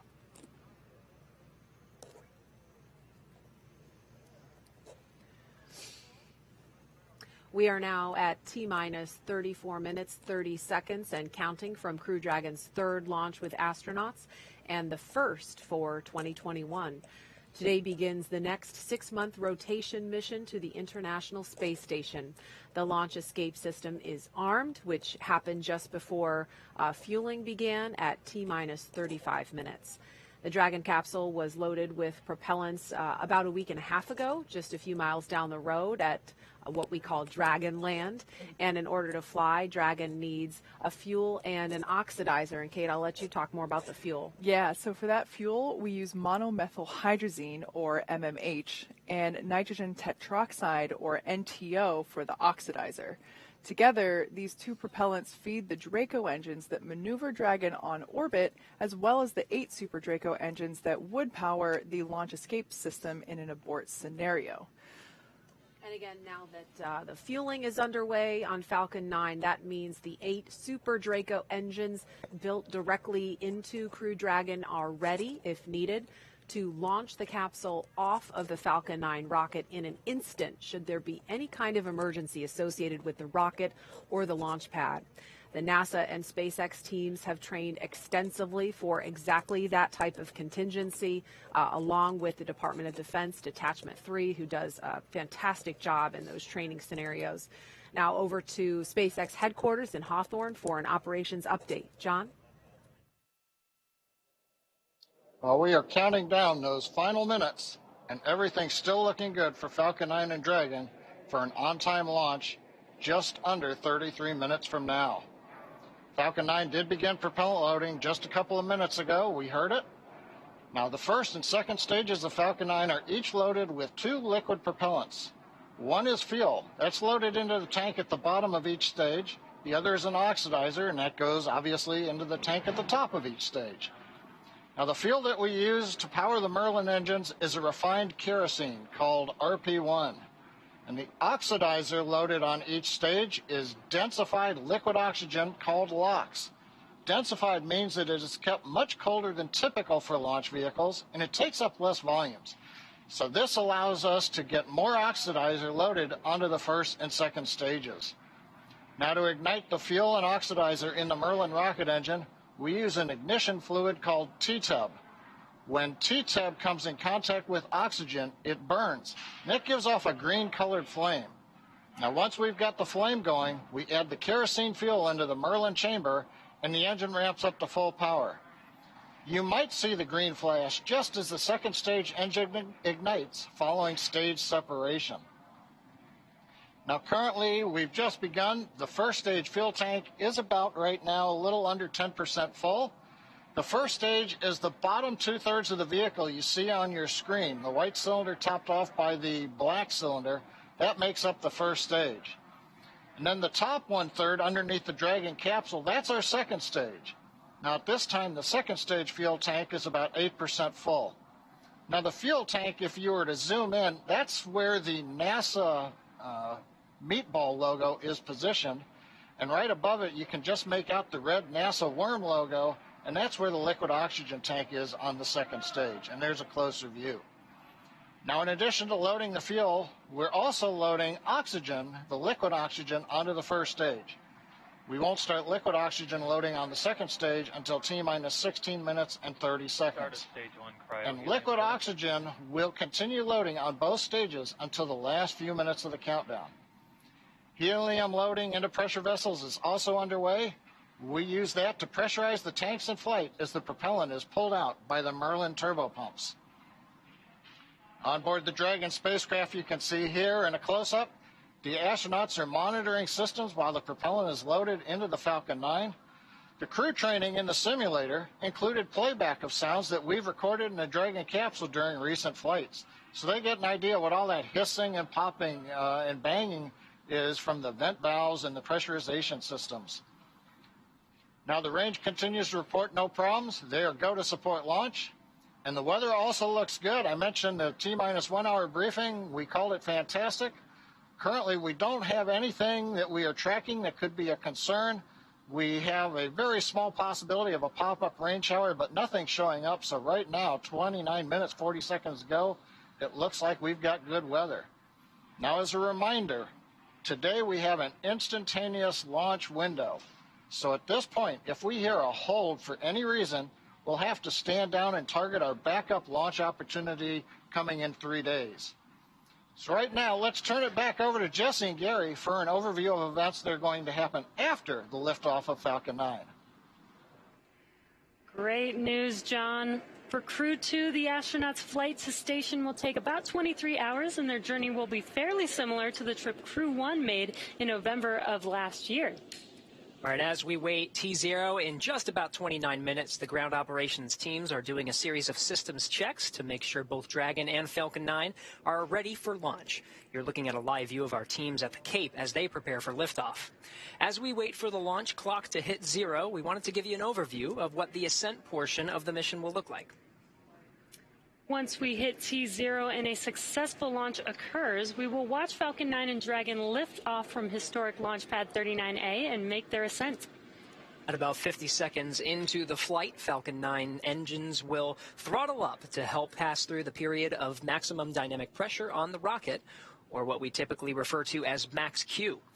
It's worth noting that once we hit max Q, the vehicle will be going supersonic. Once we are through the period of maximum dynamic pressure, we can throttle up our 9 Merlin engines again.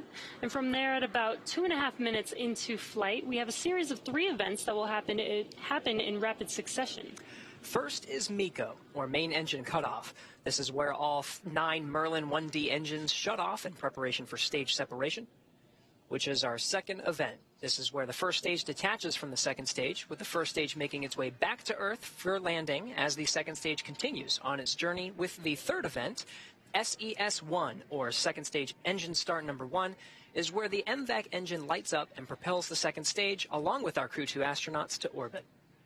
As Stage 2 heads towards its targeted drop-off orbit, Stage 1 will execute 2 burns in order to make its way back to Earth.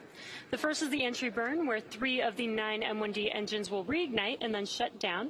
And this helps to slow the stage down in preparation for entry back into the upper parts of the Earth's atmosphere. While the first stage is heading back to Earth, the second stage will cut off its 1 Merlin engine that was ignited right after stage separation. Once this happens, we'll wait for confirmation of a good orbital insertion. About 90 seconds after Dragon gets into orbit, Falcon 9 will land back on Earth. The landing burn is just a single-engine burn, powerful enough to bring the vehicle's speed down rapidly in order to land on the drone ship about 9.5 minutes into the mission. While Falcon 9 first stage is landing, Dragon is preparing to separate from the second stage. At about 3 minutes after the second stage gets into orbit, we should have a great view of Dragon with its 4-person crew drifting away from the second stage. Once Dragon is a short distance away, it will begin checking out its Draco maneuvering thrusters to make sure Dragon continues to increase separation distance from the second stage. It's worth noting that these are not the Super Draco engines that would be used during an abort scenario. About 40 seconds after separation, Dragon's nose cone deploy sequence will begin. It will take roughly 4 minutes for the nose cone hooks to unlatch and open, exposing its guidance navigation controls, or what we call GNC, that will help Dragon autonomously fly to the space station. And lastly, once the nose cone is deployed, the remaining Draco thrusters on the forward bulkhead will be checked. From there, over the next 23-plus hours, Dragon will be in its rendezvous and approach phases, undergoing a number of phasing burns as it makes its way to station. All of that will be coming up soon. For now, let's check back in with Courtney in Mission Control Houston. Courtney. Thanks, Gary. The space station team here in Houston is focused, and the critical systems on the station continue to function normally. The teams have verified the command path from the ground through our constellation of communication satellites to the station. Everything is nominal, and the station will be ready to receive Dragon tomorrow. Once the crew arrives at the station, they'll join Expedition 65. While on board, their official designation will be flight engineers, except for JAXA's Akihiko Hoshide, who will take command of the space station from NASA's Shannon Walker just before Crew 1 comes home. He'll be the station commander until the fall, when he'll hand the reins to European Space Agency Thomas Pesquet for the final part of their mission. Flight Director Paul Kanya is on console now, leading flight controllers in Houston for launch, and Flight Director Scott Stover will lead teams for docking tomorrow. Just a reminder that a launch today will take about 23.5 hours to get to station, with a docking to the Node 2 forward port scheduled tomorrow at 4:10 a.m. Central. Once Dragon is docked to the station, the team here in Houston will assist Dragon and space station astronauts with leak checks, as they will work to open hatches on both Dragon and the inside of the station's pressurized mating adapter. We expect hatch open to take place approximately 2 hours after docking. That's it for us here in Mission Control Houston. I'll send it back over to the team in Florida. Marie? All right, thanks, Courtney. You're looking live at the Falcon 9 rocket and SpaceX Crew Dragon, and we can see liquid oxygen venting off the rocket. That is normal and expected. It is now T-minus 23 minutes, 50 seconds, and counting from the third astronaut launch from U.S. soil in the past year, and the first with 2 international partners aboard. Commander Shane Kimbrough, pilot Megan McArthur, and mission specialist Thomas Pesquet and Akihiko Hoshide are strapped into their seats inside the Crew Dragon Endeavour on top. There's an inside view. We can see them live as the Falcon 9 rocket fueling operation is well underway now. The launch escape system is armed, and that means the Crew Dragon is prepared to launch itself away from the Falcon 9 rocket in case of an emergency on the pad or after liftoff. So far, operations look and sound as expected, and we are counting down to liftoff at 5:49 Eastern Time. This mission is the continuation of rotational crew flights to the International Space Station from U.S. soil on private rockets and spacecraft. This wouldn't have been possible without the success of the NASA SpaceX Demo 2 test flight last year and the safe delivery of the Crew 1 astronauts to the space station last fall for a long-duration mission. Those Crew 1 astronauts are preparing to return to Earth shortly after Crew 2 arrives at station. And this will be the first time we'll see 2 Crew Dragons docked to the space station at the same time. Crew 1's Resilience and Crew 2's Endeavour, that's on the launch pad right now. With the arrival of the Crew 2 team, I believe that'll bring the head count on station to 11 people. And as much as I love camping, that does sound like it would be a little crowded up there. Yeah, you counted 11 people on board the station, 9 of them in the U.S. segment. We've got 4 crew quarters, which are basically crew bedrooms. We've got both commanders of the Dragon sleeping in their vehicles. That leaves 3 people needing a place to sleep. That's Suichi, Shannon, and Victor. They'll be in the gym, the Columbus, and the airlock, respectively. So you could say it's quite a full house. They'll be camping out, rolling out their sleeping bags on rack fronts. So it'll be tight. What a great benefit to being commander. You have your own private suite with windows. And yeah, it's a nice place to be. Yeah, and that's honestly the window shots that we have been receiving from the crew have been one of my favorite things from the Crew 1 team up there, and even Bob and Doug whenever they were up there as well. Just the view outside of the Crew Dragon window. It's actually my phone background right now. And it's just incredible, and I love that we get to, that they share their perspective with us from above. Let's give you a quick recap of who the astronauts are sitting inside the capsule here in the foreground. Sitting closest to the front of your screen is Commander Shane Kimbrough. He is commanding the Crew Dragon Endeavour today, and he is a native of Texas, making his 3rd trip to space. The retired U.S. Army colonel first launched aboard the Space Shuttle Endeavour on STS-126, then aboard a Russian Soyuz spacecraft for expeditions 49 and 50. Kimbrough has spent a total of 189 days in space and performed 6 spacewalks. Pilot Megan McArthur will be making her 2nd trip to space, but her first to the space station. She was born in Honolulu. She was born in Honolulu, but considers California her home state. McArthur served as a mission specialist aboard Space Shuttle Atlantis on STS-125, the final servicing mission of the Hubble Space Telescope. She operated the shuttle's robotic arm over the course of 12 days and 21 hours, capturing the telescope and maneuvering the crew members throughout 5 spacewalks to lengthen the telescope's life. And mission specialist Akihiko Hoshide is embarking on his 3rd space flight today. The JAXA astronaut from Tokyo previously flew on STS-124 aboard the Space Shuttle Discovery to deliver and install Japan's science laboratory Kimbrough. He also flew aboard the Russian Soyuz on expeditions 32 and 33 for a 124-day visit to the space station. And in the far corner of your screen is mission specialist Thomas Pesquet. He will be making his 2nd trip to space. Born in Rouen, France, Pesquet first flew to space on the Russian Soyuz as a flight engineer for expeditions 50 and 51. In that time, he worked on more than 50 different experiments and performed 2 spacewalks with Kimbrough to maintain the space station. He has logged 197 days in space. Pesquet will be the first European to fly in Crew Dragon, and it will be the first time a European astronaut has launched from America in more than a decade.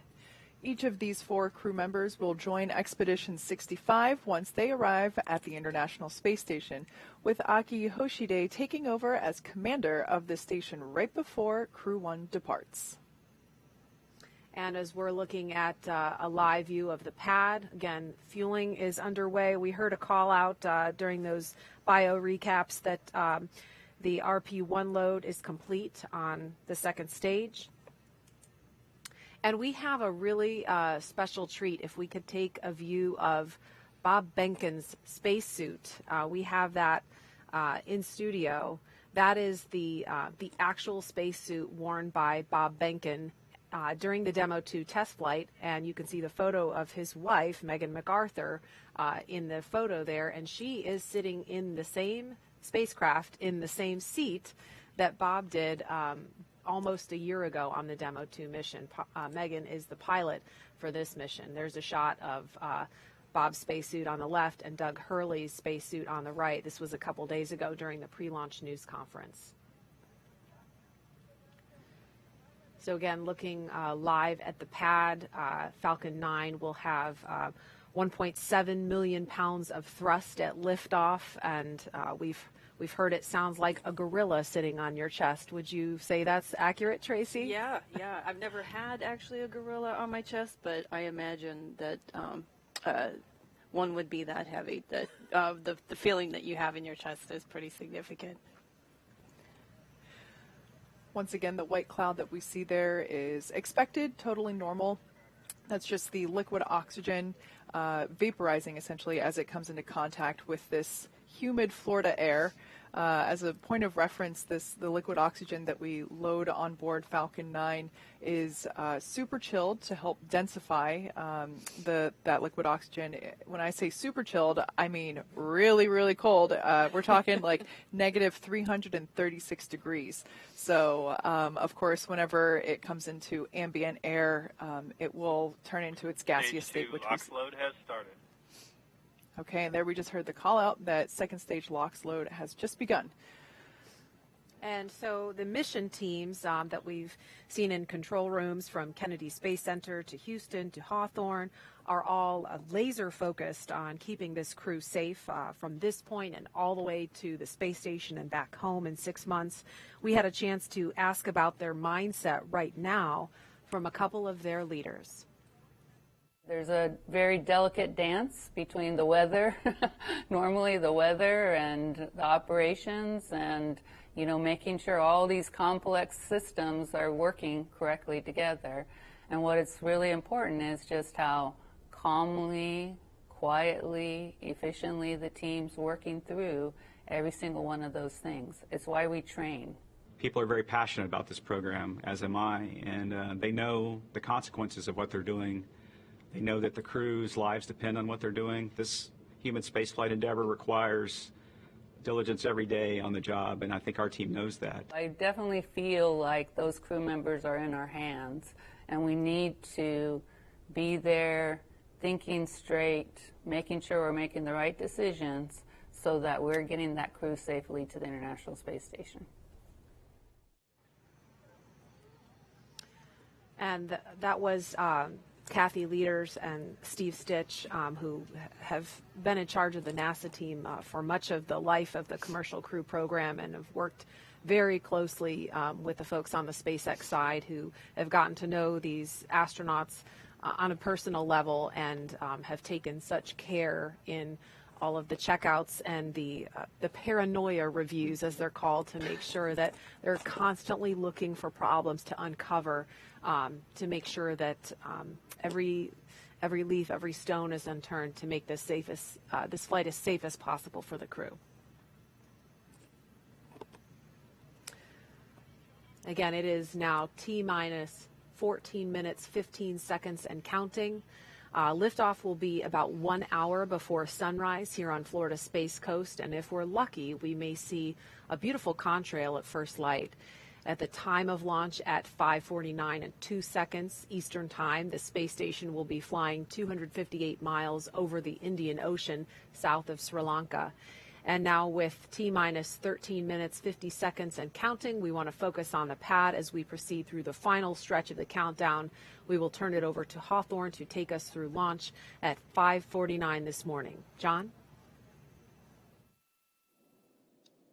We're inside T-minus 14 minutes. Everything is still looking good for launch of Falcon 9 and Dragon, 49 minutes and 2 seconds after the hour.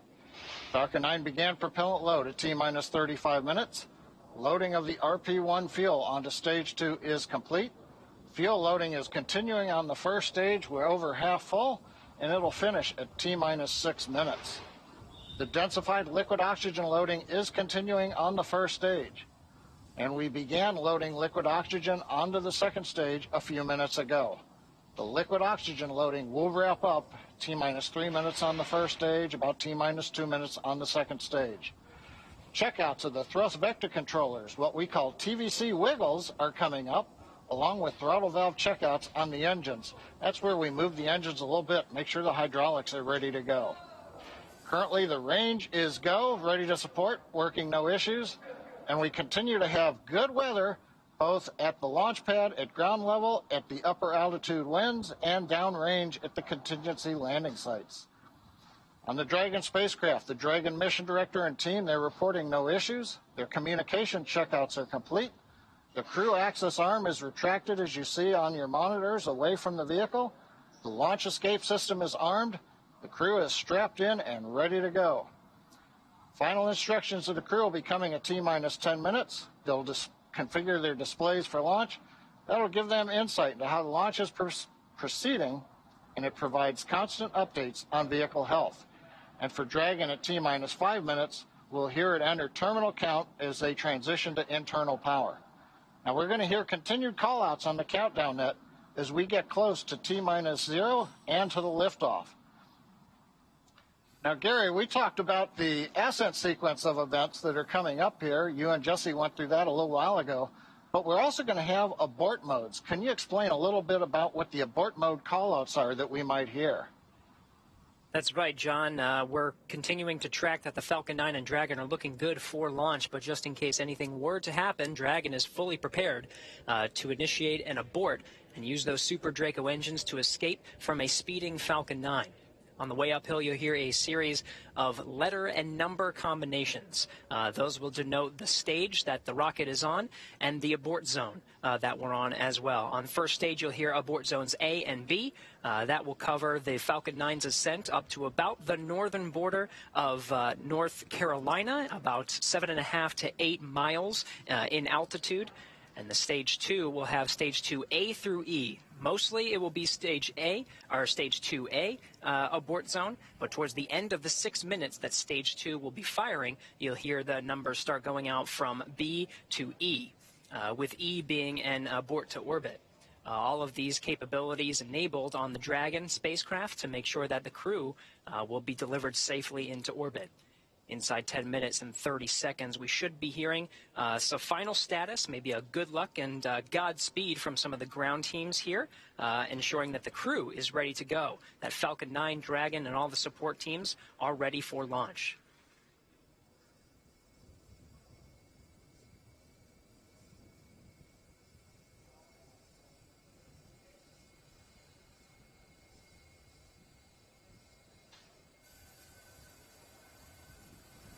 Dragon, SpaceX, confirmed crew displays are configured for launch. Displays are configured for launch. SpaceX copies. Shane, Megan, Aki, Tama. We're thrilled to have crew on board Endeavour once again, and truly honored to have you all at the helm. It's been a pleasure training alongside you ahead of this historic launch. We wish you a great mission, good luck, and enjoy the ride. Thank you, Chad, Christian, Frank, and all the teams who got our crew and vehicle ready for this mission. I want to say a special thank you to our families and friends. We're incredibly grateful for your support and sacrifice during our training and our upcoming flight. Our crew is flying astronauts from NASA, ESA, and JAXA, which hasn't happened in over 20 years. We're excited to represent our nations, agencies, and all of humanity. Off the Earth, for the Earth, Endeavour is ready to go.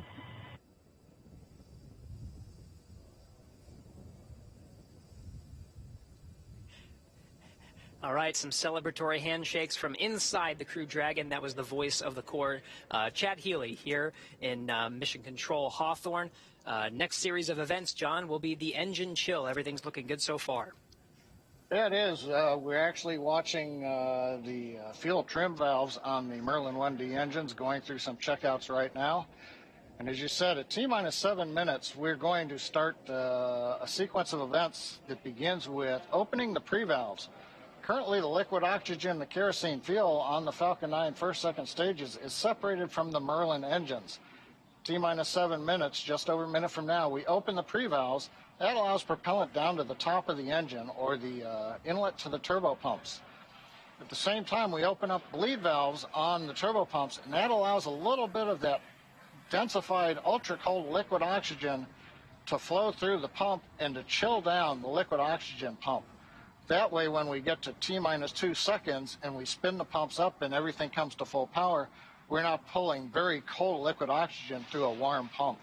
So as that cools it down right now, that'll get it ready for that ignition sequence in the last couple of seconds. So we should hear that call out that the stage 1 engine chill has started. You'll also hear in flight, about a minute and a half, 2 minutes into flight, MVAC chill has begun. That's also a repeat sequence there, where we open the bleed valve and begin chilling that engine one more time before it lights after stage separation.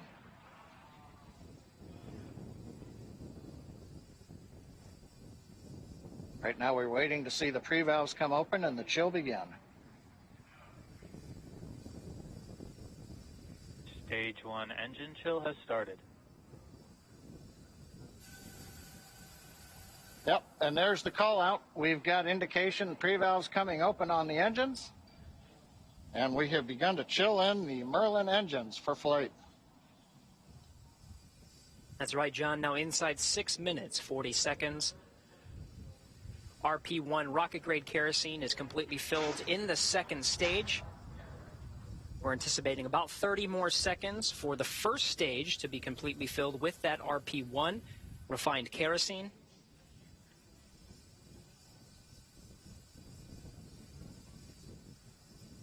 The liquid oxygen will continue to flow through the first and second stages up to the final minutes before T0. RP load is complete.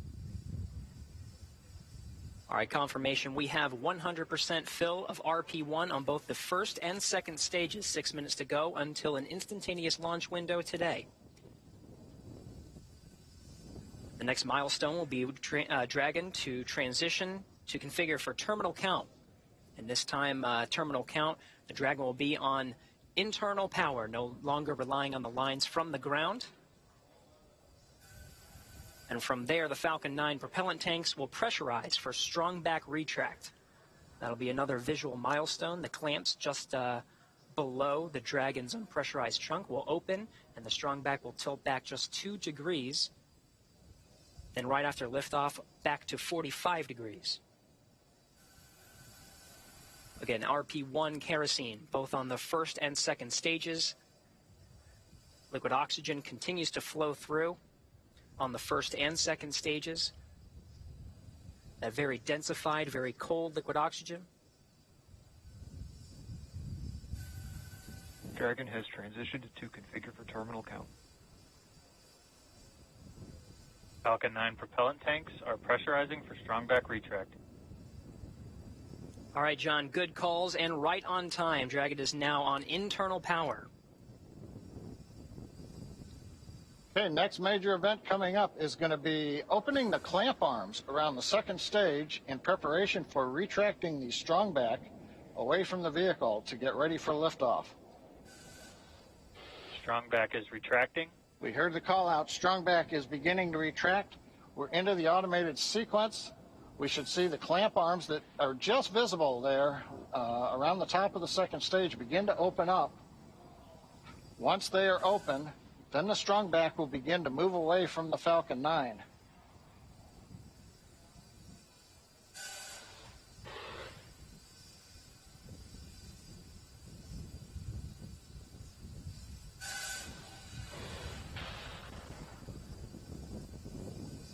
Watching the sequence, a nice view from up on top of the fixed service structure.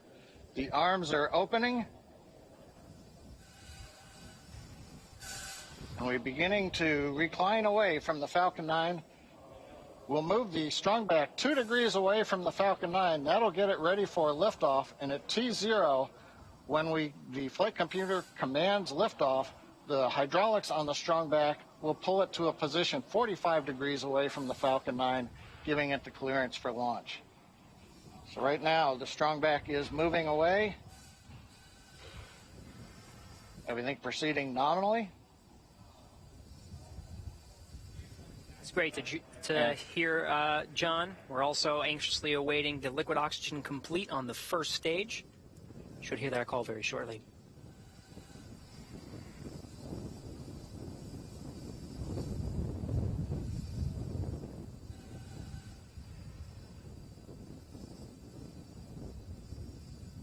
Dragon has transitioned to terminal count and is on internal power. Stage 1 LOX load is complete.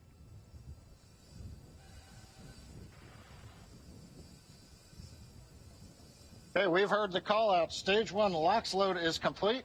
We're loading liquid oxygen on the second stage for about another 30 seconds or so.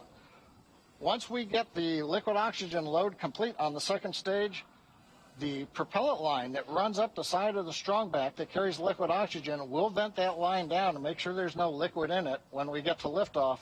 When we do that, we open up valves on the strongback, and as Kate and Marie were talking earlier, when we vent off that very cold gaseous oxygen, it'll merge with the warm, humid Florida air, and you'll get a large white plume of condensation off of the back of the strongback.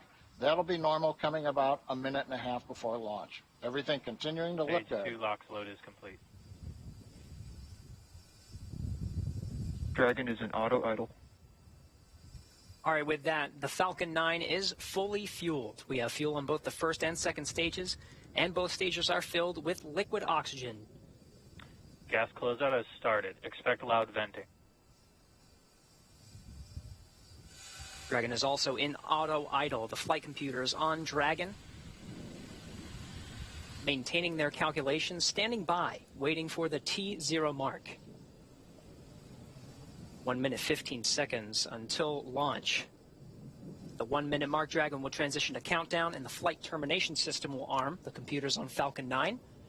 We'll be talking to the computers on Dragon and can issue an abort if necessary. FTS is armed. Falcon 9 is in startup and is now controlling. Dragon is in countdown. All right, 50 seconds to go. Everything is ready for an on-time launch today. Dragon, SpaceX, go for launch. Copy, go for launch. Ground teams are ready, and the crew inside Dragon is ready. 30 seconds to go until launch. Seconds.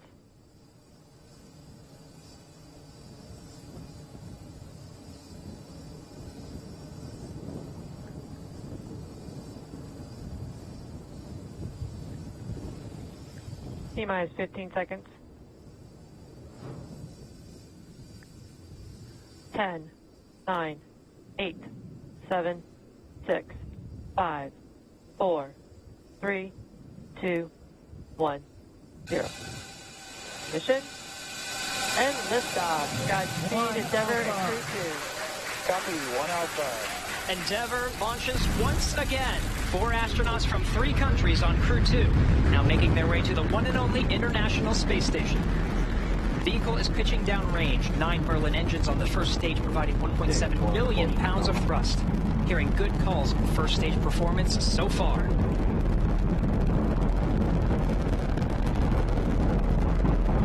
We are T plus 30 seconds into the second rotational crew mission on board Dragon and Falcon 9. Falcon 9 will be throttling down the 9 Merlin engines shortly here in preparation for maximum dynamic pressure. And there's that call out for the throttle down. Maximum dynamic pressure, max Q, is the largest structural load that the vehicle sees throughout ascent. So throttling down does help us pass. Throttling down helps us pass through this period, which should be coming here shortly. Max Q. There's that call out that we have just passed through max Q. Stage 1 throttle up. And 1 Bravo. Copy, 1 Bravo. All right, 1 Bravo is the second abort mode on the first stage. The first stage continues to fire for 2 minutes, 35 seconds. 1.5 minutes into today's flight.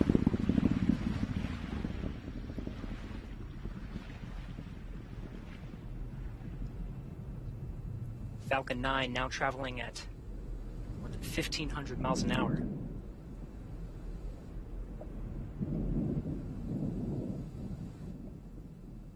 MVAC engine chill started. All right, the engine chill for the second stage single Merlin engine has started. About 30 more seconds of the first stage firing to bring our 4 astronauts into orbit.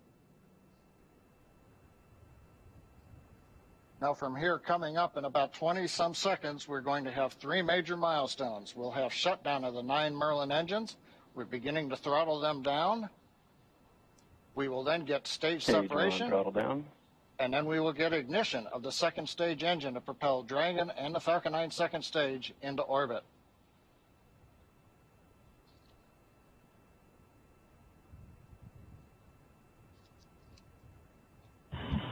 2 Alpha.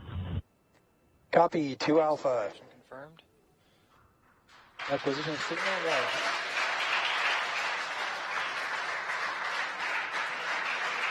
And ignition.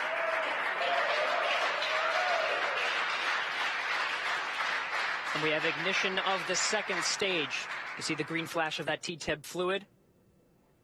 The expansion nozzle on the second stage Merlin vacuum glowing that bright red that we like to see. Good performance on the second stage so far. And on the left side of your screen, we saw the exhaust of the second stage engine streaming past the first stage as the grid fins are coming out. We also briefly had a view of the lights of Central Florida in the background. Currently, the first stage is continuing to coast up to apogee. It's unpowered. It'll reach a peak height and then begin to descend back down toward the Earth's atmosphere, where it will light 3 engines to slow down in preparation for what will be a landing burn on the drone ship in the Atlantic Ocean. You can see the grid fins are deployed right now. The first stage Dragon pulsing. SpaceX trajectory nominal. We're pulsing the thrusters. Signal Bermuda. Copy, nominal trajectory. And we hear a call out from the crew, nominal trajectory. So we're beginning to move the first stage into position so it can do the entry burn.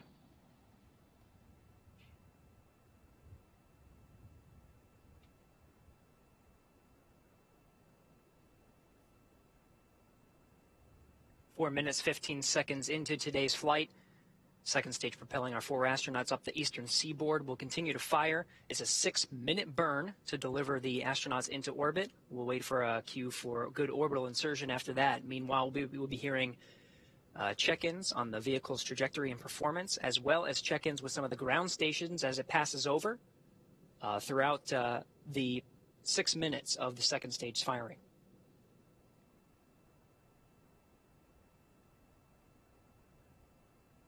Dragon SpaceX trajectory nominal.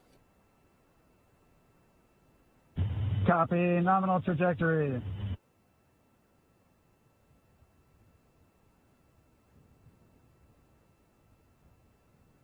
Getting good views of both the first and second stage from the onboard cameras. Acquisition of signal boss. The New Hampshire tracking station has acquired the second stage telemetry signal. Meanwhile, the first stage has reached apogee, and it's now beginning to descend from a height. It's currently about 167 kilometers up, and in a few minutes we will get the entry burn of the second stage, of the first stage.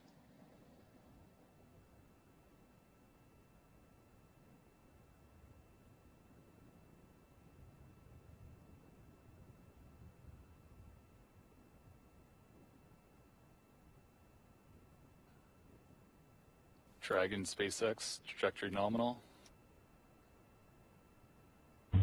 Copy, nominal trajectory. Right on cue, those check-ins on the second stage performance. Once a minute, everything's looking good on that second stage. Propulsion is nominal.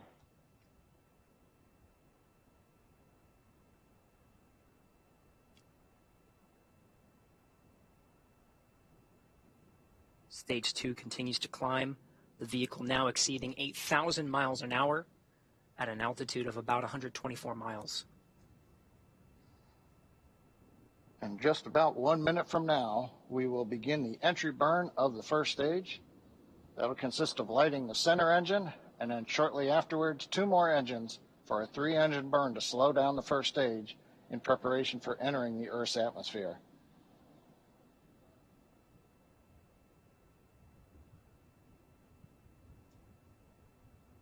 Dragon SpaceX trajectory nominal. Copy, nominal trajectory. Another check-in, and the crew confirming they're hearing the same thing. The vehicle exceeding, or about to exceed, about 10,000 miles per hour.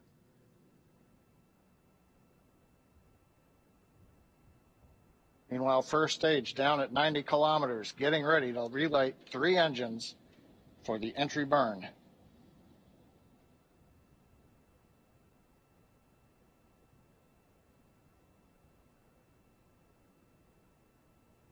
Stage 2 FTS has safed.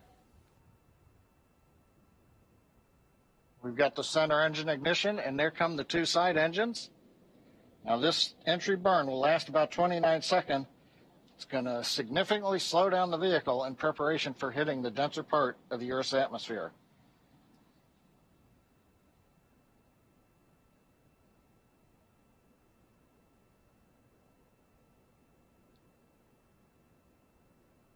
Entry burn complete. We're down below 35 kilometers, continuing to look good on the first stage, heading to the Atlantic Ocean for a landing on the drone ship. While second stage is less than a minute away from cutoff.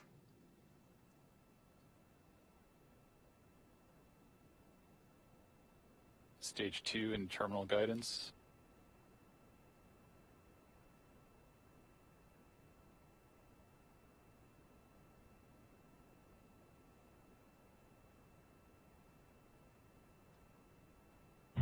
Shannon. Copy, Shannon.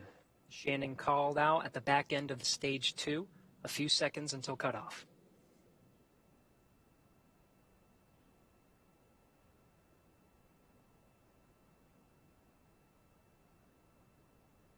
MVAC shutdown.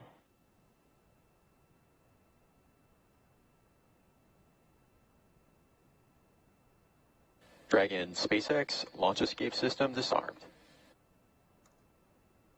Launch escape system disarmed. Copy.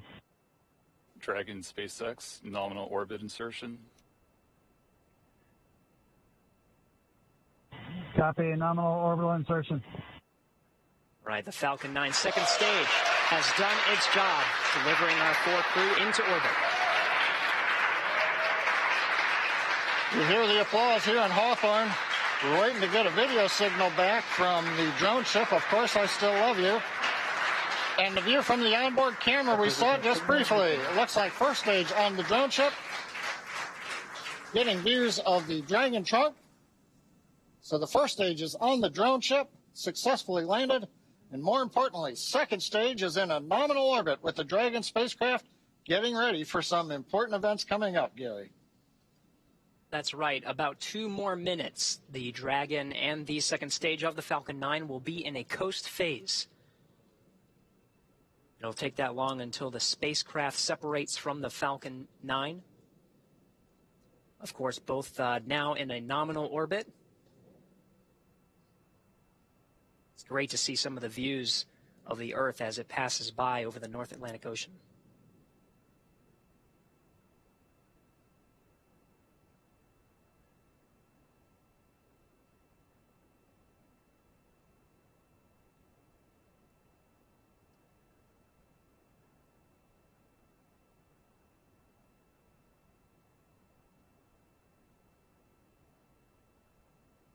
All right, we're getting shots of the crew in orbit. I'm looking for that 0G indicator. Can't seem to see it in this shot, but we have a minute to go until we have spacecraft separation. Dragon traveling at nearly 17,000 miles per hour at an altitude of 124 miles.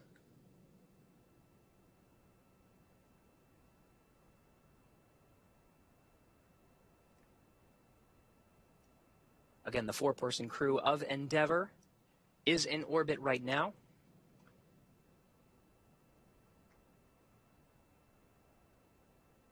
Less than 30 seconds until we have spacecraft separation.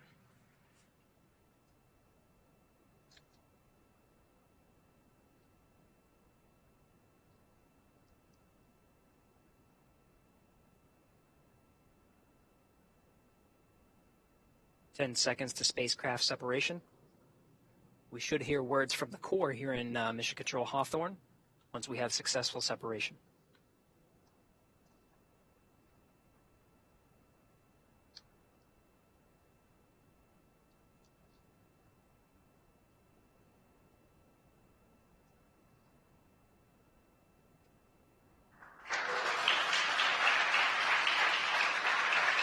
Dragon separation confirmed. Dragon, SpaceX. Dragon team wishes you a great rest of your trip. Say hi to the crew of Dragon waiting from us and let them know your rocket is home safe.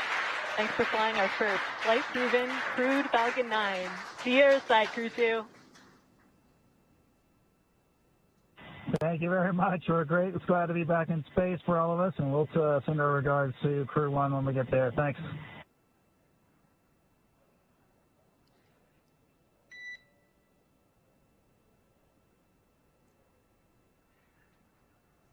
Absolutely stunning views from both inside the cabin, seeing the excitement of our 4-person crew inside Endeavour, and watching Endeavour drift away from the camera on the second stage as the Earth passes by on an orbital sunrise. SpaceX Endeavour week. And Endeavour, you cut out a little bit there. If the question was if you're go to open visors, you are go to open visors at this time. Copy and work. Thanks. All right, 13 and a half minutes past liftoff. The crew is in orbit, traveling at nearly 17,000 miles an hour.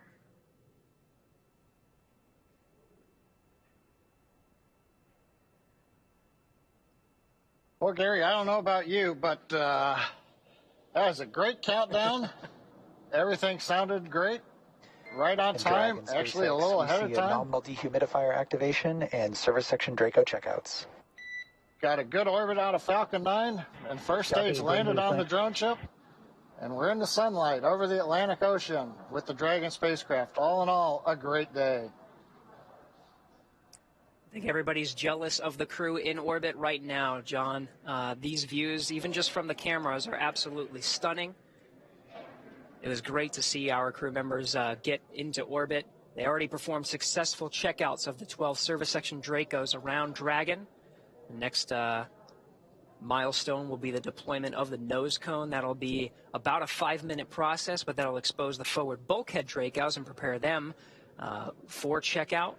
There's a phase burn. There's 5 major burns that are needed to get the Crew Dragon up to rendezvous with the International Space Station over the next 23 hours. And so that first phase burn is coming up real soon in about 35 minutes, actually less than 35 minutes.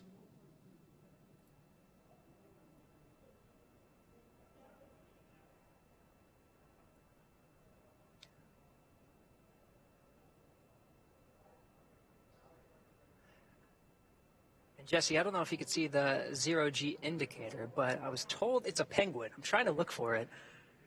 I'm looking for it too. Keep an eye out on that left-hand screen. Meanwhile, the Dragon is configured for a nose cone deployment. We'll stand by for when that sequence starts.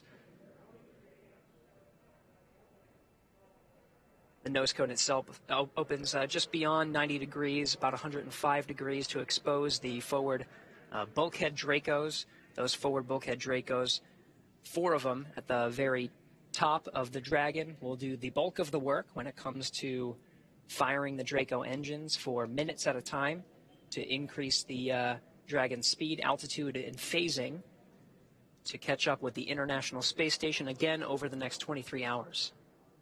Meanwhile, we're still getting camera views from the second stage, looking at that expansion nozzle. Did its work beautifully to deliver the 4 crew into orbit. Dragon over the North Atlantic Ocean. And Gary, this is John. I think I heard a call out on one of the Dragon nets that the first set of nose cone hooks is open. So it sounds like that sequence is going well. Very good. Well, from here in Hawthorne, it was very exciting to see the Falcon 9 lift off and deliver our 4-person crew into orbit. We're going to be with you throughout the entire phase, the rendezvous phase, until Dragon and this 4-person crew docks with the International Space Station. That'll be over the next 23 hours. We'll bring you through some of those major burns that are happening. But I am so jealous of Marie and the group over there over at the Kennedy Space Center. You actually got to see the launch and probably feel it as well. Marie, what was that like? Oh, it was just spectacular. And, you know, the sun hasn't come up yet here in Florida, but, you know, we were able to just turn around and see the launch right behind us, and it lit up the sky, just absolutely breathtaking. It was so astounding to see the colors. I mean, it was not just your usual fireball, but there was the pulsating towards the end. And Kate, you're much more eloquent describing that sequence, which I appreciate you doing that while we were happy to help staring. It was so fun, and knowing that those guys were enjoying the ride along with the sights that we got to see made all the difference. There's nothing more relieving than crew in orbit. And of course, we were so lucky to have clear weather here, being able to see the re-entry burn as well. I was hoping we were going to be able to catch landing burn, but unfortunately clouds on the horizon did block that view. But it was also such a treat to be able to see the re-entry of that first stage as well.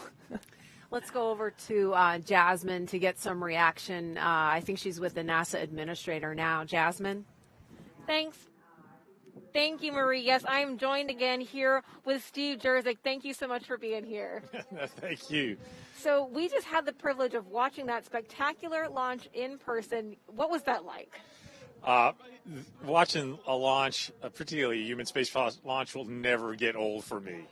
It's just thrilling to see those 9 engines light up and it lift off the pad, get to the main engine cutoff and separation, and get that second stage started. And of course, pre-dawn launches are always amazing, and we could see the vehicle pretty much through the entire trajectory up to Earth orbit. It was just spectacular. Right. No, absolutely. It was just stunning, and the sun is just now starting to peek over the clouds here.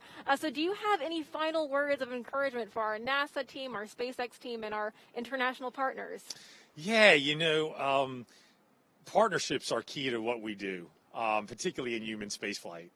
Our partnership with SpaceX has been tremendous. 3rd launch in less than a year, after almost a 10-year gap in human spaceflight, launching astronauts from American soil on American rockets. So our partnership with SpaceX and our commercial partners, other commercial partners, is critical, and our international partners. We could not do this without them. Very international mission with 2 U.S. astronauts, and one from ESA and one from JAXA, and obviously the ISS is the largest engineering international collaboration in the history of humankind, and it continues to amaze me how well we work together in doing all the research and technology on ISS. And I'm just so grateful for the NASA SpaceX team for their hard work and getting this 3rd launch off, the Crew 2 launch, and looking forward to docking and hatch opening and the welcome ceremony, and also looking forward to Crew 1 return next Thursday on the 28th. Right. A lot of action still going on at the station right now. So as you mentioned, the next big milestone for Crew 2 will be docking at the station. So where are you going to be for that action? I'm actually going to stay here at Kennedy Space Center and follow the free flight up to docking, and then I'm going to participate in the welcoming ceremony with my counterparts from ESA, the Director General of ESA, and the President of JAXA, and welcome the Crew 2 astronauts to the ISS. Fantastic. Kennedy is the place to be right now, then, I guess. Do you have any final remarks that you want to share with us today? Hey, I'm just so proud of the team. I'm so proud of what this team has been able to accomplish over the past year, particularly. It's been especially challenging, global pandemic and other challenges, and just the focus of the team to get these 3 crew launches off, as well as launch Perseverance, land Perseverance, first powered flight, controlled powered flight of a vehicle on another planet, first time generating oxygen from the atmosphere of Mars, and really looking forward to the core stage for SLS getting here and us moving forward to the first uncrewed test flight, Artemis 1 of SLS and Orion. So accomplished an incredible amount in this last year, and much more to accomplish in the year to come. Absolutely. We've got a bright future right here at NASA. Thank you so much, NASA Administrator Steve Jerzik, for joining us today. Now we're going to take it back to the KSC host desk. Thanks, Jasmine. Shane, Megan, Thomas, and Aki are on course to arrive at the International Space Station around 5:10 a.m. Eastern Time tomorrow. And we're going to stay on the air for continuous live coverage along their entire ride to station. Though our coverage here at Kennedy Space Center is concluding, we're going to turn it over to the teams in Hawthorne and Houston to take us through the next phases of the Crew 2 mission, all the way through hatch opening and a welcome ceremony for the crew. And for those of you watching online on YouTube, take a look at the description below the video. There you'll find the new link for the Crew 2 rendezvous and coast phase. Live coverage will continue at that new location shortly. And if you're watching on NASA TV, you won't miss a thing, and coverage will continue. That's right, and as you follow along, we invite you to tune into a post-launch news conference at 7:30 a.m. Eastern Time right here on NASA TV, where NASA and SpaceX will take questions live. In addition to NASA TV, you can always follow along on Twitter at NASA, @SpaceX, and nasa.gov for mission updates. Huge thanks to all of our guests for joining us today, and thank all of you for getting up early on the East Coast and watching. Now here are highlights from the journey to orbit off the Earth for the Earth. We can see the astronauts are now working with SpaceX suit technicians and the closeout team. And that's our commander, Shane Kimbrough. There's Megan McArthur getting helped into her gloves in her spacesuit. And mission specialist Thomas Pesquet will be making his second trip to space. But that's Akihiko Hoshide having a laugh with some of the suit technicians.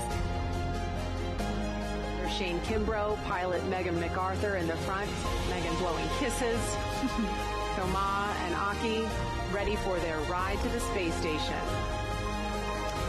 And here they come, the Crew 2 astronauts taking their first steps outside before their journey to space.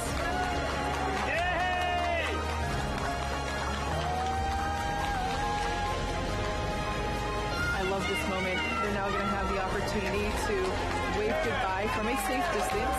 And it looks like Bob Behnken is there with the son of he and Megan McArthur. ONC departure on schedule. Right, so we just heard that announcement that the crew has departed the operations and checkout building on schedule. We can see the astronauts inside the crew access arm. Commander Shane Kimbrough, here he is climbing inside Crew Dragon Endeavour. We call this process ingress. We now see suit technicians will help the crew members get buckled in. As you can see, the side hatch has just been closed. 5, 4, 3, 2, 1, 0. Mission and liftoff. Godspeed, Endeavour and Crew 2. Copy, 1 Alpha. Endeavour launches once again. 4 astronauts from 3 countries on Crew 2, now making their way to the one and only International Space Station. The vehicle is pitching downrange. 9 Merlin engines on the first stage providing 1.7 million pounds of thrust. Hearing good calls on the first stage performance so far.